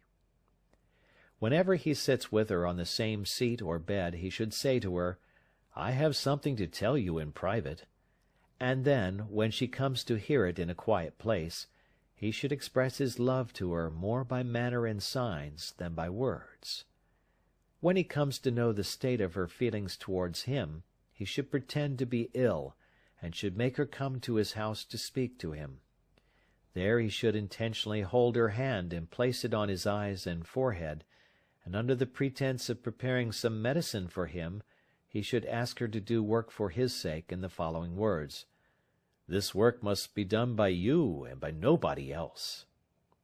When she wants to go away, he should let her go, with an earnest request to come and see him again. This device of illness should be continued for 3 days and 3 nights. After this, when she begins coming to see him frequently, he should carry on long conversations with her, for, says Gotakamuka, though a man love a girl ever so much, he never succeeds in winning her without a great deal of talking. At last, when the man finds the girl completely gained over, he may then begin to enjoy her. As for the saying that women grow less timid than usual during the evening and in darkness, and are desirous of congress at those times, and do not oppose men then, and should only be enjoyed at these hours, it is a matter of talk only. When it is impossible for the man to carry on his endeavors alone, he should, by means of the daughter of her nurse, or of a female friend in whom she confides, cause the girl to be brought to him without making known to her his design, and he should then proceed with her in the manner above described. Or he should in the beginning send his own female servant to live with the girl as her friend, and should then gain her over by her means. At last, when he knows the state of her feelings by her outward manner and conduct towards him at religious ceremonies, marriage ceremonies, fairs, festivals, theatres, public assemblies, and such like occasions, he should begin to enjoy her when she is alone, for Vatsyayana lays it down, that women, when resorted to at proper times and in proper places, do not turn away from their lovers. When a girl, possessed of good qualities and well bred, though born in a humble family, or destitute of wealth, and not therefore desired by her equals, or an orphan girl, or one deprived of her parents, but observing the rules of her family and caste, should wish to bring about her own marriage when she comes of age, such a girl should endeavor to gain over a strong and good-looking young man, or a person whom she thinks would marry her on account of the weakness of his mind, and even without the consent of his parents. She should do this by such means as would endear her to the said person, as well as by frequently seeing and meeting him. Her mother also should constantly cause them to meet by means of her female friends, and the daughter of her nurse. The girl herself should try to get alone with her beloved in some quiet place, and at odd times should give him flowers, betel nut, betel leaves, and perfumes. She should also show her skill in the practice of the arts, in shampooing, in scratching and impressing with the nails. She should also talk to him on the subjects he likes best, and discuss with him the ways and means of gaining over and winning the affections of a girl. But old authors say that although the girl loves the man ever so much, she should not offer herself, or make the first overtures, for a girl who does this loses her dignity, and is liable to be scorned and rejected. But when the man shows his wish to enjoy her, she should be favorable to him, and should show no change in her demeanor when he embraces her, and should receive all the manifestations of his love as if she were ignorant of the state of his mind. But when he tries to kiss her, she should oppose him.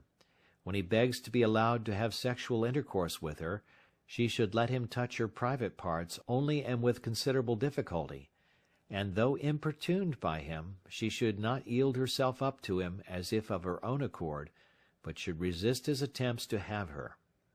It is only, moreover, when she is certain that she is truly loved, and that her lover is indeed devoted to her, and will not change his mind, that she should then give herself up to him, and persuade him to marry her quickly. After losing her virginity, she should tell her confidential friends about it. Here ends the efforts of a girl to gain over a man. There are also some verses on this subject as follows. A girl who is much sought after should marry the man that she likes, and whom she thinks would be obedient to her, and capable of giving her pleasure. But when from the desire of wealth a girl is married by her parents to a rich man without taking into consideration the character or looks of the bridegroom, or when given to a man who has several wives, she never becomes attached to the man, even though he be endowed with good qualities, obedient to her will, active, strong, and healthy, and anxious to please her in every way. Footnote: There is a good deal of truth in the last few observations. Woman is a monogamous animal, and loves but one, and likes to feel herself alone in the affections of one man, and cannot bear rivals. It may also be taken as a general rule that women either married into, or kept by, rich men love them for their wealth, but not for themselves. A husband who is obedient but yet master of himself, though he be poor and not good-looking, is better than one who is common to many women, even though he be handsome and attractive. The wives of rich men, where there are many wives, are not generally attached to their husbands, and are not confidential with them, and even though they possess all the external enjoyments of life, still have recourse to other men. A man who is of a low mind, who has fallen from his social position, and who is much given to traveling, does not deserve to be married. Neither does one who has many wives and children, or one who is devoted to sport and gambling, and who comes to his wife only when he likes. Of all the lovers of a girl, he only is her true husband who possesses the qualities that are liked by her, and such a husband only enjoys real superiority over her, because he is the husband of love. Chapter 5. On certain forms of marriage. These forms of marriage differ from the 4 kinds of marriage mentioned in Chapter 1, and are only to be made use of when the girl is gained over in the way mentioned in Chapters 3 and 4. When a girl cannot meet her lover frequently in private, she should send the daughter of her nurse to him, it being understood that she has confidence in her, and had previously gained her over to her interests.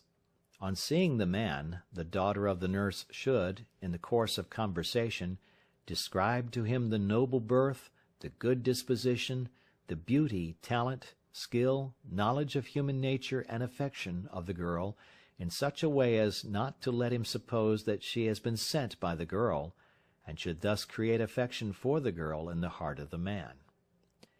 To this girl also she should speak about the excellent qualities of the man, especially of those qualities which she knows are pleasing to the girl. She should, moreover, speak with disparagement of the other lovers of the girl, and talk about the avarice and indiscretion of their parents, and the fickleness of their relations.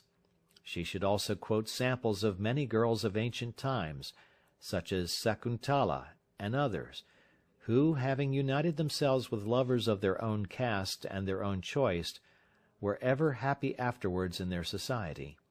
And she should also tell of other girls who married into great families, and being troubled by rival wives, became wretched and miserable, and were finally abandoned.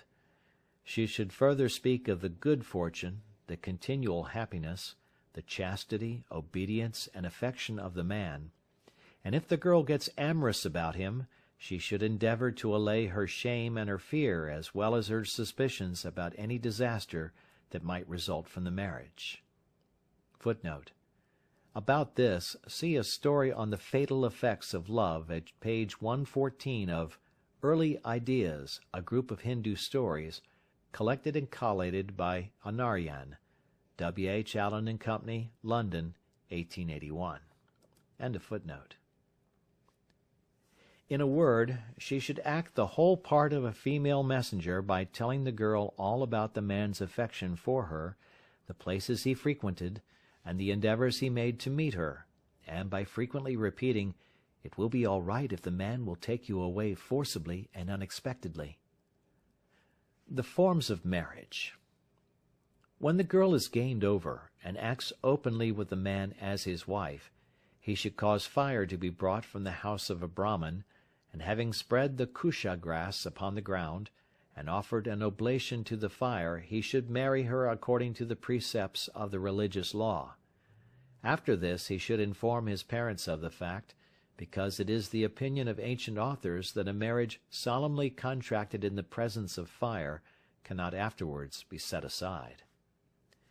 After the consummation of the marriage, the relations of the man should gradually be made acquainted with the affair, and the relations of the girl should also be apprised of it in such a way that they may consent to the marriage, and overlook the manner in which it was brought about, and when this is done, they should afterwards be reconciled by affectionate presence and favorable conduct. In this manner, the man should marry the girl according to the Gandharva form of marriage. When the girl cannot make up her mind, and will not express her readiness to marry, the man should obtain her in any one of the following ways. 1.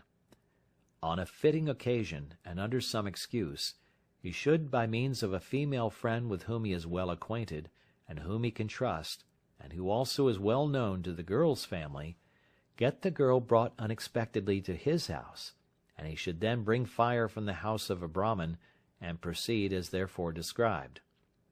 2. When the marriage of the girl with some other person draws near, the man should disparage the future husband to the utmost in the mind of the mother of the girl, and then, having got the girl to come with her mother's consent to a neighboring house, he should bring fire from the house of a Brahmin, and proceed as above. 3.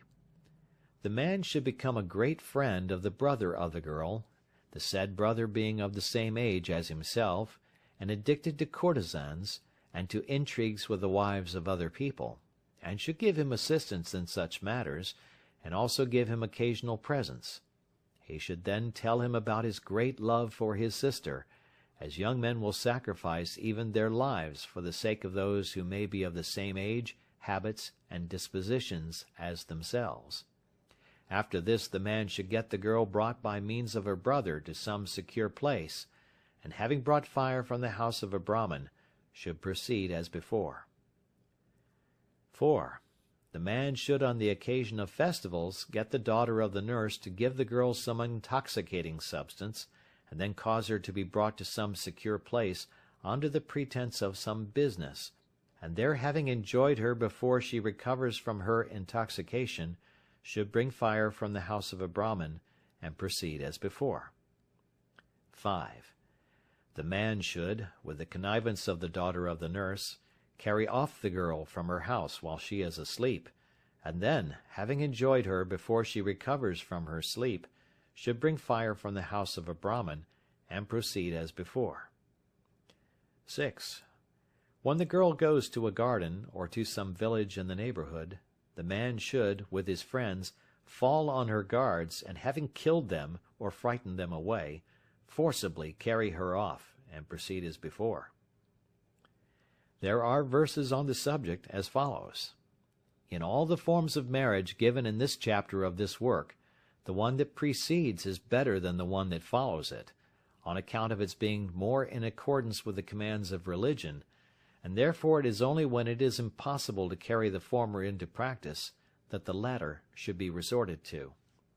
As the fruit of all good marriages is love, the Gandharva form of marriage is respected, even though it is formed under unfavorable circumstances, because it fulfills the object sought for. Footnote.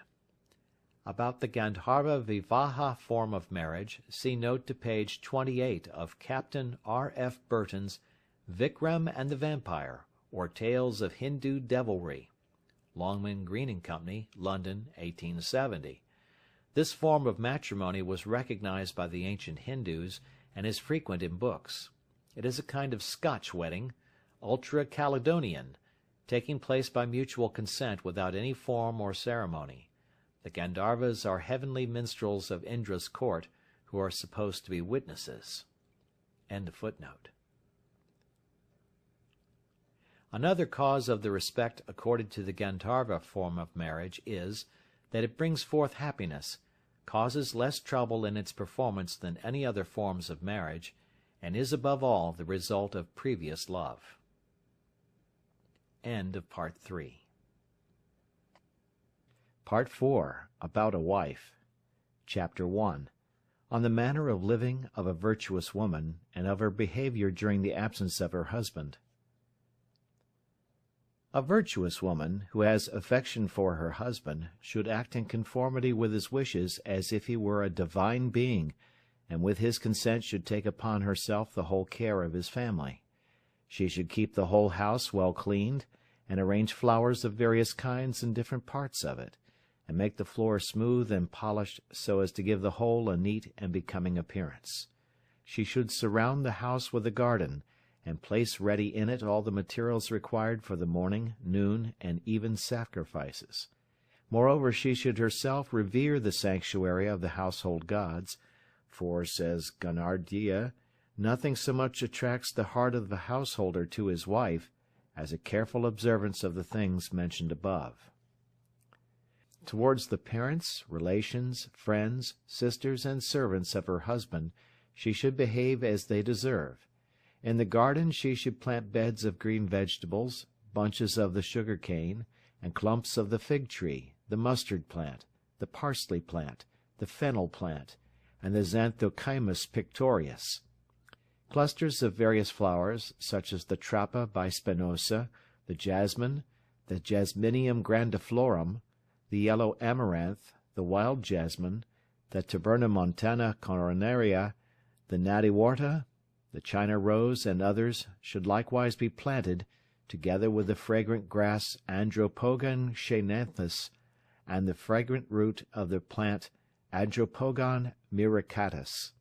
She should also have seats and arbors made in the garden, in the middle of which a well, tank, or pool should be dug. The wife should always avoid the company of female beggars, female Buddhist mendicants, unchaste and roguish women, female fortune-tellers, and witches. As regards meals, she should always consider what her husband likes and dislikes, and what things are good for him, and what are injurious to him. When she hears the sounds of his footsteps coming home, she should at once get up and be ready to do whatever he may command her, and either order her female servant to wash his feet, or wash them herself. When going anywhere with her husband, she should put on her ornaments, and without his consent she should not either give or accept invitations, or attend marriages and sacrifices, or sit in the company of female friends, or visit the temples of the gods. And if she wants to engage in any kind of games or sports, she should not do it against his will. In the same way she should always sit down after him, and get up before him, and should never awaken him when he is asleep. The kitchen should be situated in a quiet and retired place, so as not to be accessible to strangers, and should always look clean. In the event of any misconduct on the part of her husband, she should not blame him excessively, though she be a little displeased. She should not use abusive language towards him, but rebuke him with conciliatory words, whether he be in the company of friends or alone. Moreover, she should not be a scold, for, says Gonardia, there is no cause of dislike on the part of a husband so great as this characteristic in a wife. Lastly, she should avoid bad expressions, sulky looks, speaking aside, standing in the doorway and looking at passers-by, conversing in the pleasure groves, and remaining in a lonely place for a long time, and finally she should always keep her body, her teeth, her hair, and everything belonging to her, tidy, sweet, and clean. When the wife wants to approach her husband in private, her dress should consist of many ornaments, various kinds of flowers, and a cloth decorated with different colors, and some sweet-smelling ointments or unguents. But her everyday dress should be composed of a thin, close-textured cloth, a few ornaments and flowers, and a little scent, not too much. She should also observe the fasts and vows of her husband, and when he tries to prevent her doing this, she should persuade him to let her do it. At appropriate times of the year, and when they happen to be cheap, she should buy earth, bamboos, firewood, skins, and iron pots, as also salt and oil, fragrant substances, vessels made of the fruit of the plant Rhytia antidysenterica, or oval-leafed Rhytia, medicines, and other things which are always wanted, should be obtained when required and kept in a secret place of the house. The seeds of the radish, the potato, the common beet, the Indian wormwood, the mango, the cucumber, the eggplant, the kushmanda, the pumpkin gourd, the serrana, the bignonia indica, the sandalwood, the premna spinosa, the garlic plant, the onion, and other vegetables should be bought and sown at the proper seasons. The wife, moreover, should not tell to strangers the amount of her wealth, nor the secrets which her husband has confided to her. She should surpass all the women of her own rank in life in her cleverness, her appearance, her knowledge of cookery, her pride, and her manner of serving her husband. The expenditure of the year should be regulated by the profits. The milk that remains after the meals should be turned into ghee or clarified butter. Oil and sugar should be prepared at home. Spinning and weaving should also be done there, and a store of ropes and cords, and barks of trees for twisting into ropes should be kept. She should also attend to the pounding and cleaning of rice, using its small grain and chaff in some way or other. She should pay the salaries of the servants, look after the tilling of the fields, and keeping of the flocks and herds, superintend the making of vehicles, and take care of the rams, cocks, quails, parrots, starlings, cuckoos, peacocks, monkeys, and deer, and finally adjust the income and expenditure of the day. The worn-out clothes should be given to those servants who have done good work, in order to show them that their services have been appreciated, or they may be applied to some other use. The vessels in which wine is prepared, as well as those in which it is kept, should be carefully looked after, and put away at the proper time. All sales and purchases should also be well attended to. The friends of her husband she should welcome by presenting them with flowers, ointment, incense, betel leaves, and betel nut. Her father-in-law and mother-in-law she should treat as they deserve, always remaining dependent on their will, never contradicting them, speaking to them in few and not harsh words, not laughing loudly in their presence, and acting with their friends and enemies as with her own. In addition to the above, she should not be vain, or too much taken up with her enjoyments. She should be liberal towards her servants, and reward them on holidays and festivals, and not give away anything without first making it known to her husband. Thus ends the manner of living of a virtuous woman. During the absence of her husband on a journey, the virtuous woman should wear only her auspicious ornaments, and observe the fasts in honor of the gods. While anxious to hear the news of her husband, she should still look after her household affairs. She should sleep near the elder women of the house, and make herself agreeable to them. She should look after and keep in repair the things that are liked by her husband, and continue the works that have been begun by him. To the abode of her relations she should not go except on occasions of joy and sorrow, and then she should go in her usual traveling dress, accompanied by her husband's servants, and not remain there for a long time. The fasts and feasts should be observed with the consent of the elders of the house. The resources should be increased by making purchases and sales according to the practice of the merchants, and by means of honest servants superintended by herself. The income should be increased, and the expenditure diminished as much as possible. And when her husband returns from his journey, she should receive him at first in her ordinary clothes, so that he may know in what way she has lived during his absence, and should bring to him some presents, as also materials for the worship of the deity. Thus ends the part relating to the behavior of a wife during the absence of her husband on a journey. There are also some verses on the subject, as follows. The wife, whether she be a woman of noble family, or a virgin widow remarried, or a concubine, should lead a chaste life, devoted to her husband, and doing everything for his welfare. Footnote: Virgin widow probably refers to a girl married in her infancy, or when very young, and whose husband had died before she arrived at the age of puberty.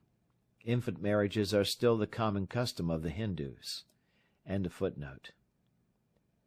Women acting thus acquire dharma, artha, and kama, obtain a high position, and generally keep their husbands devoted to them. Chapter 2. On the conduct of the elder wife towards the other wives of her husband, and on that of a younger wife towards the elder ones, also on the conduct of a virgin widow remarried, of a wife disliked by her husband, of the women in the king's harem, and lastly, on the conduct of a husband towards many wives. The causes of remarrying during the lifetime of the wife are as follows. 1. The folly or ill temper of the wife. 2. Her husband's dislike to her. 3. The want of offspring. 4. The continual birth of daughters. 5. The incontinence of the husband. From the very beginning the wife should endeavor to attract the heart of her husband, by showing to him continually her devotion, her good temper, and her wisdom. If, however, she bears him no children, she should herself tell her husband to marry another woman. And when the second wife is married and brought to the house, the first wife should give her a position superior to her own, and look upon her as a sister. In the morning the elder wife should forcibly make the younger one decorate herself in the presence of their husband, and should not mind all the husband's favor being given to her. If the younger wife does anything to displease her husband, the elder one should not neglect her, but should always be ready to give her most careful advice, and should teach her to do various things in the presence of her husband. Her children she should treat as her own. Her attendants she should look upon with more regard, even than on her own servants. Her friends she should cherish with love and kindness, and her relations with great honor. When there are many other wives besides herself, the elder wife should associate with the one who is immediately next to her in rank and age, and should instigate the wife who has recently enjoyed her husband's favor to quarrel with the present favorite. After this she should sympathize with the former, and having collected all the other wives together, should get them to denounce the favorite as a scheming and wicked woman, without, however, committing herself in any way. If the favorite wife happens to quarrel with the husband, then the elder wife should take her part, and give her false encouragement, and thus cause the quarrel to be increased. If there be only a little quarrel between the two, the elder wife should do all she can to work it up into a large quarrel. But if after this she finds the husband still continues to love his favorite wife, she should then change her tactics, and endeavor to bring about a conciliation between them, so as to avoid her husband's displeasure.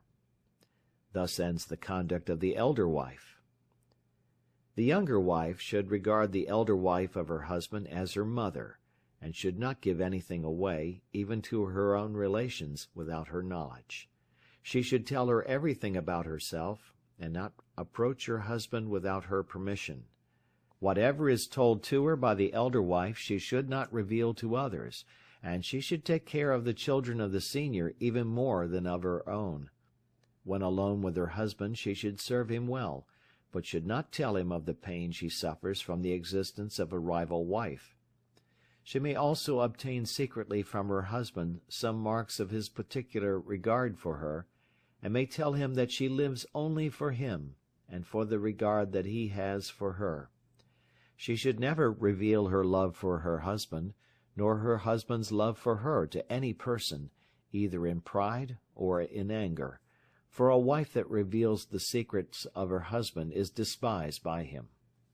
As for seeking to obtain the regard of her husband, Gonardia says that it should always be done in private, for fear of the elder wife.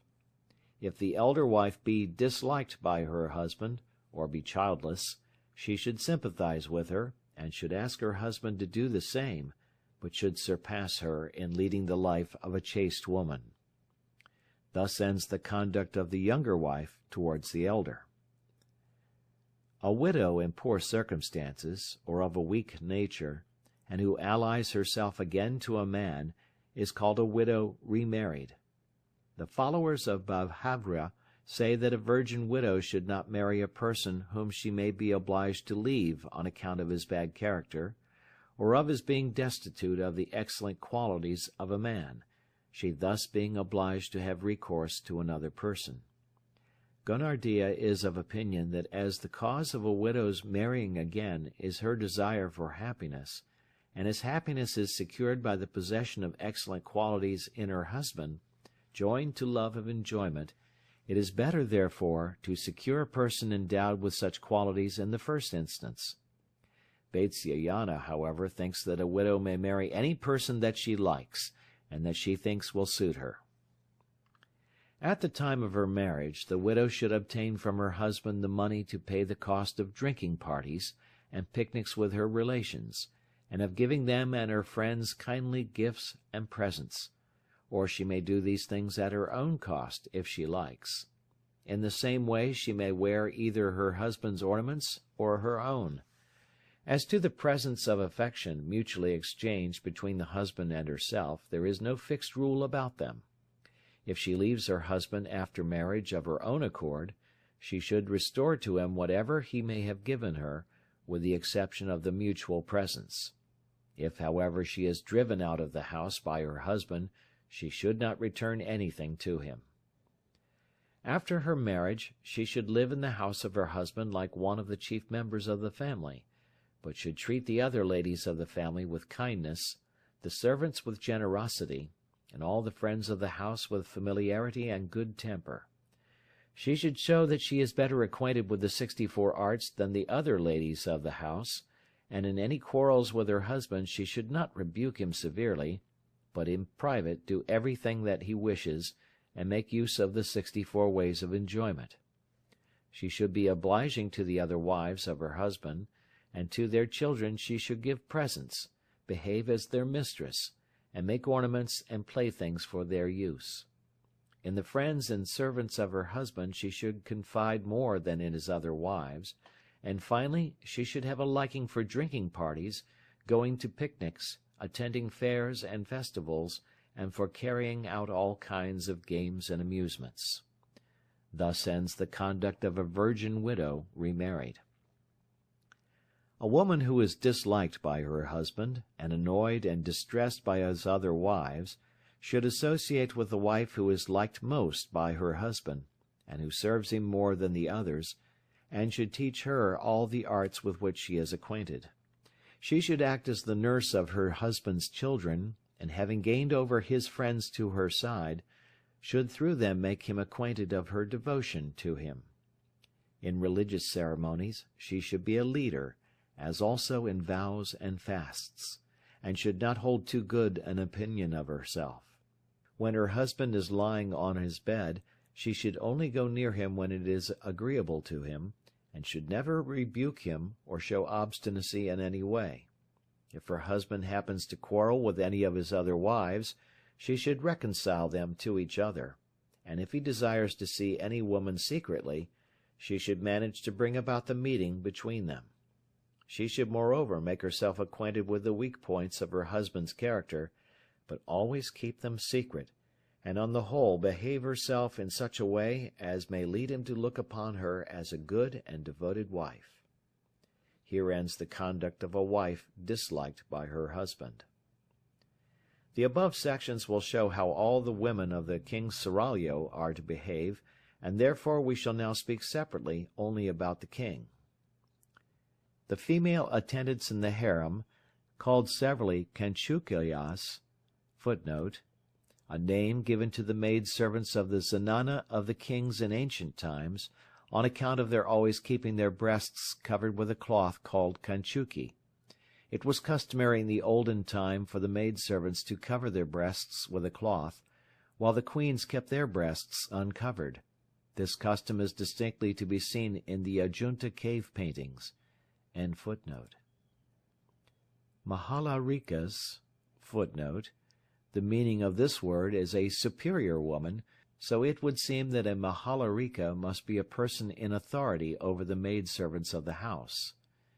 End footnote. And Mahalikas, (Footnote: this was also appertaining to the rank of women employed in the harem. In latter times this place was given to eunuchs.) End footnote. Should bring flowers, ointments, and clothes from the king's wives to the king, and he having received these things should give them as presents to the servants, along with the things worn by him the previous day. In the afternoon the king, having dressed and put on his ornaments, should interview the women of the harem, who should also be dressed and decorated with jewels. Then, having given to each of them such a place and such respect as may suit the occasion and as they may deserve, he should carry on with them a cheerful conversation.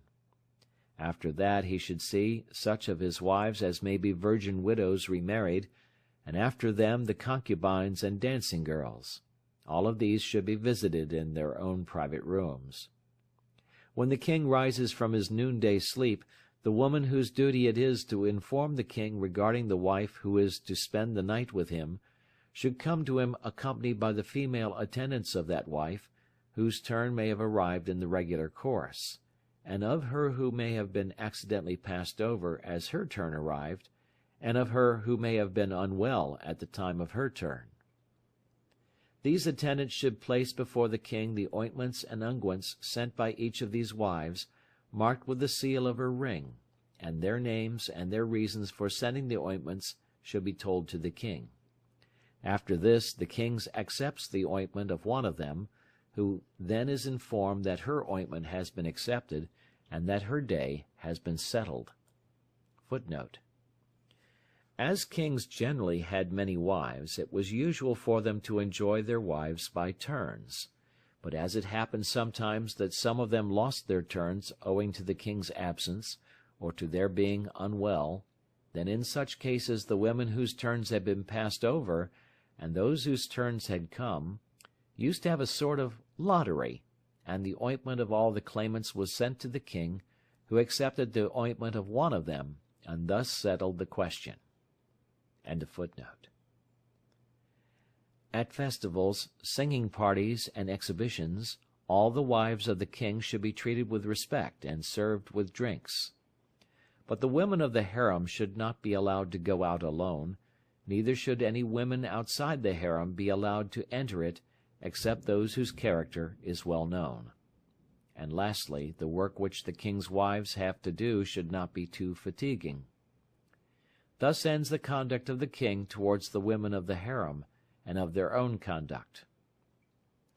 A man marrying many wives should act fairly towards them all. He should neither disregard nor pass over their faults, and should not reveal to one wife the love, passion, bodily blemishes, and confidential reproaches of the other. No opportunity should be given to any one of them of speaking to him about their rivals, and if one of them should begin to speak ill of another, he should chide her, and tell her that she has exactly the same blemishes in her character.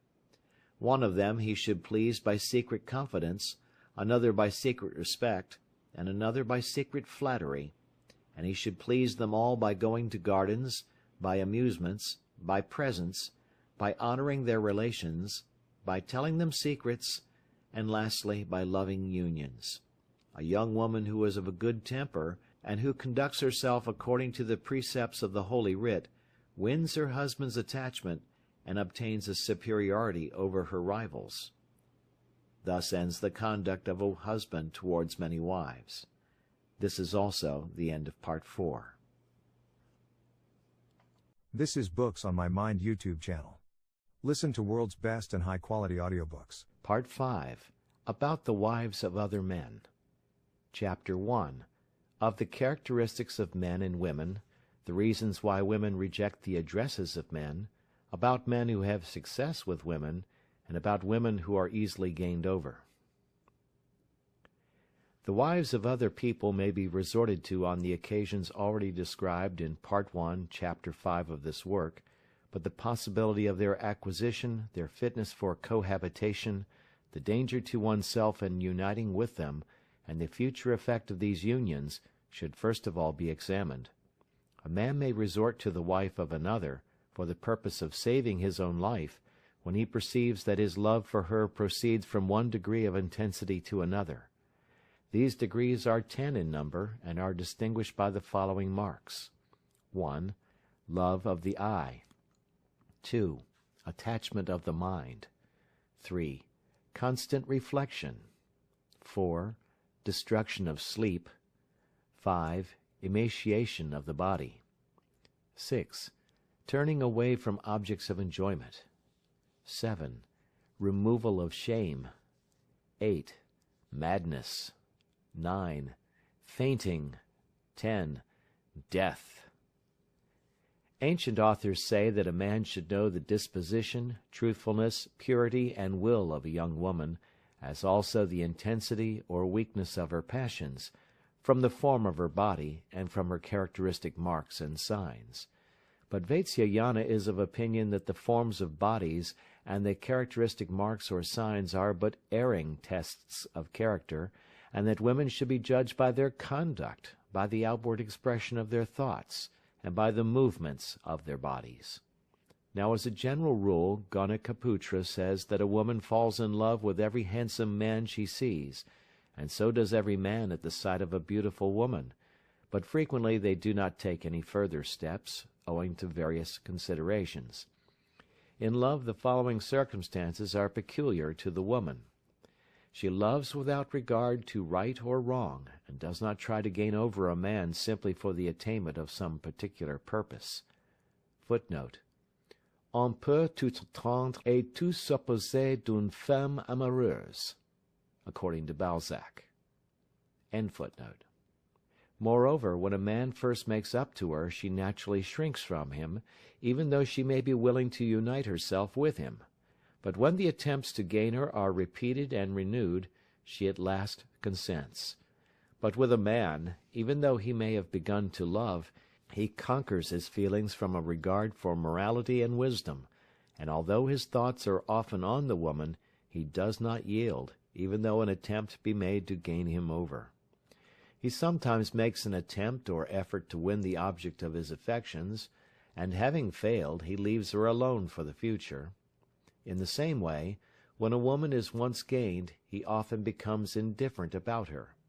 As for the saying that a man does not care for what is easily gained, and only desires a thing which cannot be obtained without difficulty, it is only a matter of talk.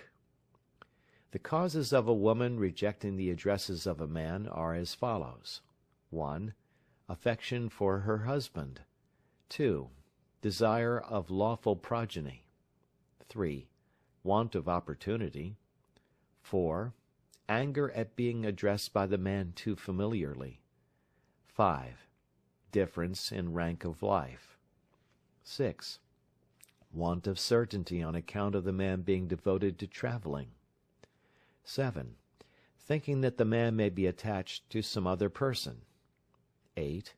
Fear of the man's not keeping his intentions secret. 9.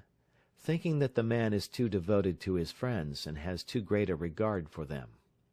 10. The apprehension that he is not in earnest. 11. Bashfulness on account of his being an illustrious man. 12. Fear on account of his being powerful, or possessed of too impetuous a passion, in the case of the dear woman. 13. Bashfulness on account of his being too clever. 14. The thought of having once lived with him on friendly terms only. 15. Contempt of his want of knowledge of the world. 16. Disgust of his low character. 17. Disgust at his want of perception of her love for him. 18. In the case of an elephant woman, the thought that he is a hare man, or a man of weak passion. 19. Compassion lest anything should befall him on account of his passion.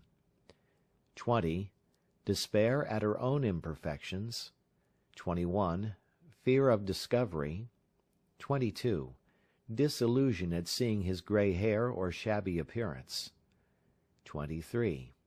Fear that he may be employed by her husband to test her chastity. 24. The thought that he has too much regard for morality. Whichever of the above causes a man may detect, he should endeavor to remove it from the very beginning. Thus, the bashfulness that may arise from his greatness or his ability, he should remove by showing his great love and affection for her. The difficulty of the want of opportunity, or if his inaccessibility, he should remove by showing her some easy way of access. The excessive respect entertained by the woman for him should be removed by making himself very familiar. The difficulties that arise from his being thought a low character, he should remove by showing his valor and his wisdom. Those that come from neglect, by extra attention, and those that arise from fear, by giving her proper encouragement.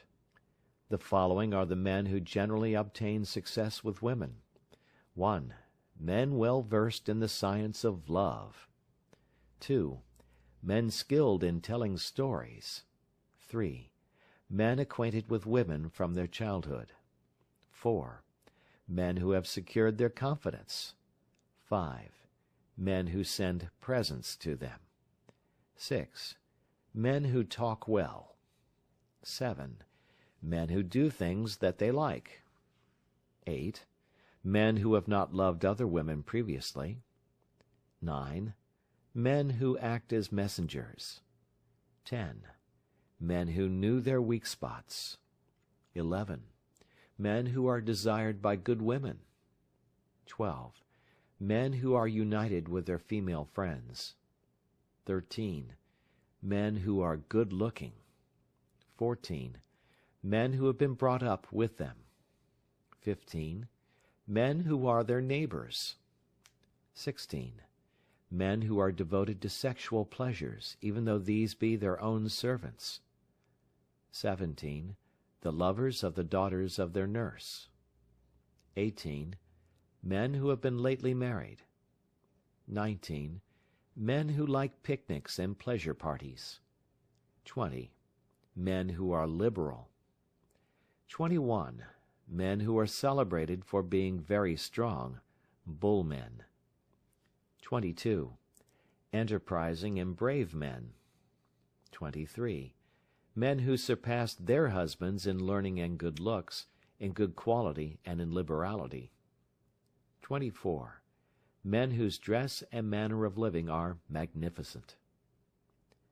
The following are the women who are easily gained over. 1. Women who stand at the doors of their houses. 2. Women who are always looking out on the street. 3. Women who sit conversing in their neighbor's house. 4.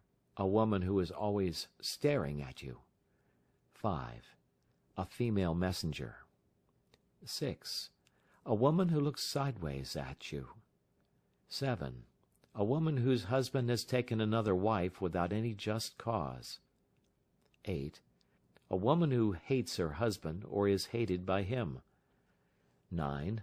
A woman who has nobody to look after her or keep her in check.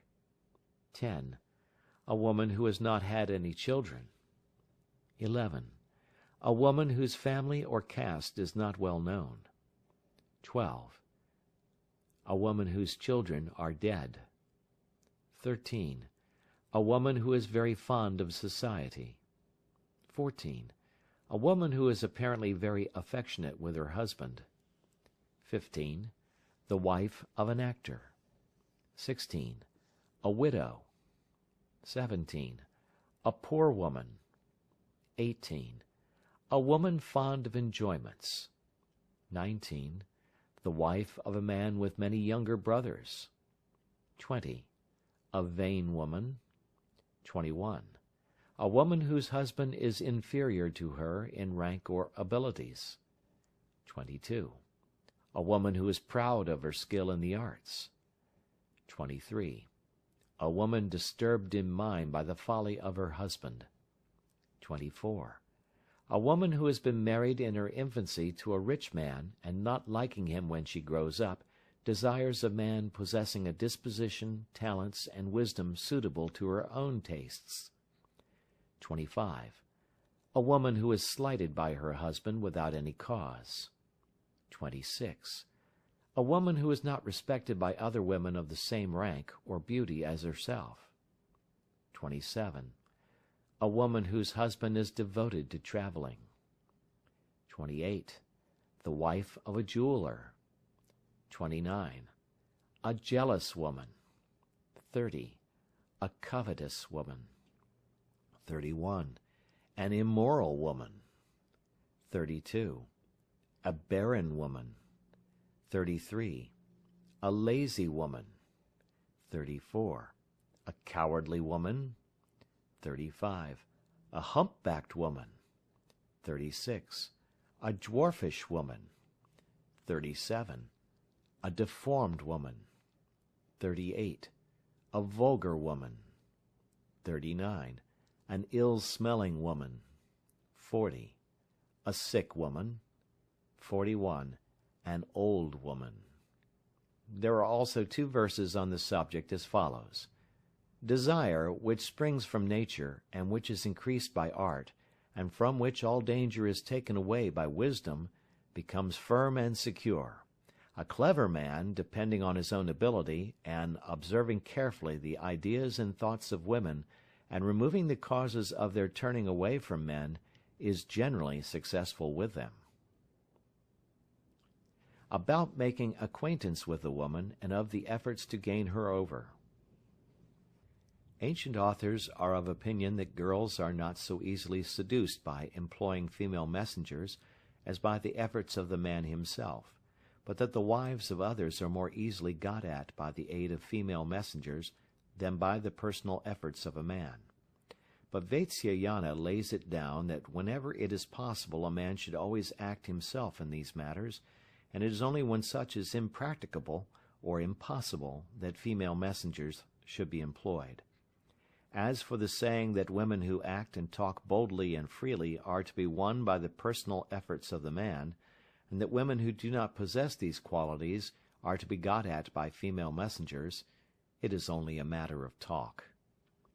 Now when a man acts himself in the matter, he should first of all make the acquaintance of the woman he loves in the following manner.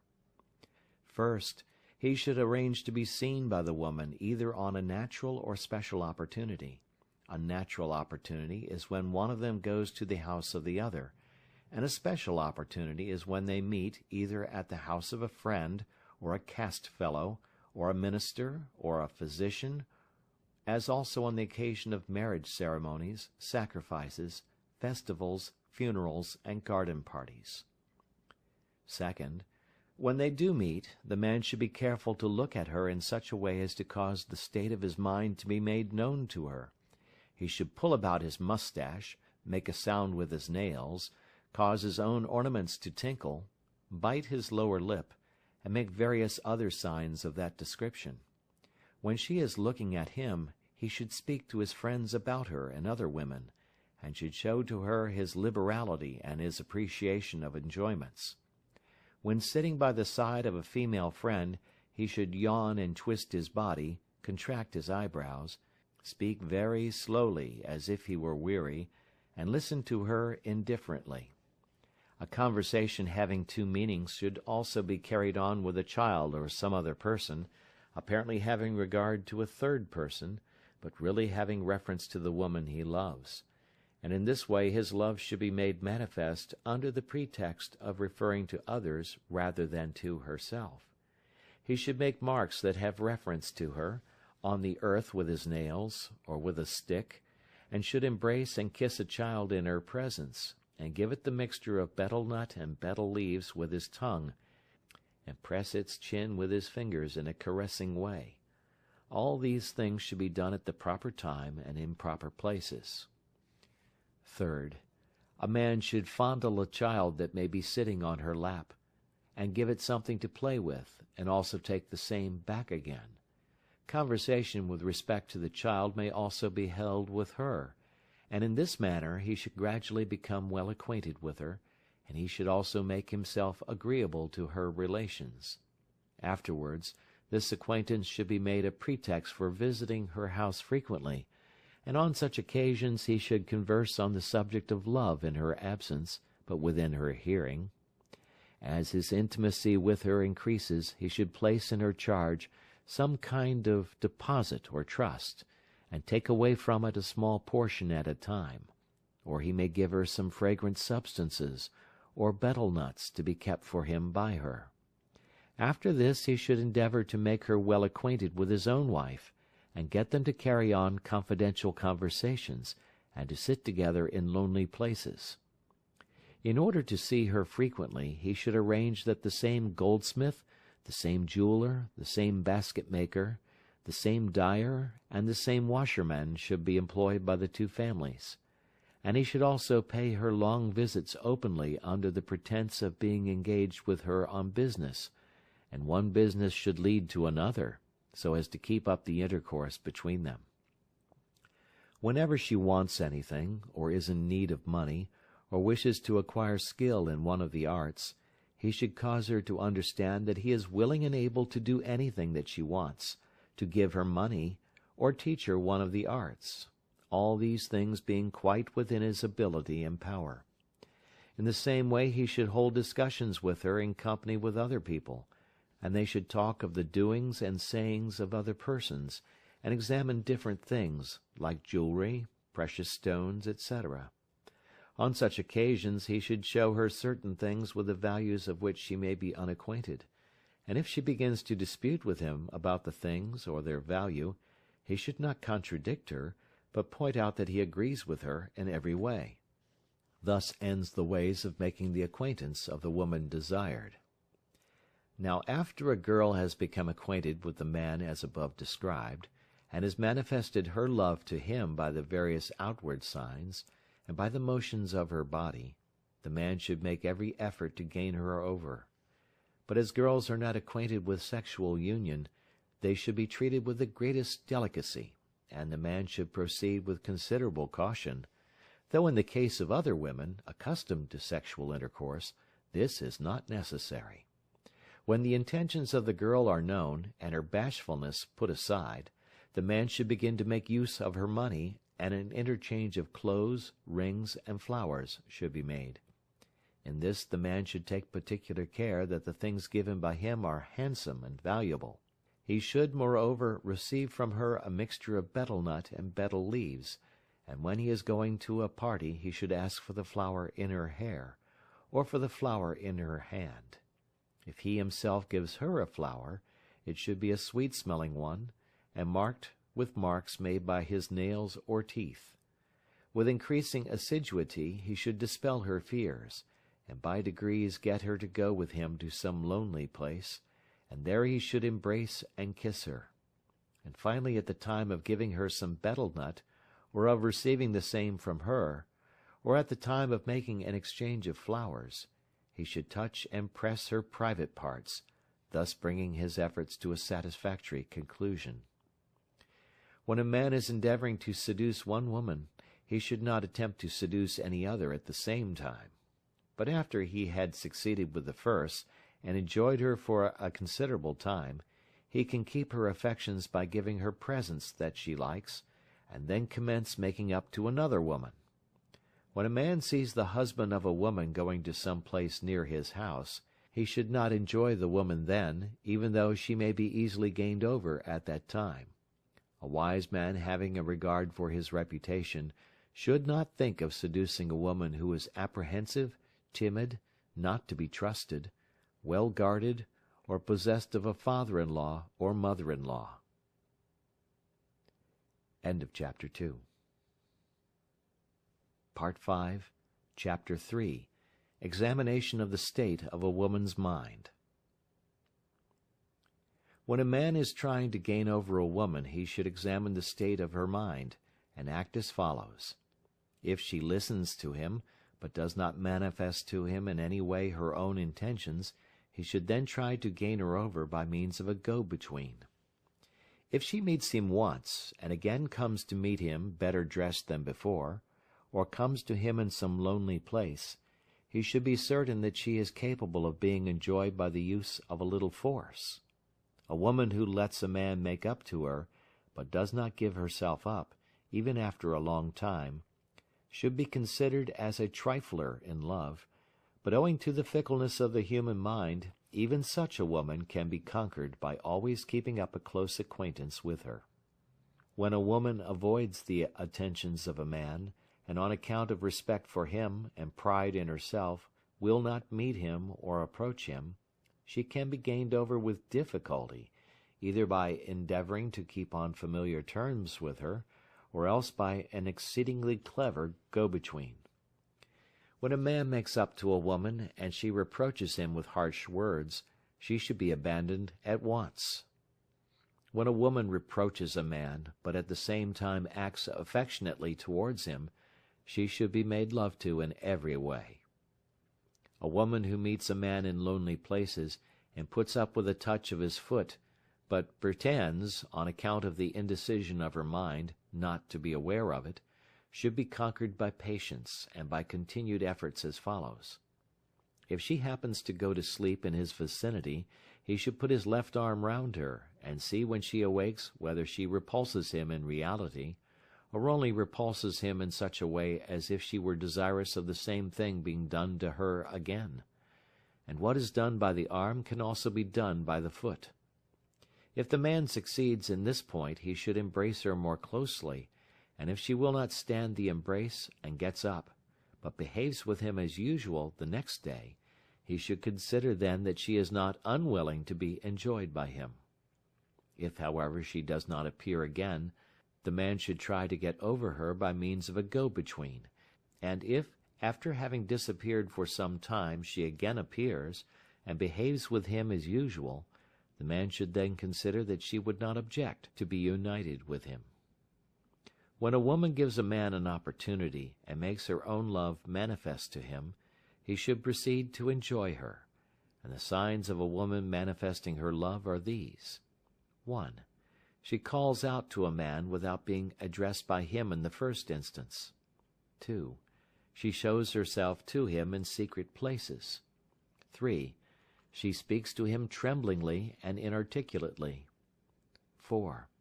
She has the fingers of her hand and the toes of her feet moistened with perspiration, and her face blooming with delight. 5. She occupies herself with shampooing his body and pressing his head. 6.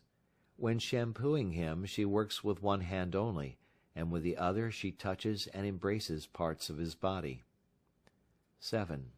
She remains with both hands placed on his body motionless as if she had been surprised by something, or was overcome by fatigue. 8. She sometimes bends down her face upon his thighs, and when asked to shampoo them, does not manifest any unwillingness to do so. 9. She places one of her hands quite motionless on his body, and even though the man should press it between two members of his body, she does not remove it for a long time. 10. Lastly, when she has resisted all the efforts of the man to gain her over, she returns to him next day to shampoo his body as before. When a woman neither gives encouragement to a man, nor avoids him, but hides herself and remains in some lonely place, she must be got at by means of the female servant who may be near her.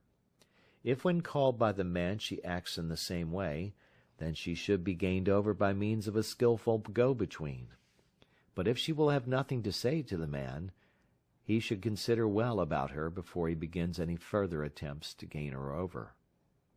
Thus ends the examination of the state of a woman's mind. A man should first get himself introduced to a woman, and then carry on a conversation with her. He should give her hints of his love for her, and if he finds from her replies that she receives these hints favorably, he should then set to work to gain her over without any fear. A woman who shows her love by outward signs to the man at his first interview should be gained over very easily. In the same way, a lascivious woman, who when addressed in loving words replies openly in words expressive of her love, should be considered to have been gained over at that very moment. With regard to all women, whether they be wise, simple, or confiding, this rule is laid down that those who make an open manifestation of their love are easily gained over. Chapter 4. About the business of a go-between. If a woman has manifested her love or desire, either by signs or by motions of her body, and is afterwards rarely or never seen anywhere, or if a woman is met for the first time, the man should get a go-between to approach her. Now the go-between, having wheedled herself into the confidence of the woman by acting according to her disposition, should try to make her hate or despise her husband by holding artful conversations with her, by telling her about medicines for getting children, by talking to her about other people, by tales of various kinds, by stories about the wives of other men, and by praising her beauty, wisdom, generosity, and good nature, and then saying to her, "It is indeed a pity that you, who are so excellent a woman in every way, should be possessed of a husband of this kind. "Beautiful lady, he is not fit even to serve you." The go-between should further talk to the woman about the weakness of the passion of her husband, his jealousy, his roguery, his ingratitude, his aversion to enjoyments, his dullness, his meanness, and all the other faults that he may have, and with which she may be acquainted. She should particularly harp upon that fault or that failing by which the wife may appear to be the most affected. If the wife be a dear woman, and the husband a hare man, then there would be no fault in that direction. But in the event of his being a hare man, and she a mare woman or elephant woman, then this fault should be pointed out to her.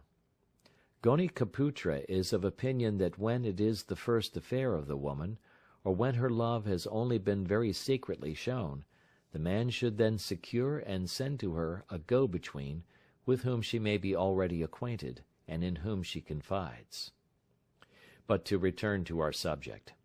The go-between should tell the woman about the obedience and love of the man, and as her confidence and affection increase, she should then explain to her the thing to be accomplished in the following way.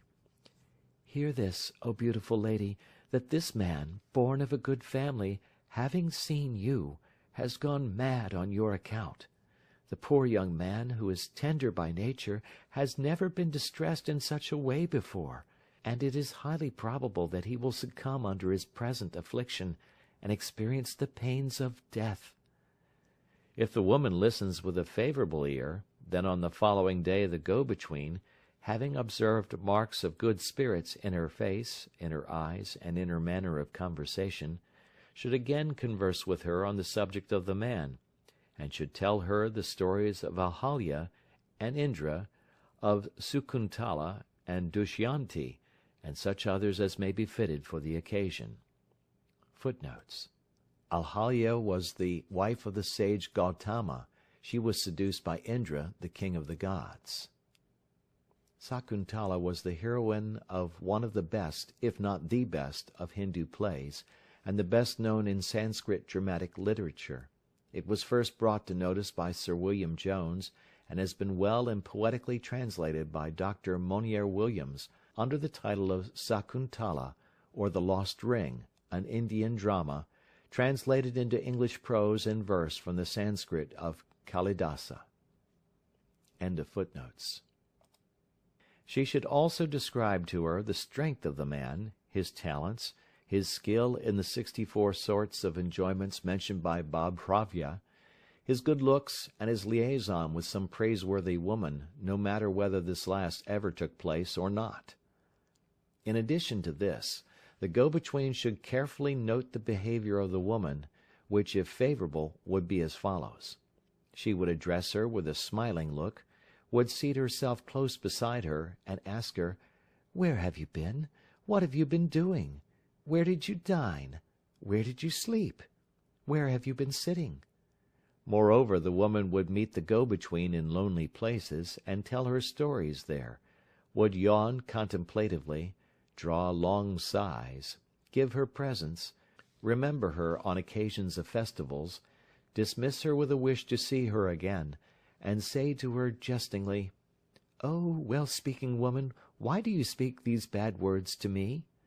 Would discourse on the sin of her union with the man, would not tell her about any previous visits or conversations that she may have had with him, but wish to be asked about these, and lastly, would laugh at the man's desire, but would not reproach him in any way.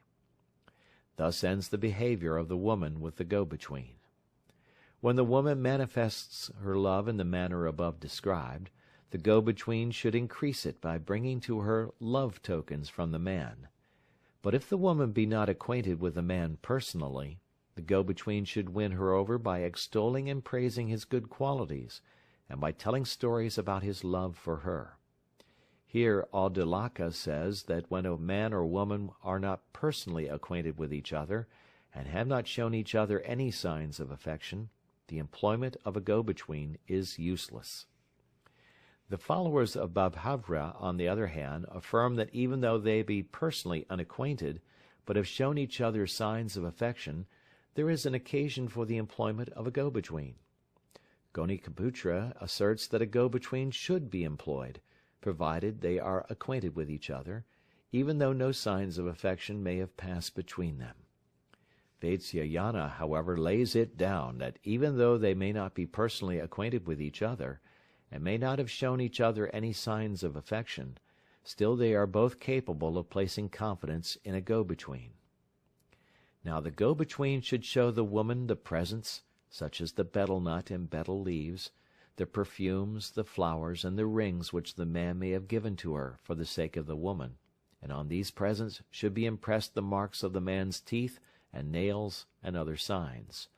On the cloth that he may send, he should draw with saffron both his hands joined together, as if in earnest entreaty. The go-between should also show to the woman ornamental figures of various kinds cut in leaves, together with ear ornaments and chaplets made of flowers containing love letters expressive of the desire of the man.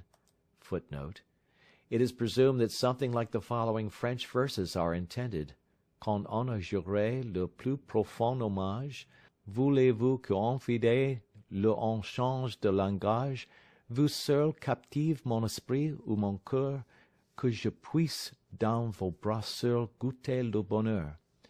Je voudrais, mais en vain, que mon cœur et délire couche où ce papier n'oserait vous dire.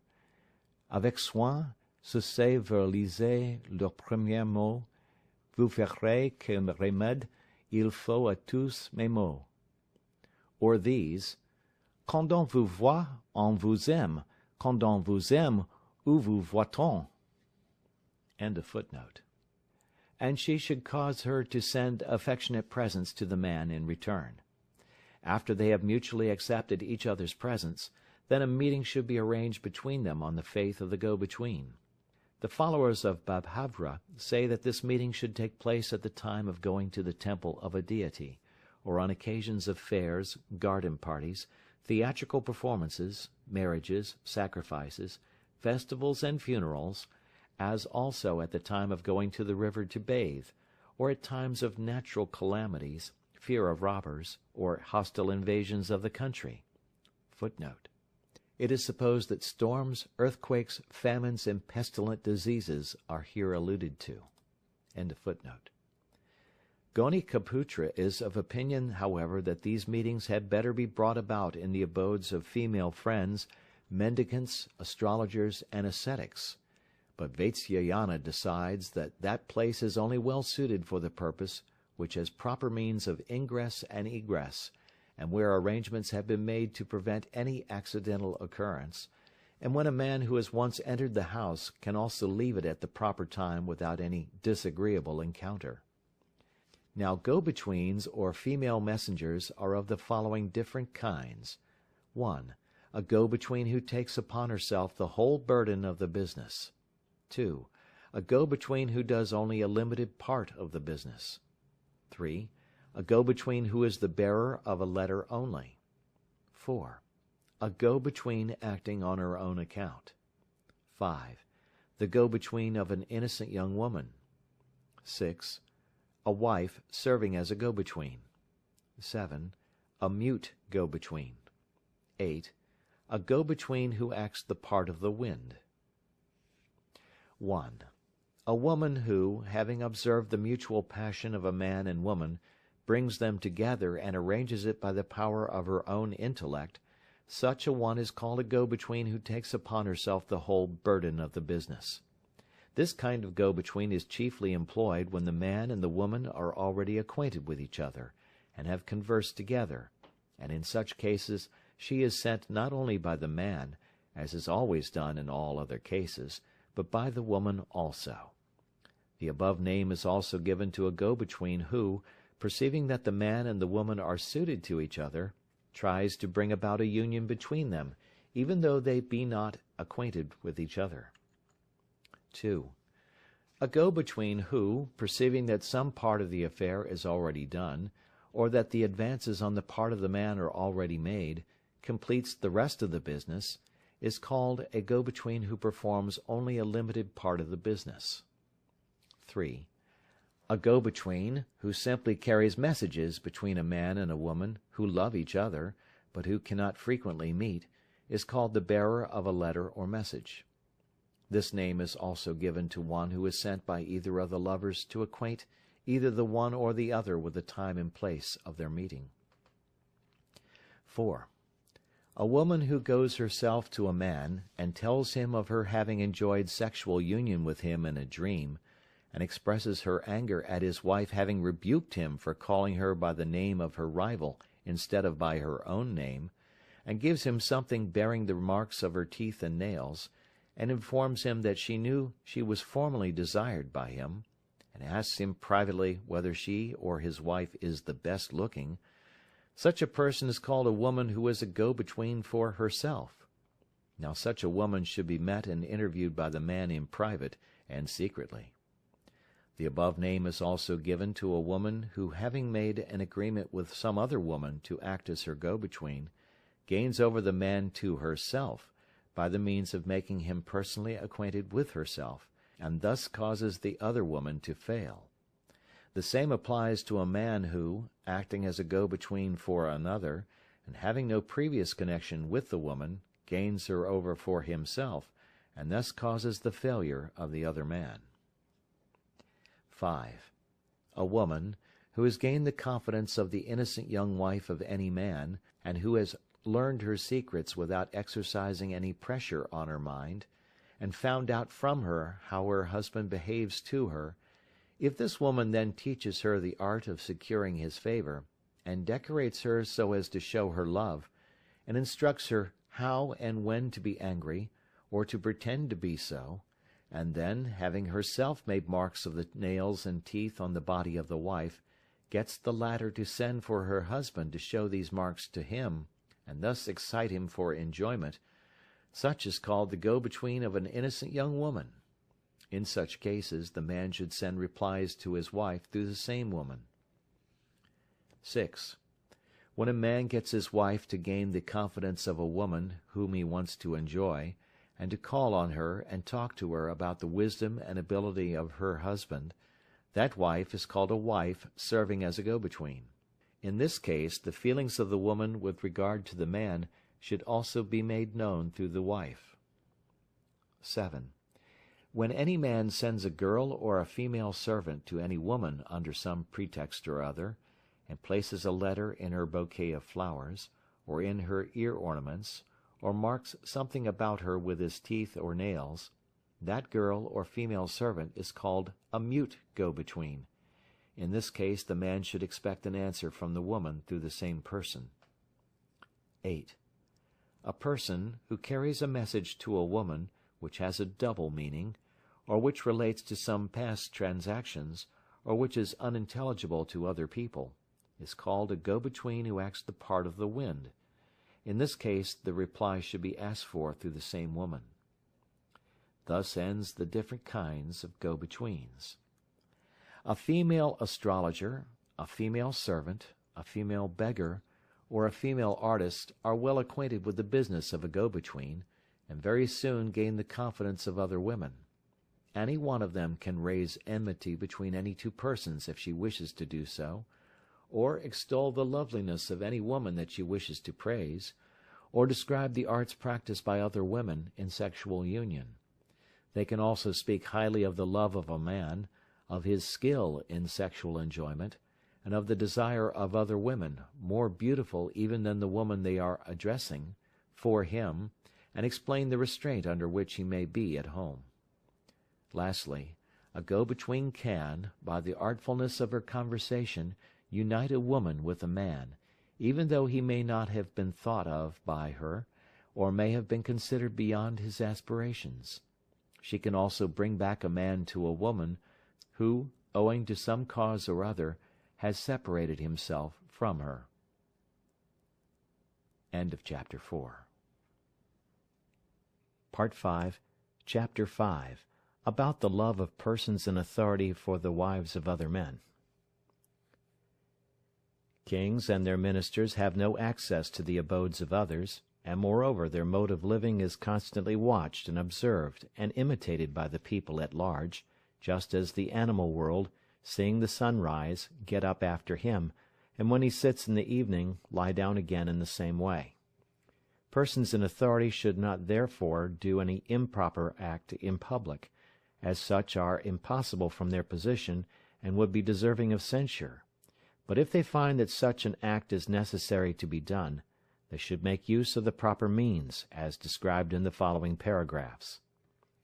The head man of the village, the king's officer employed there, and the man whose business it is to glean corn, can gain over female villagers simply by asking them. Footnote: This is a phrase used for a man who does the work of everybody and who is fed by the whole village. End footnote. It is on this account that this class of women are called unchaste women by voluptuaries. The union of the above-mentioned men with this class of women takes place on the occasions of unpaid labor, of filling the granaries in their houses, of taking things in and out of the house, of cleaning the houses, of working in the fields, and of purchasing cotton, wool, flax, hemp, and thread, and at the season of the purchase, sale, and exchange of various other articles, as well as at the time of doing various other works. In the same way the superintendents of cow-pens enjoy the women in the cow-pens, and the officers, who have the superintendence of widows, of the women who are without supporters, and of women who have left their husbands, have sexual intercourse with these women. The intelligent accomplish their object by wandering at night in the village, and while villagers also unite with the wives of their sons, being much alone with them. Lastly, the superintendents of markets have a great deal to do with the female villagers at the time of their making purchases in the market. During the festival of the 8th moon, that is, during the bright half of the month of Nagashesha, as also during the moonlight festival of the month of Kartika, and the spring festival of Chaitra, the women of cities and towns generally visit the women of the king's harem in the royal palace. These visitors go to the several apartments of the women of the harem, as they are acquainted with them, and pass the night in conversation, and in proper sports and amusement, and go away in the morning.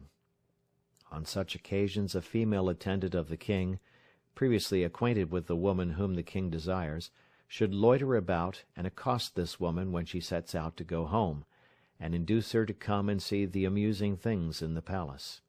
Previous to these festivals even, she should have caused it to be intimated to this woman that on the occasion of this festival she would show her all the interesting things in the royal palace. Accordingly she should show her the bower of the coral creeper, the garden house with its floor inlaid with precious stones, the bower of grapes, the building on the water, the secret passages in the walls of the palace, the pictures, the sporting animals, the machines, the birds, and the cages of the lions and the tigers. After this, when alone with her, she should tell her about the love of the king for her, and should describe to her the good fortune which would attend upon her union with the king, giving her at the time a strict promise of secrecy. If the woman does not accept the offer, she should conciliate and please her with handsome presents befitting the position of the king, and having accompanied her for some distance, should dismiss her with great affection. 2.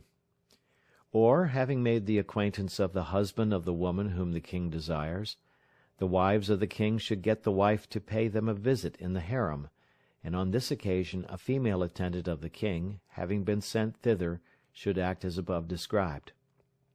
3. Or one of the king's wives should get acquainted with the woman that the king desires, by sending one of the female attendants to her, who should, on their becoming more intimate, induce her to come and see the royal abode. Afterwards, when she has visited the harem, and acquired confidence, a female confidante of the king, sent thither, should act as before described. 4. Or the king's wife should invite the woman, whom the king desires, to come to the royal palace, so that she might see the practice of the art in which the king's wife may be skilled, and after she has come to the harem, a female attendant of the king, sent thither, should act as before described. 5. Or a female beggar, in league with the king's wife, should say to the woman desired by the king, and whose husband may have lost his wealth, or may have some cause of fear from the king, This wife of the king has influence over him, and she is, moreover, naturally kind-hearted. We must therefore go to her in this matter. I shall arrange for your entrance into the harem, and she will do away with all cause of danger and fear from the king." If the woman accepts this offer, the female beggar should take her 2 or 3 times to the harem, and the king's wife there should give her a promise of protection. After this, when the woman, delighted with her reception and promise of protection, again goes to the harem, then a female attendant of the king sent thither should act as directed. 6. What has been said above regarding the wife of one who has some cause of fear from the king applies also to the wives of those who seek service under the king, or who are oppressed by the king's ministers, or who are poor, or who are not satisfied with their position, or who are desirous of gaining the king's favor, or who wish to become famous among the people, or who are oppressed by the members of their own caste, or who want to injure their caste fellows, or who are spies of the king, or who have any other object to attain. 7. Lastly, if the woman desired by the king be living with some person who is not her husband, then the king should cause her to be arrested, and having made her a slave on account of her crime, should place her in the harem. Or the king should cause his ambassador to quarrel with the husband of the woman desired by him, and should then imprison her as the wife of an enemy of the king, and by this means should place her in the harem. Thus ends the means of gaining over the wives of others secretly. The above-mentioned ways of gaining over the wives of other men are chiefly practiced in the palaces of kings. But a king should never enter the abode of another person, for Abhira, the king of the Kattas, was killed by a washerman while in the house of another, and in the same way Jayasana, the king of the Kashis, was slain by the commandant of his cavalry. Footnote: the exact date of the reign of these kings is not known. It is supposed to have been about the beginning of the Christian era.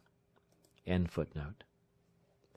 But according to the customs of some countries, there are facilities for kings to make love to the wives of other men. Thus, in the country of the Andhras, the newly married daughters of the people thereof enter the king's harem with some presents on the 10th day of their marriage, and having been enjoyed by the king, are then dismissed. Footnote: Andhras is the modern country of Tailangam, which is to the south of Rajamundry. End footnote. In the country of the Vatsagulmas, footnote, supposed to be a tract of the country to the south of Malwa, end footnote, the wives of the chief ministers approach the king at night to serve him. In the country of the Vidarbhas, footnote, now known by the name of Berar, its capital was Kundampura, which has been identified with the modern Umravati. End footnote. The beautiful wives of the inhabitants pass a month in the king's harem under the pretense of affection for the king. In the country of the Aparatakas, footnote, also called Aparantakas, being the northern and southern Konkan, end footnote, the people gave their beautiful wives as presents to the ministers and the kings. And lastly, in the country of the Saurashtras, footnote, the modern provinces of Kathiawar, its capital was called Girinagunda, or the modern Junagur. End footnote. The women of the city and the country entered the royal harem for the king's pleasure either together or separately.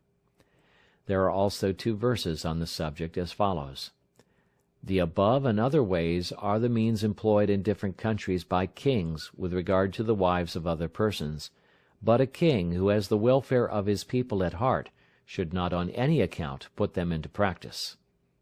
A king who has conquered the 6 enemies of mankind becomes the master of the whole earth. Footnote: these are lust, anger, avarice, spiritual ignorance, pride, and envy. End footnote. Chapter 6. About the women of the royal harem, and of the keeping of one's own wife. The women of the royal harem cannot see or meet any men on account of their being strictly guarded, neither do they have their desires satisfied, because their only husband is common to many wives. For this reason among themselves they give pleasure to each other in various ways as now described.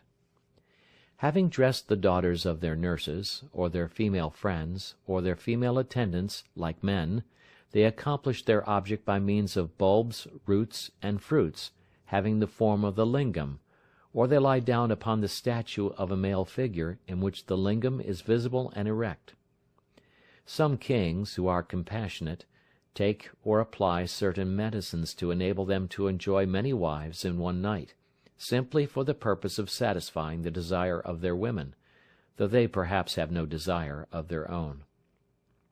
Others enjoy with great affection only those wives that they particularly like, while others only take them according as the turn of each wife arrives in due course. Such are the ways of enjoyment prevalent in Eastern countries, and what is said about the means of enjoyment of the female is also applicable to the male. By means of their female attendants, the ladies of the royal harem generally get men into their apartments in the disguise or dress of women. Their female attendants, and the daughters of their nurses, who are acquainted with their secrets, should exert themselves to get men to come to the harem in this way, by telling them of the good fortune attending it, and by describing the facilities of entering and leaving the palace, the large size of the premises, the carelessness of the sentinels, and the irregularities of the attendants about the persons of the royal wives. But these women should never induce a man to enter the harem by telling him falsehoods, for that would probably lead to his destruction. As for the man himself, he had better not enter a royal harem, even though it may be easily accessible, on account of the numerous disasters to which he may be exposed there. If, however, he wants to enter it, he should first ascertain whether there is an easy way to get out, whether it is closely surrounded by the pleasure garden, whether it has separate enclosures belonging to it, whether the sentinels are careless, whether the king has gone abroad, and then, when he is called by the women of the harem, he should carefully observe the localities, and enter by the way pointed out by them.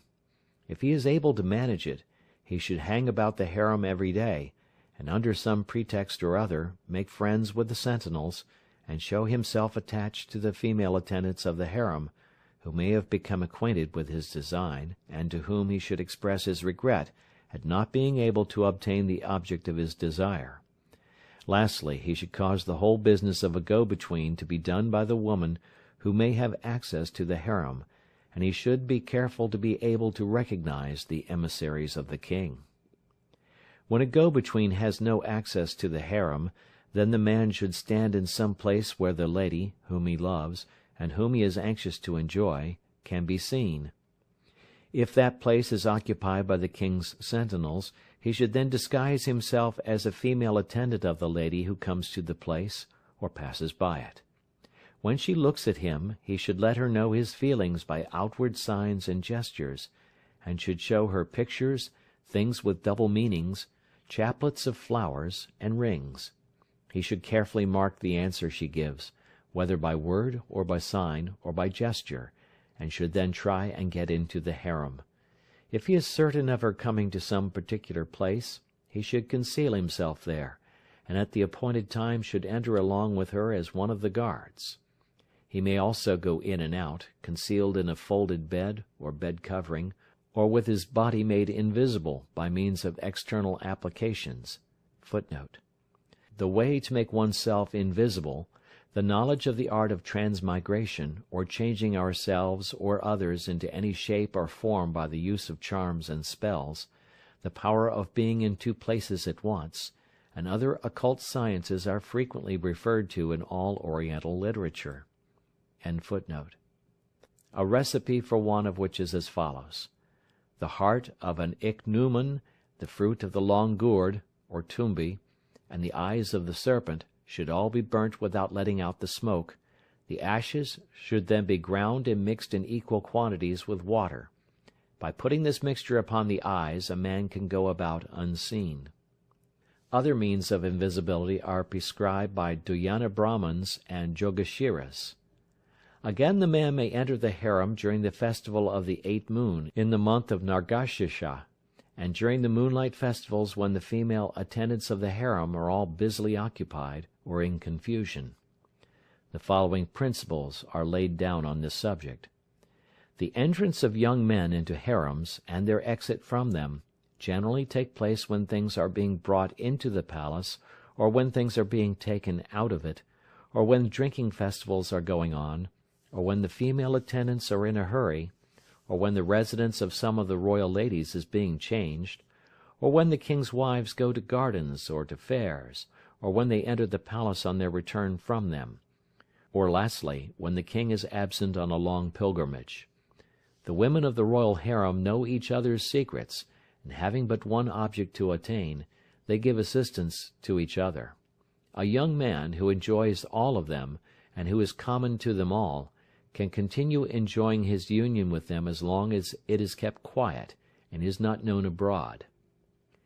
Now in the country of the Aparatakas the royal ladies are not well protected, and consequently many young men are passed into the harem by the women who have access to the royal palaces. The wives of the king of the Ahira country accomplish their objects with those sentinels in the harem who bear the names of Kashtriyas. The royal ladies in the country of the Vatsagumas cause such men as are suitable to enter into the harem along with their female messengers. In the country of the Vidarbhas, the sons of the royal ladies enter the royal harem when they please, and enjoy the women, with the exception of their own mothers. In the Sri Rajya, the wives of the king are enjoyed by his caste fellows and relations. In the Ganda country the royal wives are enjoyed by Brahmins, friends, servants, and slaves. In the Samdava country, servants, foster children, and other persons like them enjoy the women of the harem. In the country of the Haimavatas, adventurous citizens bribe the sentinels and enter the harem. In the country of the Vanyas and the Kalmyas, Brahmins, with the knowledge of the king, enter the harem under the pretense of giving flowers to the ladies, and speak with them from behind a curtain, and from such conversation union afterwards takes place. Lastly, the women in the harem of the king of the Prachyas conceal one young man in the harem for every batch of 9 or 10 of the women. Thus act the wives of others. For these reasons a man should guard his own wife. Old authors say that a king should select for sentinels in his harem such men as have their freedom from carnal desires well tested. But such men, though free themselves from carnal desire, by reason of their fear or avarice, may cause other persons to enter the harem, and therefore Gonikaputra says, that kings should place such men in the harem as may have had their freedom from carnal desires, their fear and their avarice well tested. Lastly, Vatsyayana says that under the influence of Dharma people might be admitted, and should be selected who are free from carnal desires, fear, avarice, and Dharma. Footnotes. This may be considered as meaning religious influence, and alludes to persons who may be gained over by that means. It may be noted from the above remarks that eunuchs do not appear to have been employed in the king's harem in those days, though they seem to have been employed for other purposes. See Part 2, page 43. End footnote. The followers of Bhavya say that a man should cause his wife to associate with a young woman who would tell him the secrets of other people, and thus find out from her about his wife's chastity. But Vatsyayana says that as wicked persons are always successful with women, a man should not cause his innocent wife to be corrupted by bringing her into the company of a deceitful woman. The following are the causes of the destruction of a woman's chastity: always going into society and sitting in company, absence of restraint, the loose habits of her husband, want of caution in her relations with other men, continued and long absence of her husband, living in a foreign country, destruction of her love and feelings by her husband, the company of loose women, the jealousy of her husband. There are also the following verses on the subject. A clever man, learning from the Shastras the ways of winning over the wives of other people, is never deceived in the case of his own wives. No one, however, should make use of these ways for seducing the wives of others, because they do not always succeed, and moreover, often cause disasters and the destruction of Dharma and Artha. This book, which is intended for the good of the people, and to teach them the ways of guarding their own wives, should not be made use of merely for gaining over the wives of others. End of Part 5. This is Books on My Mind YouTube channel. Listen to world's best and high-quality audiobooks. Part 6, about courtesans. Introductory remarks. This Part 6, about courtesans, was prepared by Vatsyayana from a treatise on the subject that was written by Dattaka for the women of Pataliputra, the modern Patna, some 2,000 years ago. Dattaka's work does not appear to be extant now, but this abridgment of it is very clever and quite equal to any of the productions of Émile Zola and other writers of the realistic school of today. Although a great deal has been written on the subject of the courtesan, nowhere will be found a better description of her belongings, of her ideas, and of the working of her mind, than is contained in the following pages. The details of the domestic and social life of the early Hindus would not be complete without mention of the courtesan, and Part 6 is entirely devoted to this subject.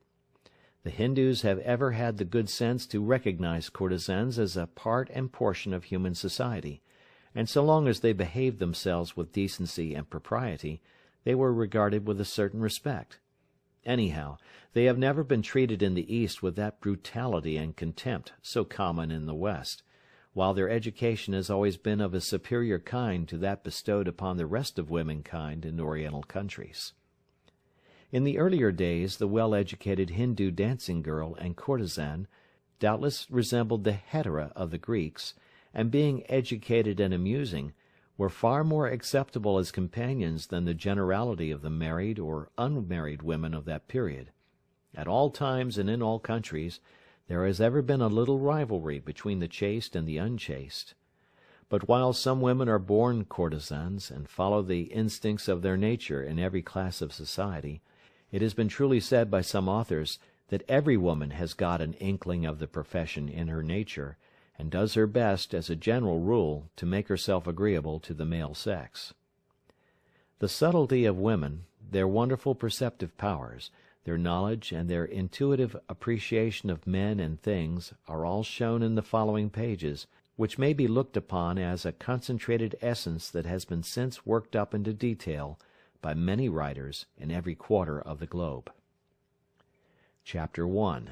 Of the causes of a courtesan resorting to men, of the means of attaching to herself the man desired, and of the kind of man that it is desirable to be acquainted with. By having intercourse with men, courtesans obtain sexual pleasure, as well as their own maintenance. Now when a courtesan takes up with a man from love, the action is natural, but when she resorts to him for the purpose of getting money, her action is artificial or forced. Even in the latter case, however, she should conduct herself as if her love were indeed natural, because men repose their confidence on those women who apparently love them. In making known her love to the man, she should show an entire freedom from avarice, and for the sake of her future credit she should abstain from acquiring money from him by unlawful means.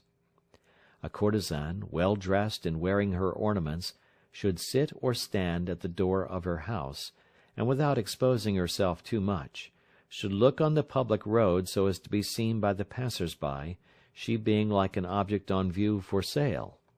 Footnote. In England the lower classes of courtesans walk the streets.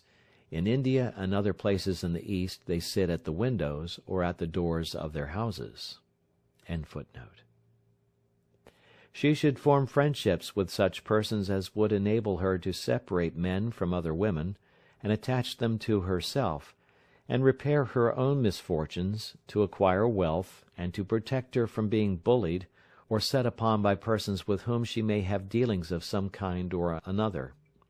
These persons are the guards of the town or the police, the officers of the courts of justice, astrologers, powerful men or men with interest, learned men, teachers of the 64 arts, Pithamartas or confidants, Vitas or parasites, Vidushakas or jesters, flower sellers, perfumers, vendors of spirits, washermen, barbers, and beggars, and such other persons as may be found necessary for the particular object to be acquired. The following kinds of men may be taken up with simply for the purpose of getting their money: men of independent income, young men, men who are free from any ties, men who hold places of authority under the king, men who have secured their means of livelihood without difficulty, men possessed of unfailing sources of income, men who consider themselves handsome, men who are always praising themselves, one who is a eunuch but wishes to be thought a man, one who hates his equals, one who is naturally liberal, one who has influence with the king or his ministers, one who is always fortunate, one who is proud of his wealth, one who disobeys the orders of his elders, one upon whom the members of his caste keep an eye, the only son whose father is wealthy, an ascetic who is internally troubled with desire, a brave man, a physician of the king, previous acquaintance. On the other hand, those who are possessed of excellent qualities are to be resorted to for the sake of love and fame.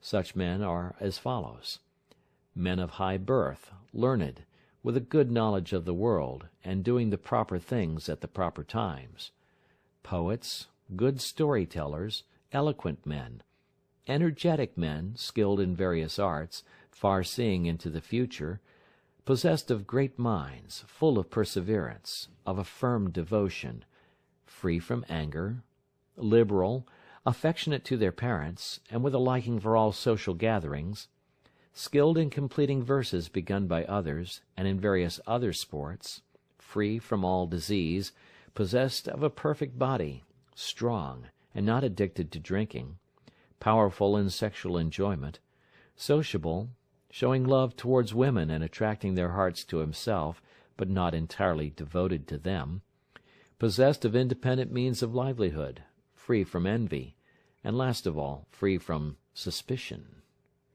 Such are the good qualities of a man. The woman should also have the following characteristics. She should be possessed of beauty and amiability, with auspicious body marks. She should have a liking for good qualities in other people, as also a liking for wealth. She should take delight in sexual unions resulting from love, and should be of a firm mind, and of the same class as the man with regard to sexual enjoyment. She should always be anxious to acquire and obtain experience and knowledge, to be free from avarice, and always have a liking for social gatherings and for the arts.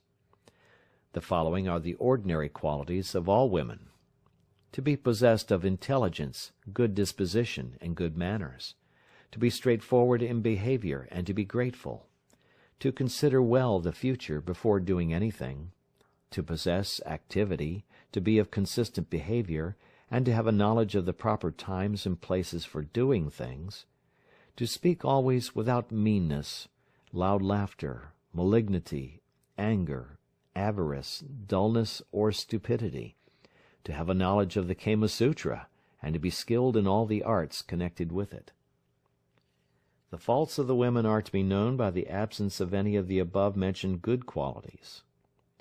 The following kinds of men are not fit to be resorted to by courtesans: one who is consumptive, one who is sickly, one whose mouth contains worms, one whose breath smells like human excrement, one whose wife is dear to him, one who speaks harshly, one who is always suspicious, one who is avaricious, one who is pitiless, one who is a thief, one who is self-conceited, one who has a liking for sorcery, one who does not care for respect or disrespect, one who can be gained over even by his enemies by means of money, and lastly, one who is extremely bashful.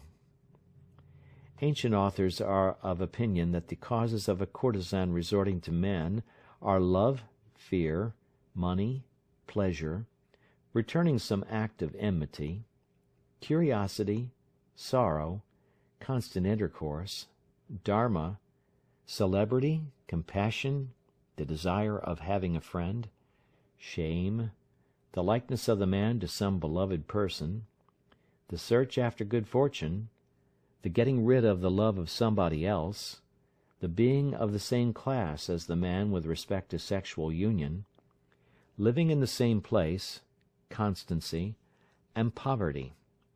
But Vatsyayana decides that desire of wealth, freedom from misfortune, and love are the only causes that affect the union of courtesans with men. Now a courtesan should not sacrifice money to her love, because money is the chief thing to be attended to. But in cases of fear, etc., she should pay regard to strength and other qualities. Moreover, even though she be invited by any man to join him, she should not at once consent to a union, because men are apt to despise things which are easily acquired. On such occasions she should first send the shampooers, and the singers, and the jesters, who may be in her service, or in their absence the pithamardas or confidants, and others, to find out the state of his feelings and the condition of his mind.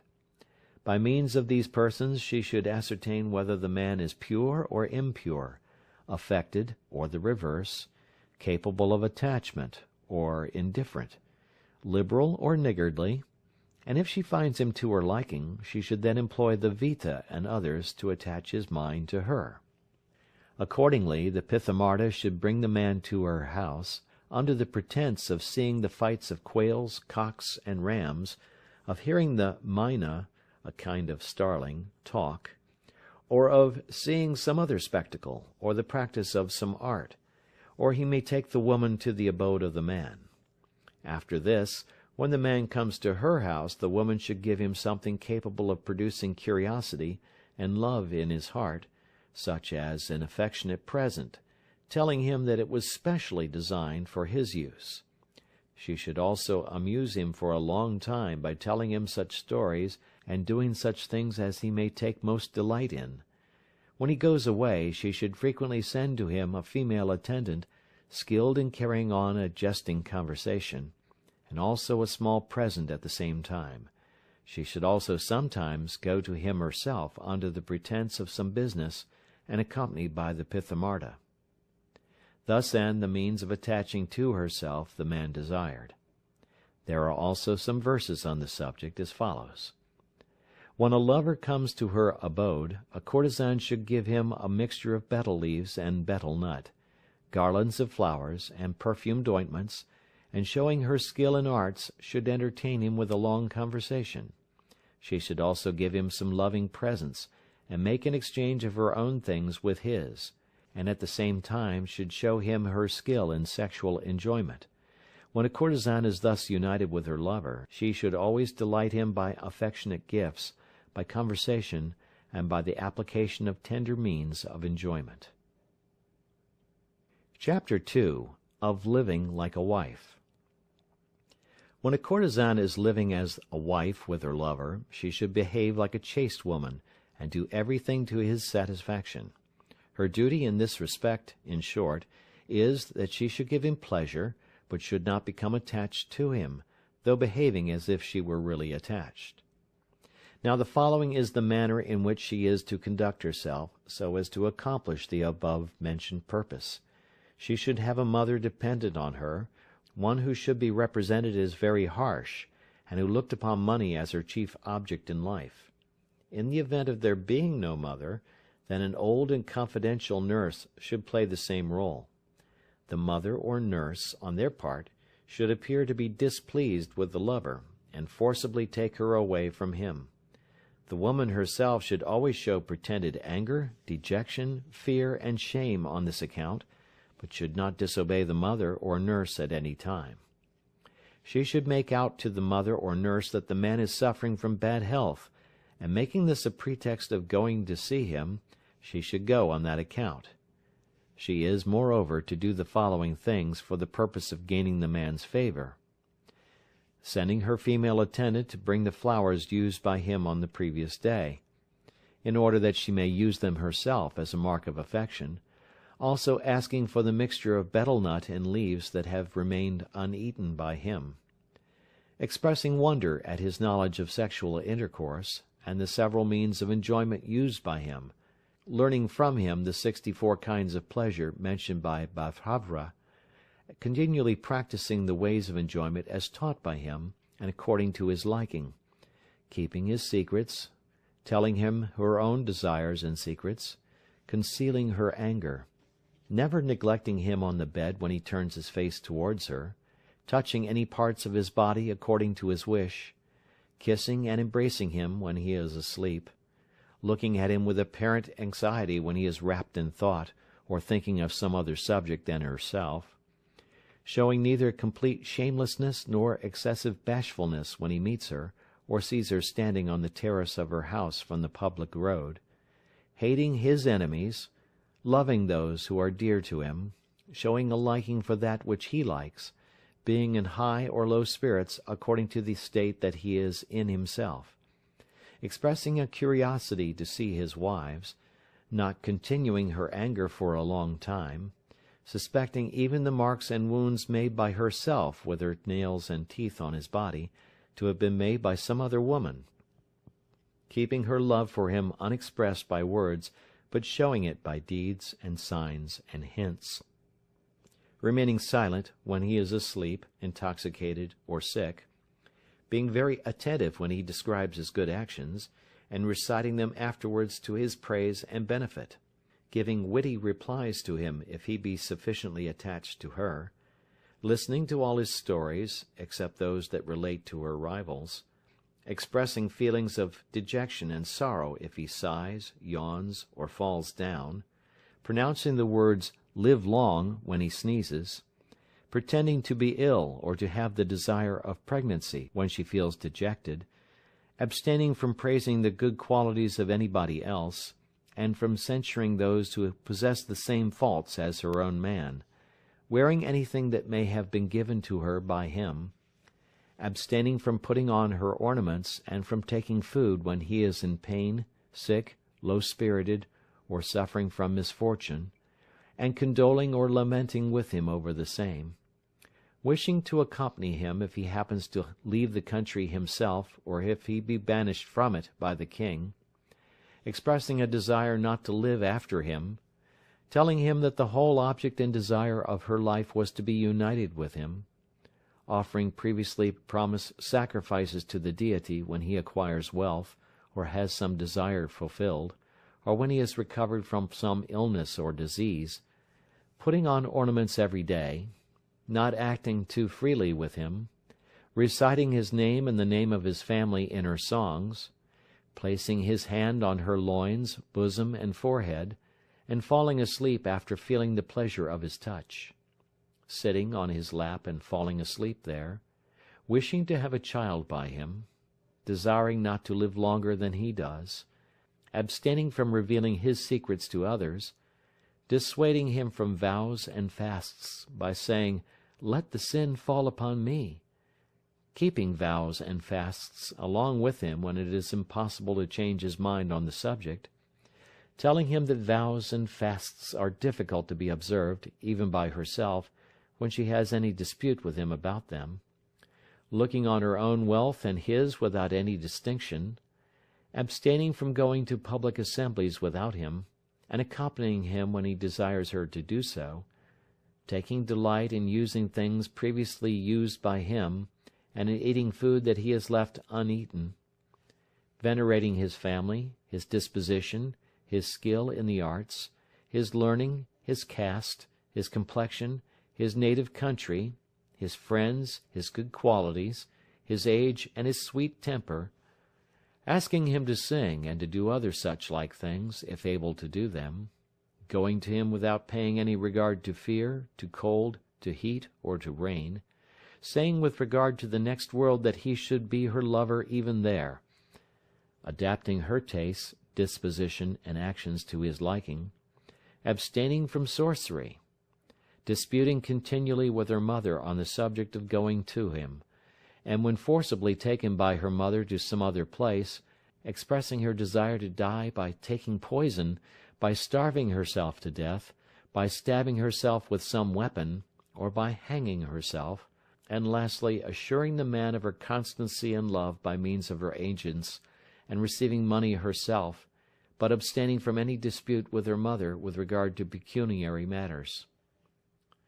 When the man sets out on a journey, she should make him swear that he will return quickly, and in his absence should put aside her vows of worshipping the deity, and should wear no ornaments except those that are lucky. If the time fixed for his return is past, she should endeavor to ascertain the real time of his return from omens, from the reports of the people, and from the positions of the planets, the moon, and the stars. On occasions of amusement and of auspicious dreams, she should say, "Let me be soon united to him." If, moreover, she feels melancholy, or sees any inauspicious omen, she should perform some rite to appease the deity.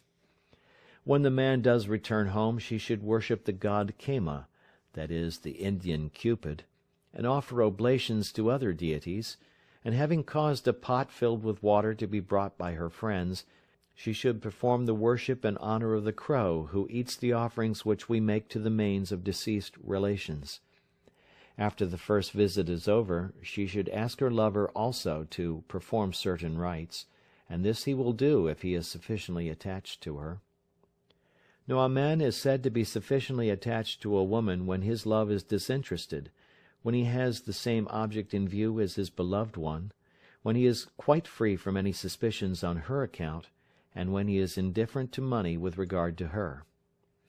Such is the manner of a courtesan living with a man like a wife, and set forth here for the sake of guidance from the rules of Dattaka. What is not laid down here should be practiced according to the custom of the people, and the nature of each individual man. There are also 2 verses on the subject, as follows. The extent of the love of women is not known, even to those who are the objects of their affection, on account of its subtlety, and on account of the avarice and natural intelligence of womankind. Women are hardly ever known in their true light. Though they may love men and become indifferent towards them, they may give them delight, or abandon them, or may extract from them all the wealth that they may possess. End of chapter 2. Part 6, Chapter 3, of the means of getting money, of the signs of the change of a lover's feelings, and of the way to get rid of him. Money is got out of a lover in 2 ways, that is, by natural or lawful means, and by artifices. Old authors are of opinion that when a courtesan can get as much money as she wants from her lover, she should not make use of artifice. But Vatsyayana lays down that though she may get some money from him by natural means, yet when she makes use of artifice he gives her doubly more, and therefore artifice should be resorted to for the purpose of extorting money from him at all events. Now the artifices to be used for getting money from her lover are as follows. First, taking money from him on different occasions, for the purpose of purchasing various articles, such as ornaments, food, drink, flowers, perfumes and cloths, and either not buying them, or getting from him more than their cost. Second, praising his intelligence to his face. Third, pretending to be obliged to make gifts on occasion of festivals connected with vows, trees, gardens, temples, or tanks. Footnote: on the completion of a vow a festival takes place. Some trees, such as the peepul and banyan trees, are invested with sacred threads like the Brahmins, and on the occasion of this ceremony a festival is given. In the same way, when gardens are made, and tanks or temples built, then also festivals are observed. End footnote. Fourth, pretending that at the time of going to his house, her jewels have been stolen either by the king's guards or by robbers. Fifth, alleging that her property has been destroyed by fire, by the falling of her house, or by the carelessness of her servants. Sixth, pretending to have lost the ornaments of her lover along with her own. Seventh, causing him to hear through other people of the expenses incurred by her in coming to see him. Eighth, contracting debts for the sake of her lover. Ninth, disputing with her mother on account of some expense incurred by her for her lover, and which was not approved of by her mother. 10th, not going to parties and festivities in the houses of her friends for the want of presents to make to them, she having previously informed her lover of the valuable presents given to her by these very friends. 11th, not performing certain festive rites under the pretense that she has no money to perform them with. 12th, engaging artists to do something for her lover. 13th, entertaining physicians and ministers for the purpose of attaining some object. 14th, assisting friends and benefactors both on festive occasions and in misfortune. 15th, performing household rites. 16th, having to pay the expenses of the ceremony of marriage of the son of a female friend. 17th, having to satisfy curious wishes during her state of pregnancy. 18th, pretending to be ill and charging her cost of treatment. 19th, having to remove the troubles of a friend. 20th, selling some of her ornaments so as to give her lover a present. 21st, pretending to sell some of her ornaments, furniture, or cooking utensils to a trader, who has been already tutored how to behave in the matter. 22nd, having to buy cooking utensils of greater value than those of other people, so that they might be more easily distinguished, and not changed for others of an inferior description. 23rd, remembering the former favors of her lover, and causing them always to be spoken of by her friends and followers. 24th, informing her lover of the great gains of other courtesans.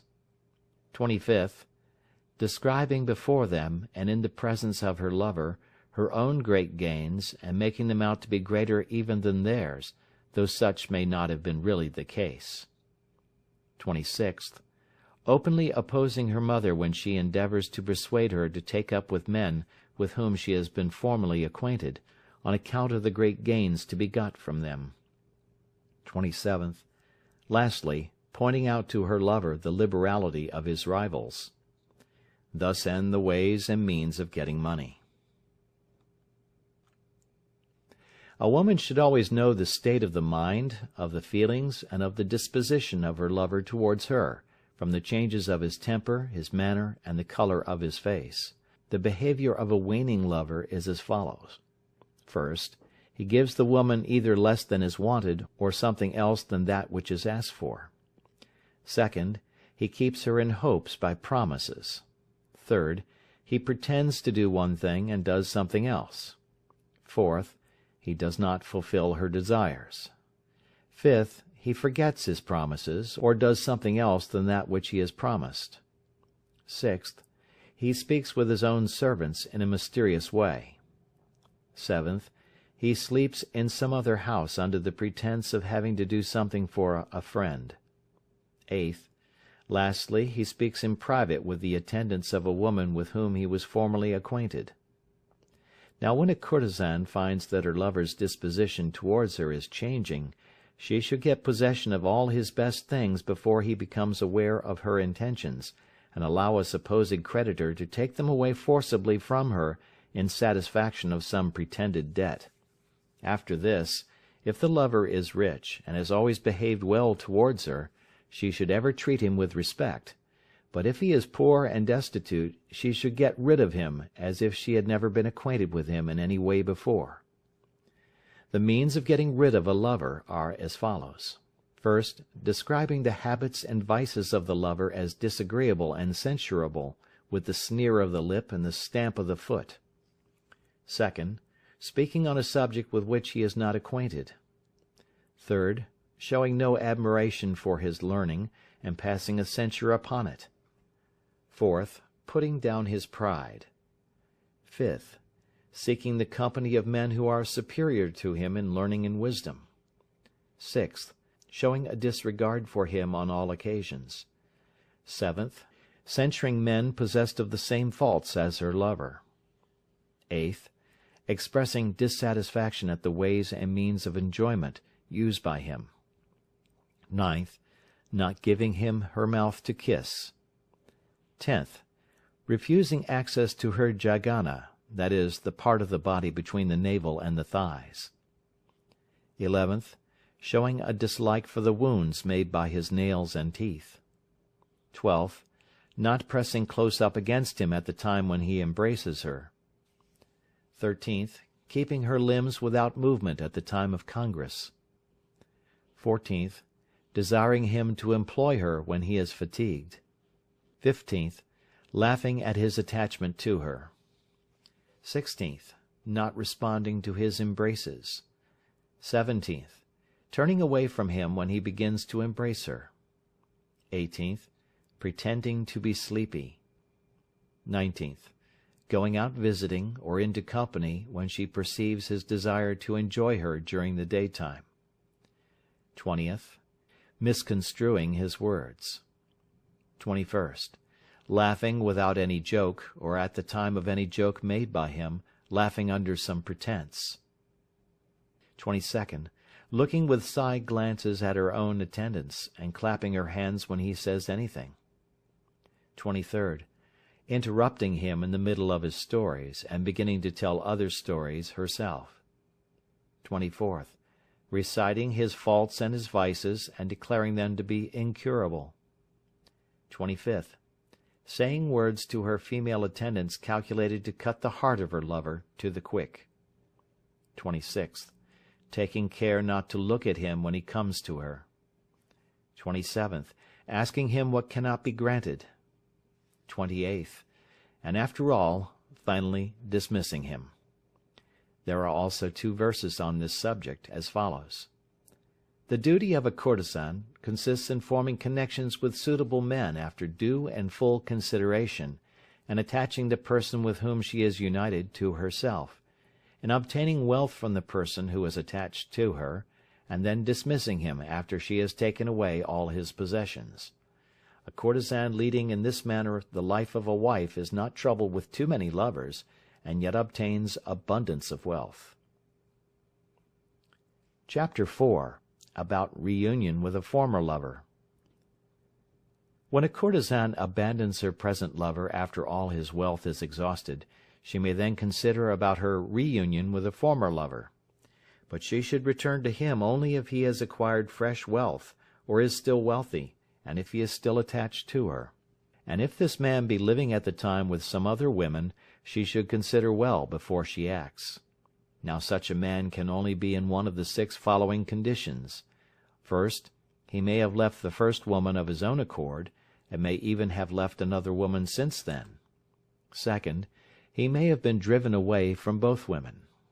Third, he may have left the one woman of his own accord, and be living with another woman. Fourth, there is no fourth given in the text. Fifth, he may have been driven away from the one woman, and left the other of his own accord. Sixth, he may have been driven away by the one woman, and may be living with another. 1. Now if the man has left both women of his own accord, he should not be resorted to, on account of the fickleness of his mind, and his indifference to the excellencies of both of them. 2. As regards the man who may have been driven away from both women, if he has been driven away from the last one because the woman could get more money from some other man, then he should be resorted to, for if attached to the first woman he would give her more money, through vanity and emulation to spite the other woman. But if he has been driven away by the woman on account of his poverty or stinginess, he should not then be resorted to. 3. In the case of the man who may have left the one woman of his own accord, and been driven away by the other, if he agrees to return to the former and give her plenty of money beforehand, then he should be resorted to. 4. In the case of the man who may have left the one woman of his own accord, and be living with another woman, the former, wishing to take up with him again, should first ascertain if he left her in the first instance in the hope of finding some particular excellence in the other woman, and that not having found any such excellence, he was willing to come back to her, and to give her much money on account of his conduct, and on account of his affection still existing for her. Or whether, having discovered many faults in the other woman, he would now see even more excellences in herself than actually exist, and would be prepared to give her much money for these qualities. Or lastly, to consider whether he was a weak man, or a man fond of enjoying many women, or one who liked a poor woman, or one who never did anything for the woman that he was with. After maturely considering all these things, she should resort to him or not according to circumstances. 5. As regards the man who may have been driven away from the one woman, and left the other of his own accord, the former woman, wishing to reunite with him, should first ascertain whether he still has any affection for her, and would consequently spend much money upon her, or whether, being attached to her excellent qualities, he did not take delight in any other women, or whether, being driven away from her formerly before completely satisfying his sexual desires, he wished to get back to her, so as to be revenged for the injury done to him, or whether he wished to create confidence in her mind, and then take back from her the wealth which she formerly took from him, and finally destroy her. Or lastly, whether he wished first to separate her from her present lover, and then to break away from her himself. If, after considering all these things, she is of opinion that his intentions are really pure and honest, she can reunite herself with him. But if his mind be at all tainted with evil intentions, he should be avoided. 6. In the case of the man who may have been driven away by one woman, and be living with another, if the man makes overtures in return to the first one, the courtesan should consider well before she acts, and while the other woman is engaged in attracting him to herself, she should try in her turn, though keeping herself behind the scenes, to gain him over, on the grounds of any of the following considerations. First, that he was driven away unjustly and for no proper reason, and now that he has gone to another woman, every effort must be used to bring him back to myself. Second, that if he were once to converse with me again, he would break away from the other woman. Third, that the pride of my present lover would be put down by means of the former one. Fourth, that he has become wealthy, has secured a higher position, and holds a place of authority under the king.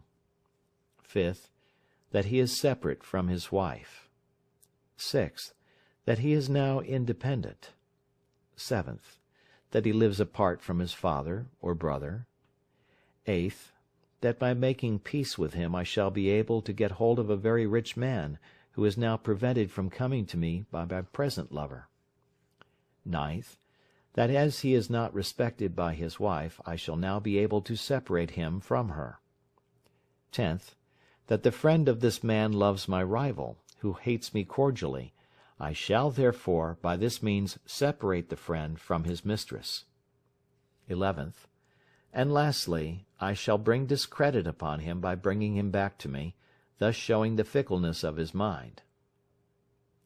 When a courtesan is resolved to take up again with a former lover, her Pithamurda and other servants should tell him that his former expulsion from the woman's house was caused by the wickedness of her mother, that the woman loved him just as much as ever at that time, but could not help the occurrence on account of her deference to her mother's will, that she hated the union of her present lover, and disliked him excessively. In addition to this, they should create confidence in his mind by speaking to him of her former love for him, and should allude to the mark of that love that she has ever remembered. This mark of her love should be connected with some kind of pleasure that may have been practiced by him, such as his way of kissing her, or manner of having connection with her. Thus end the ways of bringing about a reunion with a former lover. When a woman has to choose between two lovers, one of whom was formerly united with her, while the other is a stranger, the Acharyas, sages, are of opinion that the first one is preferable, because his disposition and character being already known by previous careful observation, he can be easily pleased and satisfied. But Vatsyayana thinks that a former lover, having already spent a great deal of his wealth, is not able or willing to give much money again, and is not, therefore, to be relied upon so much as a stranger. Particular cases may, however, arise, differing from this general rule on account of the different natures of men. There are also verses on the subject as follows. Reunion with a former lover may be desirable, so as to separate some particular woman from some particular man, or some particular man from some particular woman, or to have a certain effect upon the present lover. When a man is excessively attached to a woman, he is afraid of her coming into contact with other men.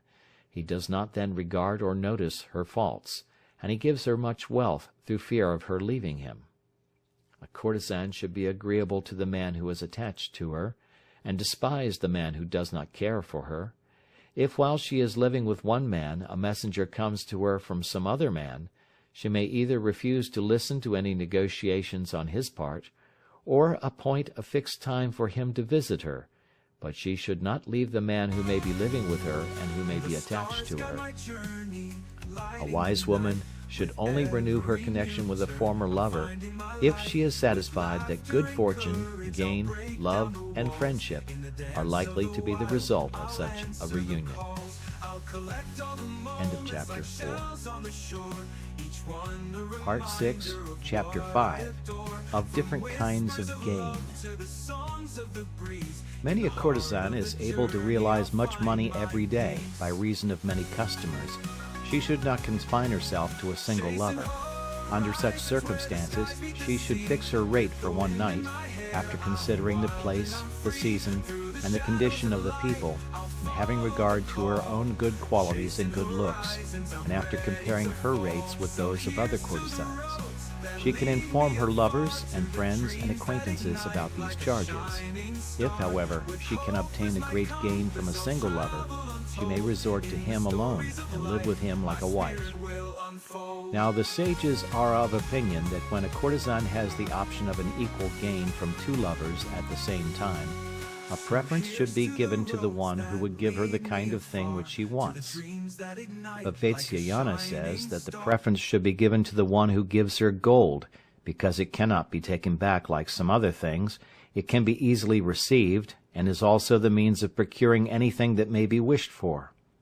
Of such things as gold, silver, copper, bell metal, iron, pots, furniture, beds, upper garments, under vestments, fragrant substances, vessels made of gourds, ghee, oil, corn, cattle, and other things of a like nature, the first, that is, gold, is superior to all the others.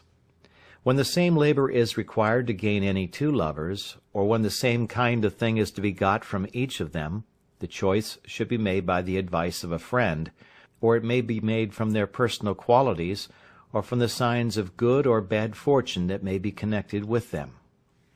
When there are two lovers, one of whom is attached to the courtesan, and the other is simply very generous, the sages say that the preference should be given to the generous lover. But Vatsyayana is of opinion that the one who is really attached to the courtesan should be preferred, because he can be made to be generous, even as a miser gives money if he becomes fond of a woman. But a man who is simply generous cannot be made to love with real attachment. But among those who are attached to her, if there is one who is poor and one who is rich, the preference is of course to be given to the latter. When there are two lovers, one of whom is generous, and the other ready to do any service for the courtesan, some sages say that the one who is ready to do the service should be preferred. But Vatsyayana is of opinion that a man who does a service thinks that he has gained his object when he has done something once, but a generous man does not care for what he has given before. Even here the choice should be guided by the likelihood of the future good to be derived from her union with either of them. When one of the two lovers is grateful and the other liberal, some sages say that the liberal one should be preferred, but Vatsyayana is of opinion that the former should be chosen, because liberal men are generally haughty, plain-spoken, and wanting in consideration towards others. Even though these liberal men have been on friendly terms for a long time, yet if they see any fault in the courtesan, or are told lies about her by some other women, they do not care for past services, but leave abruptly. On the other hand, the grateful man does not at once break off from her, on account of a regard for the pains she may have taken to please him. In this case also, the choice is to be guided with respect to what may happen in future.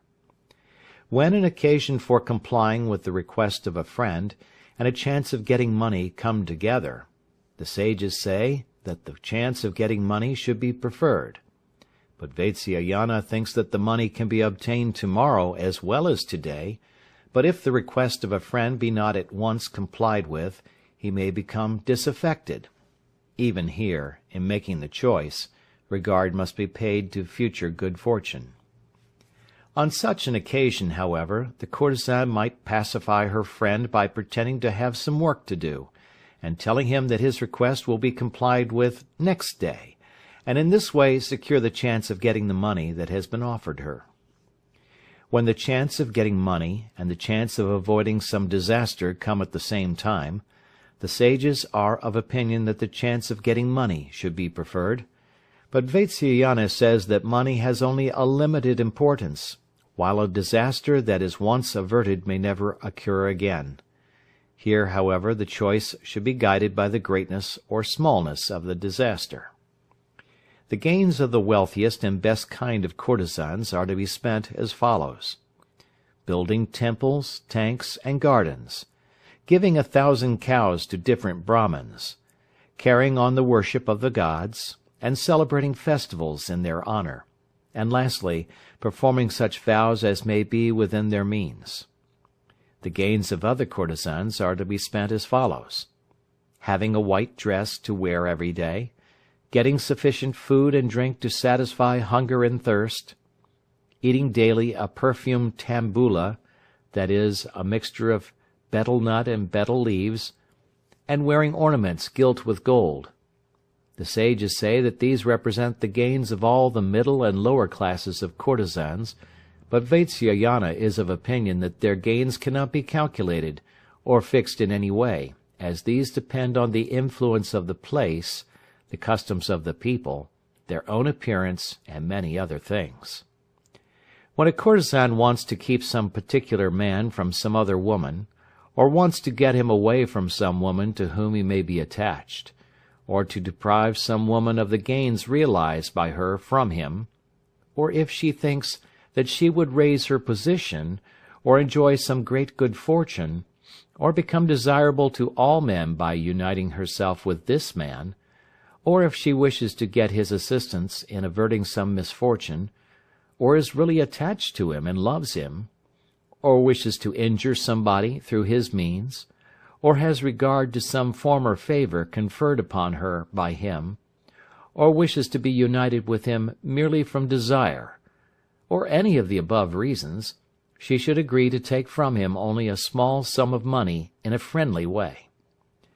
When a courtesan intends to abandon a particular lover and take up with another one, or when she has reason to believe that her lover will shortly leave her and return to his wives, or that having squandered all his money and became penniless, his guardian or master or father would come and take him away, or that her lover is about to lose his position, or lastly, that he is of a very fickle mind, she should, under any of these circumstances, endeavor to get as much money as she can from him as soon as possible. On the other hand, when the courtesan thinks that her lover is about to receive valuable presents, or get a place of authority from the king, or be near the time of inheriting a fortune, or that his ship will soon arrive laden with merchandise, or that he has large stocks of corn and other commodities, or that if anything was done for him it would not be done in vain, or that he is always true to his word, then should she have regard to her future welfare and live with the man like a wife. There are also verses on the subject, as follows: in considering her present gains and her future welfare, a courtesan should avoid such persons as have gained their means of subsistence with very great difficulty, as also those who have become selfish and hard-hearted by becoming the favorites of kings.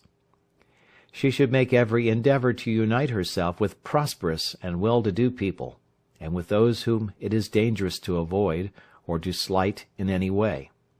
Even at some cost to herself she should become acquainted with energetic and liberal-minded men, who when pleased would give her a large sum of money, even for very little service, or for some small thing.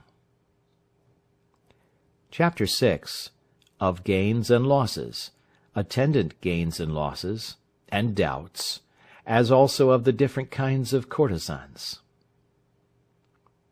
It sometimes happens that while gains are being sought for, or expected to be realized, that losses only are the result of our efforts. The causes of these losses are weakness of intellect, excessive love, excessive pride, excessive self-conceit, excessive simplicity, excessive confidence, excessive anger, carelessness, recklessness, influence of evil genius, accidental circumstances.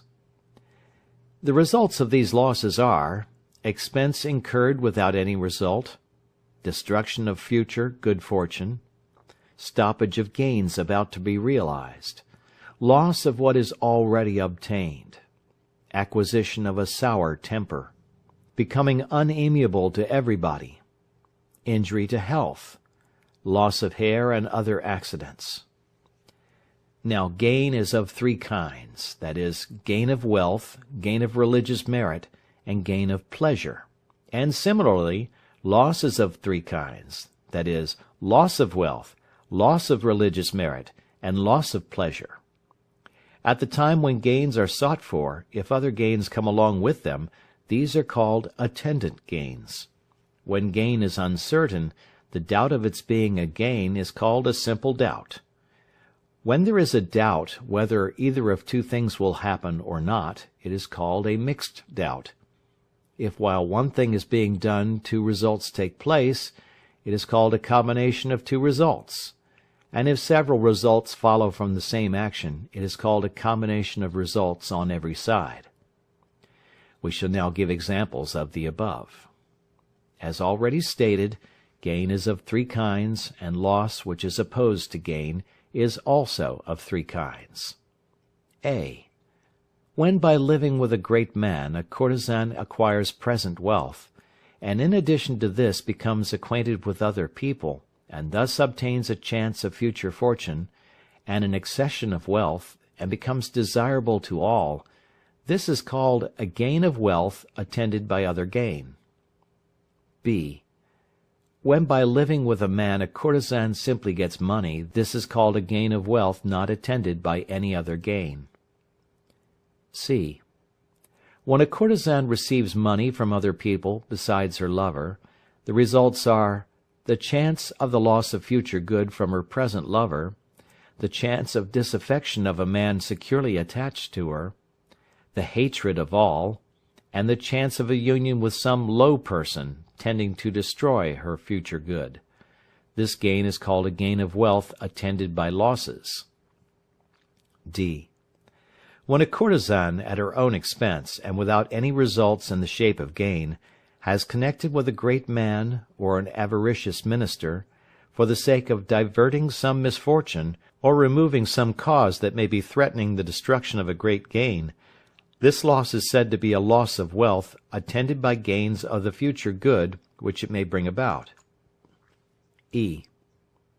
When a courtesan is kind, even at her own expense, to a man who is very stingy, or to a man proud of his looks, or to an ungrateful man skilled in gaining the heart of others, without any good resulting from these connections to her in the end, this loss is called a loss of wealth not attended by any gain.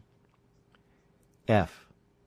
When a courtesan is kind to any such man as described above, but who in addition are favorites of the king, and moreover cruel and powerful, without any good result in the end, and with a chance of her being turned away at any moment, this loss is called a loss of wealth attended by other losses. In this way, gains and losses, and attendant gains and losses in religious merit and pleasures, may become known to the reader, and combinations of all of them may also be made. Thus end the remarks on gains and losses, and attendant gains and losses.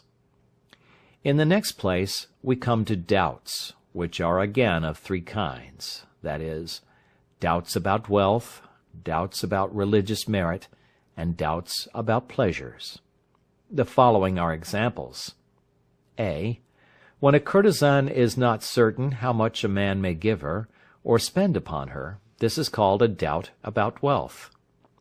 B.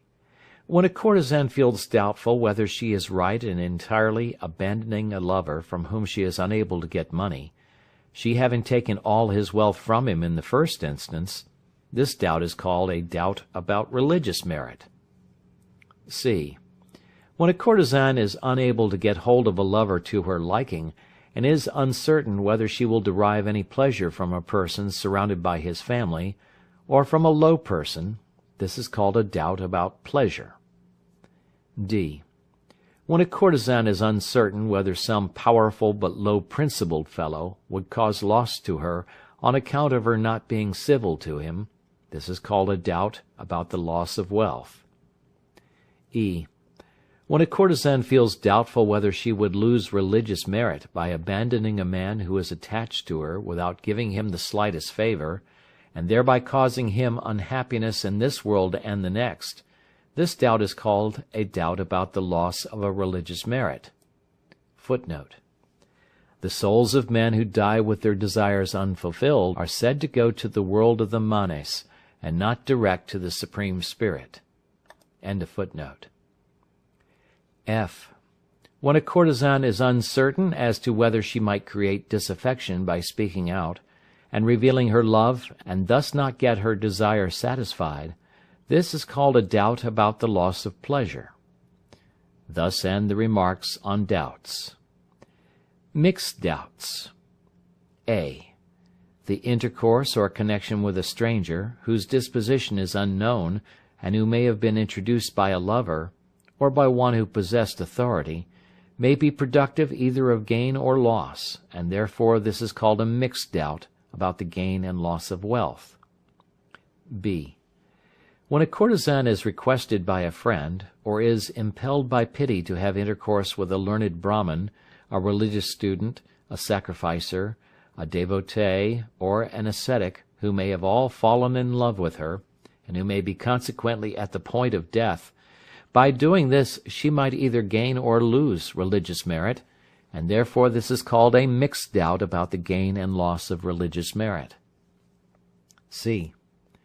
If a courtesan relies solely upon the report of other people, that is, hearsay, about a man, and goes to him without ascertaining herself whether he possesses good qualities or not, she may either gain or lose pleasure in proportion as he may be good or bad, and therefore this is called a mixed doubt about the gain and loss of pleasure.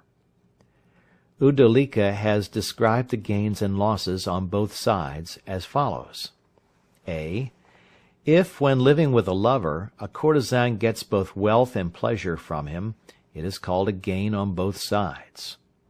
B. When a courtesan lives with a lover at her own expense without getting any profit out of it, and the lover even takes back from her what he may have formerly given her, it is called a loss on both sides. C.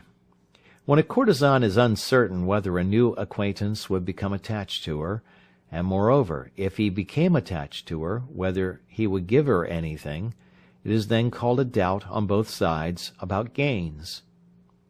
D. When a courtesan is uncertain whether a former enemy, if made up by her at her own expense, would do her some injury on account of his grudge against her, or, if becoming attached to her, would take away angrily from her anything that he may have given to her, this is called a doubt on both sides about loss. Babhravya has described the gains and losses on both sides as follows. A. When a courtesan can get money from a man whom she may go to see, and also money from a man whom she may not go to see, this is called a gain on both sides. B. When a courtesan has to incur further expense if she goes to see a man, and yet runs the risk of incurring an irremediable loss if she does not go to see him, this is called a loss on both sides. C. When a courtesan is uncertain whether a particular man would give her anything on her going to see him, without incurring expense on her part, or whether on her neglecting him another man would give her something, this is called a doubt on both sides about gain. D. When a courtesan is uncertain whether, on going at her own expense to see an old enemy, he would take back from her what he may have given her, or whether by her not going to see him he would cause some disaster to fall upon her, this is called a doubt on both sides about loss. By combining the above, the following 6 kinds of mixed results are produced, that is, a. Gain on one side and loss on the other. b. Gain on one side and doubt of gain on the other. c. Gain on one side and doubt of loss on the other. d. Loss on one side and doubt of gain on the other. e. Doubt of gain on one side and doubt of loss on the other. f. Doubt of loss on one side and loss on the other. A courtesan, having considered all the above things, and taken counsel with her friends, should act so as to acquire gain, the chances of great gain, and the warding off of any great disaster. Religious merit and pleasure should also be formed into separate combinations like those of wealth, and then all should be combined with each other so as to form new combinations. When a courtesan consorts with men, she should cause each of them to give her money as well as pleasure. At particular times, such as the spring festivals, etc., she may make her mother announce to the various men that on a certain day her daughter would remain with the man who would gratify such and such a desire of hers. When young men approach her with delight, she should think of what she may accomplish through them. The combination of gains and losses on all sides are: gain on one side and loss on all others, loss on one side and gain on all others, gain on all sides, loss on all sides. A courtesan should also consider doubts about gain and doubts about loss with reference both to wealth, religious merit, and pleasure. Thus ends the consideration of gain, loss, attendant gains, attendant losses, and doubts. The different kinds of courtesans are: a bawd, a female attendant, an unchaste woman, a dancing girl, a female artisan, a woman who has left her family, a woman living on her beauty, and finally a regular courtesan. All the above kinds of courtesans are acquainted with various kinds of men, and should consider the ways of getting money from them, of pleasing them, of separating themselves from them, and of reuniting with them. They should also take into consideration particular gains and losses, attendant gains and losses, and doubts in accordance with their several conditions. Thus end the considerations of courtesans. There are also 2 verses on the subject as follows: Men want pleasure, while women want money, and therefore this part, which treats of the means of gaining wealth, should be studied. There are some women who seek for love, and there are others who seek for money. For the former, the ways of love are told in previous portions of this work, while the ways of getting money, as practiced by courtesans, are described in this part. End of Part 6. This is Books on My Mind YouTube channel.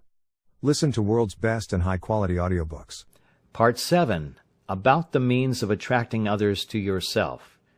Chapter 1.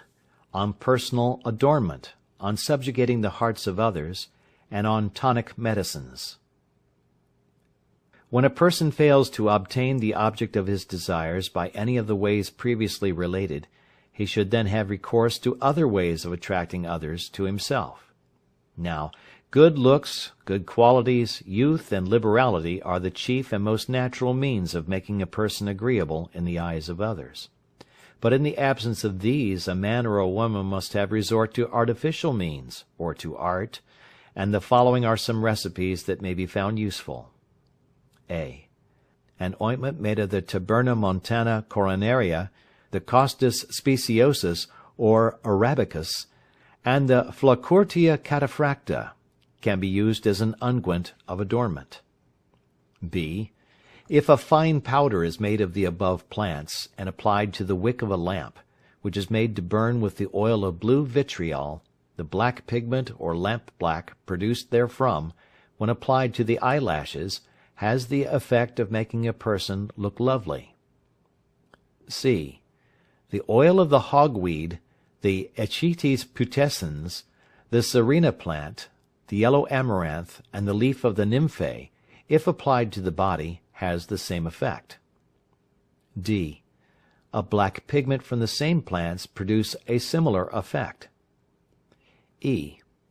By eating the powder of the Nulubrium speciosum, the blue lotus, and the Mesna roxburghii, with ghee and honey, a man becomes lovely in the eyes of others.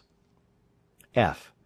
The above things, together with the tabernamontana coronaria and the xanthochymus pictorius, if used as an ointment, produce the same results. G. If the bone of a peacock or of an hyena be covered with gold, and tied on the right hand, it makes a man lovely in the eyes of other people. H. In the same way, if a bead made of the seed of the jujube, or of the conch shell, be enchanted by the incantations mentioned in the Atharvana Veda, or by the incantations of those well skilled in the science of magic, and tied on the hand, it produces the same result as described above. I. When a female attendant arrives at the age of puberty, her master should keep her secluded, and when men ardently desire her on account of her seclusion, and on account of the difficulty of approaching her, he should then bestow her hand on such a person as may endow her with wealth and happiness. This is a means of increasing the loveliness of a person in the eyes of others. In the same way, when the daughter of a courtesan arrives at the age of puberty, the mother should get together a lot of young men of the same age, disposition, and knowledge as her daughter, and tell them that she would give her in marriage to the person who would give her presents of a particular kind. After this, the daughter should be kept in seclusion as far as possible, and the mother should give her in marriage to the man who may be ready to give her the presents agreed upon. If the mother is unable to get so much out of the man, she should show some of her own things as having been given to the daughter by the bridegroom. Or, the mother may allow her daughter to be married to the man privately, as if she was ignorant of the whole affair, and then pretending that it has come to her knowledge, she may give her consent to the union. The daughter, too, should make herself attractive to the sons of wealthy citizens, unknown to her mother, and make them attached to her, and for this purpose should meet them at the time of learning to sing, and in places where music is played, and at the houses of other people, and then request her mother, through a female friend or servant, to be allowed to unite herself to the man who is most agreeable to her.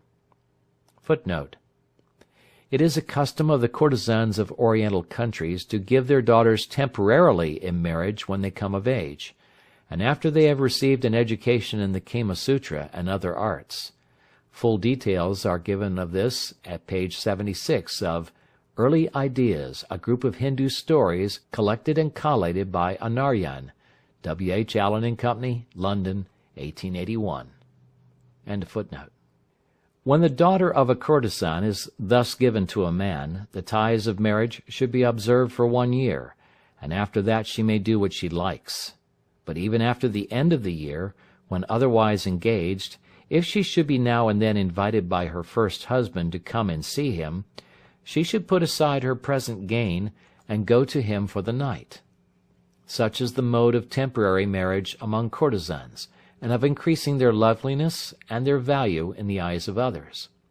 What has been said about them should also be understood to apply to the daughters of dancing women, whose mothers should give them only to such persons as are likely to become useful to them in various ways. Thus end the ways of making oneself lovely in the eyes of others. A.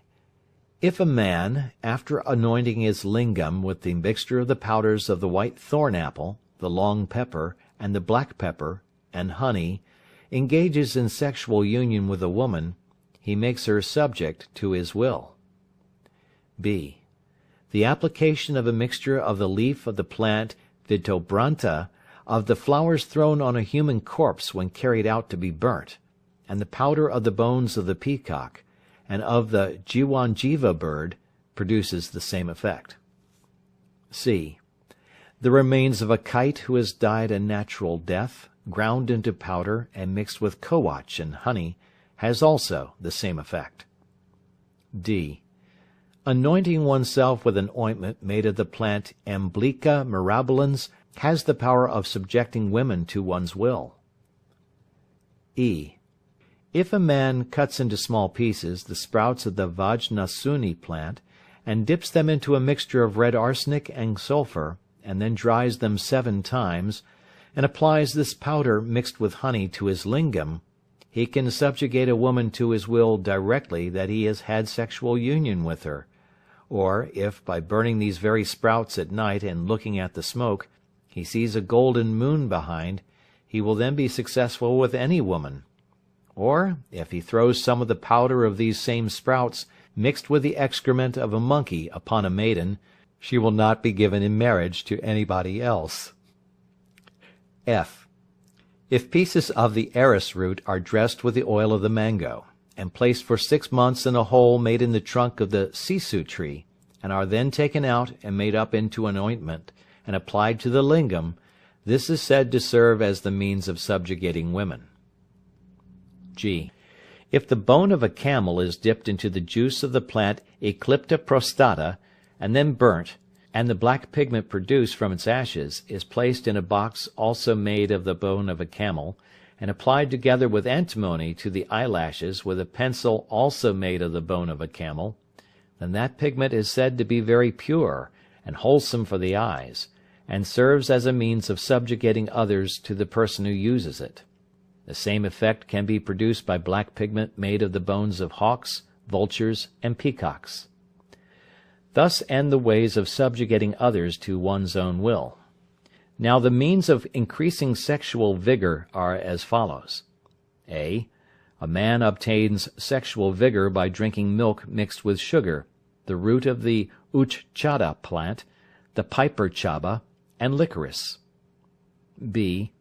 Drinking milk mixed with sugar and having the testicle of a ram or a goat boiled in it is also productive of vigor. C. The drinking of the juice of the Hedysarum gangeticum, the kuili, and the kashirika plant mixed with milk produces the same effect. D. The seed of the long pepper, along with the seeds of the Sansevieria roxburghiana, and the Hedysarum gangeticum plant, all pounded together and mixed with milk, is productive of a similar result. E. According to ancient authors, if a man pounds the seeds or roots of the Trappa bispinosa, the Kasurica, the Tuscan jasmine, and licorice, together with the Kashirikapoli, a kind of onion, and puts the powder into milk mixed with sugar and ghee, and having boiled the whole mixture on a moderate fire, drinks the paste so formed, he will be able to enjoy innumerable women. F. In the same way, if a man mixes rice with the eggs of the sparrow, and having boiled this in milk, adds to it ghee and honey, and drinks as much of it as necessary, this will produce the same effect. G. If a man takes the outer covering of sesamum seeds, and soaks them with the eggs of sparrows, and then, having boiled them in milk, mixed with sugar and ghee, along with the fruits of the Trappa bispinosa and the Kasurica plant, and adding to it the flour of wheat and beans, and then drinks this composition, he is said to be able to enjoy many women. H. If ghee, honey, sugar, and licorice in equal quantities, the juice of the fennel plant, and milk are mixed together, this nectar-like composition is said to be holy and provocative of sexual vigor, a preservative of life, and sweet to the taste. I. The drinking of a paste composed of the Asparagus racemosus, the Shivadostra plant, the Gaduchi plant, the long pepper, and licorice, boiled in milk, honey, and ghee in the spring, is said to have the same effect as the above. J. Boiling the Asparagus racemosus and the Shivadostra plant along with the pounded fruits of the Premna spinosa in water, and drinking the same, is said to act in the same way. K. Drinking boiled ghee or clarified butter in the morning during the spring season is said to be beneficial to health and strength and agreeable to the taste. L. If the powder of the seed of the Svadostra plant and the flour of barley are mixed together in equal parts, and a portion of it, that is, 2 palas in weight, is eaten every morning on getting up, it has the same effect as the preceding recipe. There are also verses on the subject as follows. The means of producing love and sexual vigor should be learnt from the science of medicine, from the Vedas, from those who are learned in the arts of magic, and from confidential relatives. Footnote. From the earliest times, Oriental authors have occupied themselves about aphrodisiacs. The following note on the subject is taken from page 29 of a translation of the Hindu Art of Love, otherwise the Anunga Runga, alluded to in the preface of this work, Part 1, pages 3 and 5. Most Eastern treatises divide aphrodisiacs into 2 different kinds. 1. The mechanical or natural, such as scarification, flagellation, etc. And 2. The medicinal or artificial. To the former belong the application of insects, as is practiced by some savage races, and all Orientalists will remember the tale of the old Brahmin whose young wife insisted upon his being again stung by a wasp. End of footnote. No means should be tried which are doubtful in their effects, which are likely to cause injury to the body, which involve the death of animals, and which bring us in contact with impure things. Such means should only be used as are holy, acknowledged to be good, and approved of by Brahmins and friends. End of Chapter 1. Part 7, Chapter 2, of the ways of exciting desire, and miscellaneous experiments and recipes. If a man is unable to satisfy a Hastini, or elephant woman, he should have recourse to various means to excite her passion. At the commencement he should rub her yoni with his hand or fingers, and not begin to have intercourse with her until she becomes excited or experiences pleasure. This is one way of exciting a woman. Or he may make use of certain apadravyas, or things which are put on or around the lingam to supplement its length or its thickness, so as to fit it to the yoni. In the opinion of Brahmavya, these apadravyas should be made of gold, silver, copper, iron, ivory, buffalo's horn, various kinds of wood, tin or lead, and should be soft, cool, provocative of sexual vigor, and well fitted to serve the intended purpose. Vatsyayana, however, says that they may be made according to the natural liking of each individual. The following are the different kinds of apadravyas. 1. The armlet, valaya, should be of the same size as the lingam, and should have its outer surface made rough with globules. 2. The couple, sangati, is formed of 2 armlets. 3. The bracelet, chudaka, is made by joining 3 or more armlets until they come up to the required length of the lingam. 4. The single bracelet is formed by wrapping a single wire around the lingam according to its dimensions. 5. The kanduka or jalaka is a tube open at both ends, with a hole through it, outwardly rough and studded with soft globules, and made to fit the side of the yoni, and tied to the waist. When such a thing cannot be obtained, then a tube made of the wood apple, or tubular stalk of the bottle gourd, or a reed made soft with oil and extracts of plants, and tied to the waist with strings, may be made use of, as also a row of soft pieces of wood tied together. The above are the things that can be used in connection with or in the place of the lingam.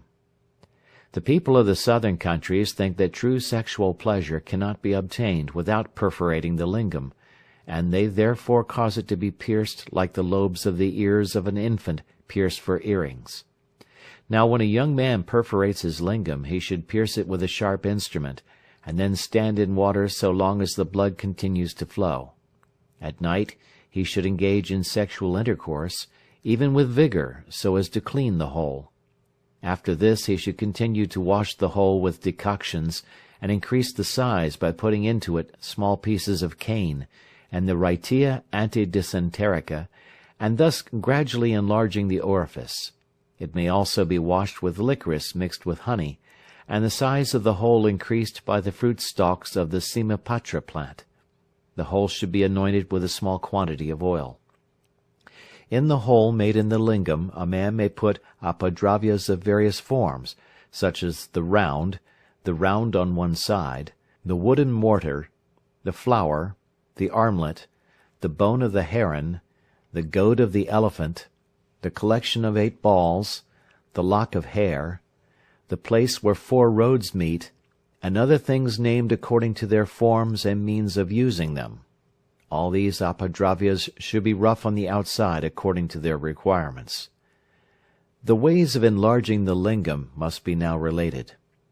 When a man wishes to enlarge his lingam, he should rub it with the bristles of certain insects that live in trees, and then, after rubbing it for 10 nights with oils, he should again rub it with the bristles as before.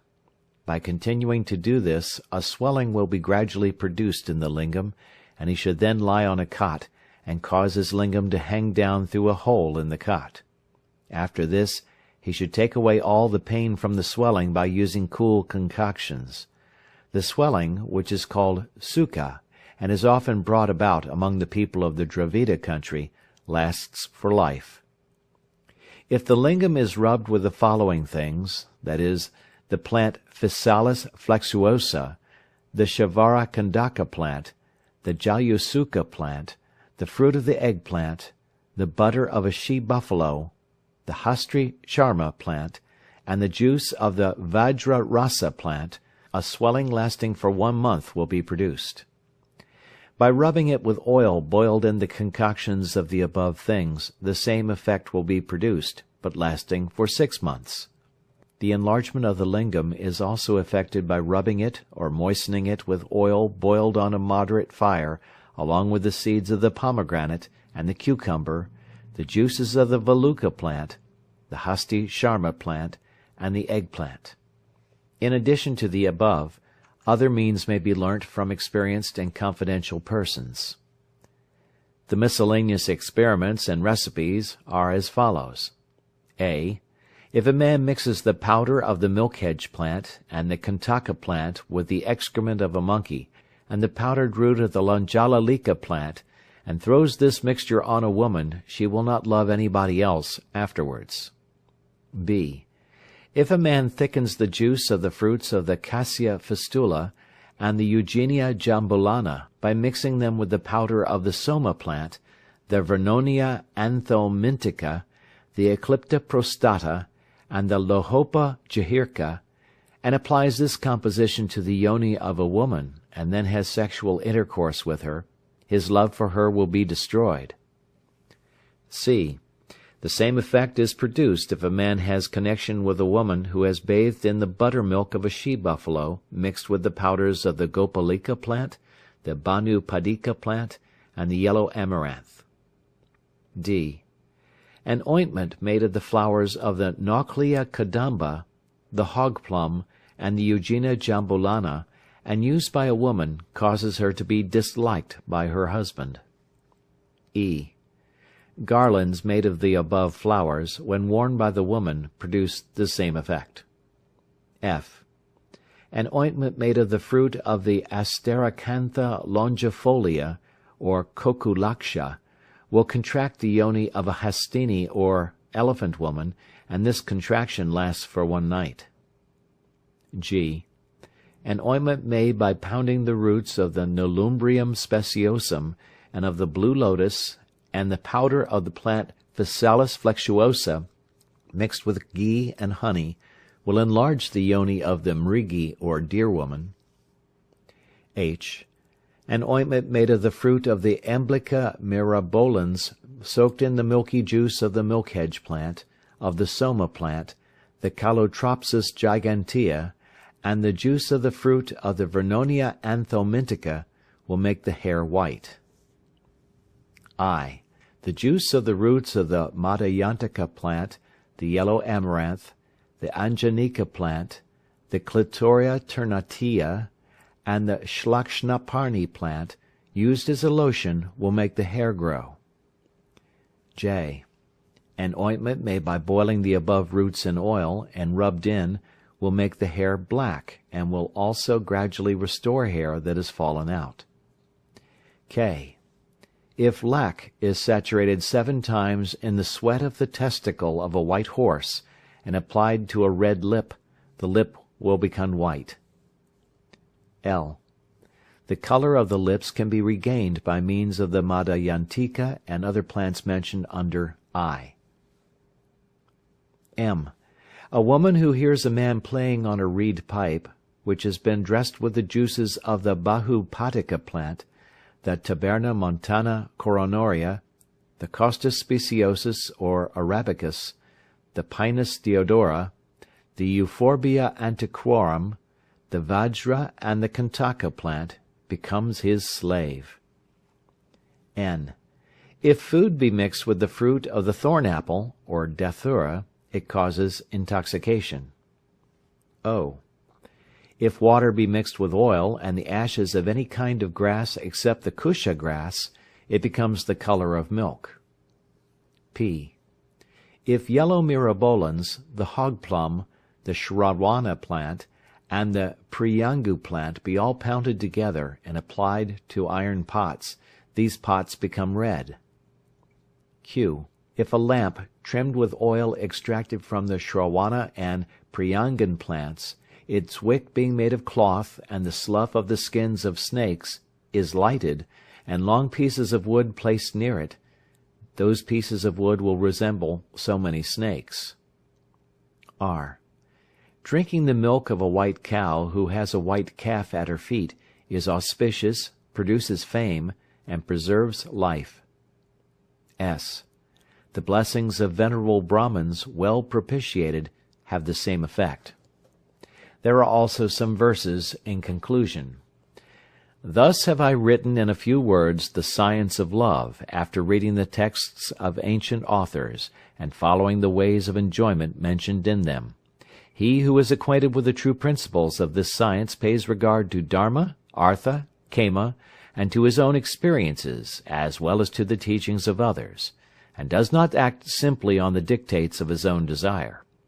As for the errors in the science of love which I have mentioned in this work, on my own authority as an author, I have, immediately after mentioning them, carefully censured and prohibited them.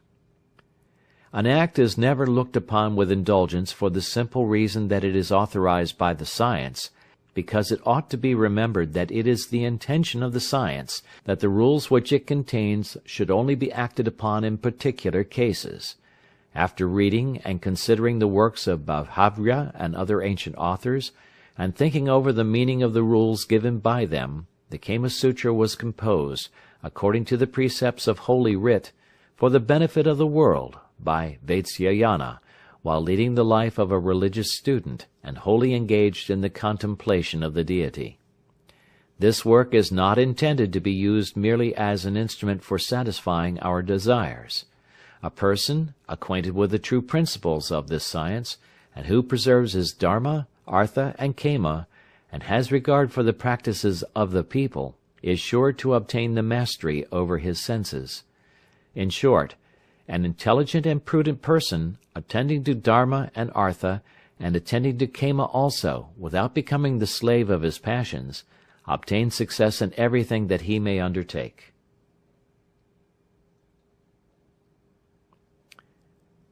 Concluding remarks. Thus ends, in 7 parts, the Kama Sutra of Vatsyayana, which might otherwise be called a treatise on men and women, their mutual relationship, and connection with each other. It is a work that should be studied by all, both old and young. The former will find in it real truths, gathered by experience, and already tested by themselves, while the latter will derive the great advantage of learning things which some perhaps may otherwise never learn at all, or which they may only learn when it is too late. Too late, those immortal words of Mirabeau, to profit by the learning. It can also be fairly commended to the student of social science and of humanity, and above all to the student of those early ideas which have gradually filtered down through the sands of time, and which seem to prove that the human nature of today is much the same as the human nature of the long ago. It has been said of Balzac, the great, if not the greatest of French novelists, that he seemed to have inherited a natural and intuitive perception of the feelings of men and women, and has described them with an analysis worthy of a man of science. The author of the present work must have also had a considerable knowledge of the humanities. Many of his remarks are so full of simplicity and truth that they have stood the test of time, and stand out still as clear and true as when they were first written, some 1800 years ago. As a collection of facts, told in plain and simple language, it must be remembered that in those early days there was apparently no idea of embellishing the work, either with a literary style, a flow of language, or a quantity of superfluous padding. The author tells the world what he knows in very concise language, without any attempt to produce an interesting story. From his facts, how many novels could be written? Indeed, much of the matter contained in parts 3, 4, 5, and 6 has formed the basis of many of the stories and the tales of past centuries. There will be found in part 7 some curious recipes. Many of them appear to be as primitive as the book itself, but in later works of the same nature these recipes and prescriptions appear to have increased, both as regards quality and quantity. In the Anunga Runga, or the Stage of Love, mentioned at page 5 of the preface in part 1, there are found no less than 33 different subjects for which 130 recipes and prescriptions are given. As the details may be interesting, these subjects are described as follows: 1. For hastening the paroxysm of the woman. 2. For delaying the organs of the man. 3. Aphrodisiacs. 4. For thickening and enlarging the lingam, rendering it sound and strong, hard and lusty. 5. For narrowing and contracting the yoni. 6. For perfuming the yoni. 7. For removing and destroying the hair of the body. 8. For removing the sudden stopping of the monthly ailment. 9. For abating the immoderate appearance of the monthly ailment. 10. For purifying the womb. 11. For causing pregnancy. 12. For preventing miscarriage and other accidents. 13. For ensuring easy labor and ready delivery. 14. For limiting the number of children. 15. For thickening and beautifying the hair. 16. For obtaining a good black color to it. 17. For whitening and bleaching it. 18. For renewing it. 19. For clearing the skin of the face from eruptions that break out and leave black spots upon it. 20. For removing the black color of the epidermis. 21. For enlarging the breasts of women. 22. For raising and hardening pendulous breasts. 23. For giving a fragrance to the skin. 24. For removing the evil savor of perspiration. 25. For anointing the body after bathing. 26. For causing a pleasant smell to the breath. 27. Drugs and charms for the purposes of fascinating, overcoming, and subduing either men or women. 28. Recipes for enabling a woman to attract and preserve her husband's love. 29. Magical collyriums for winning love and friendship. 30. Prescriptions for reducing other persons to submission. 31. Philter pills and other charms. 32. Fascinating incense or fumigation. 33. Magical verses which have the power of fascination. Of the 130 recipes given, many of them are absurd, but not more perhaps than many of the recipes and prescriptions in use in Europe not so very long ago. Love philters, charms, and herbal remedies have been, in early days, as freely used in Europe as in Asia, and doubtless some people believe in them still in many places. And now, one word about the author of the work, the good old sage Vatsyayana. It is much to be regretted that nothing can be discovered about his life, his belongings, and his surroundings, At the end of Part 7, he states that he wrote the work while leading the life of a religious student, probably at Benares, and while wholly engaged in the contemplation of the Deity. He must have arrived at a certain age at that time, for throughout he gives us the benefit of his experience and of his opinions, and these bear the stamp of age rather than of youth. Indeed, the work could hardly have been written by a young man. In a beautiful verse of the Vedas of the Christians it has been said of the peaceful dead that they rest from their labors, and that their works do follow them. Yes, indeed, the works of men of genius do follow them, and remain as a lasting treasure. And though there may be disputes and discussions about the immortality of the body or the soul, nobody can deny the immortality of genius, which ever remains as a bright and guiding star to the struggling humanities of succeeding ages. This work, then, which has stood the test of centuries, has placed Vatsyayana among the immortals, and on this and on him no better elegy or eulogy can be written than the following lines: So long as lips shall kiss and eyes shall see, so long lives this, and this gives life to thee. That is the end of the Kama Sutra by Vatsyayana. Thank you for listening. This is Books on My Mind YouTube channel. Listen to world's best and high-quality audiobooks. Click on the subscribe button for more.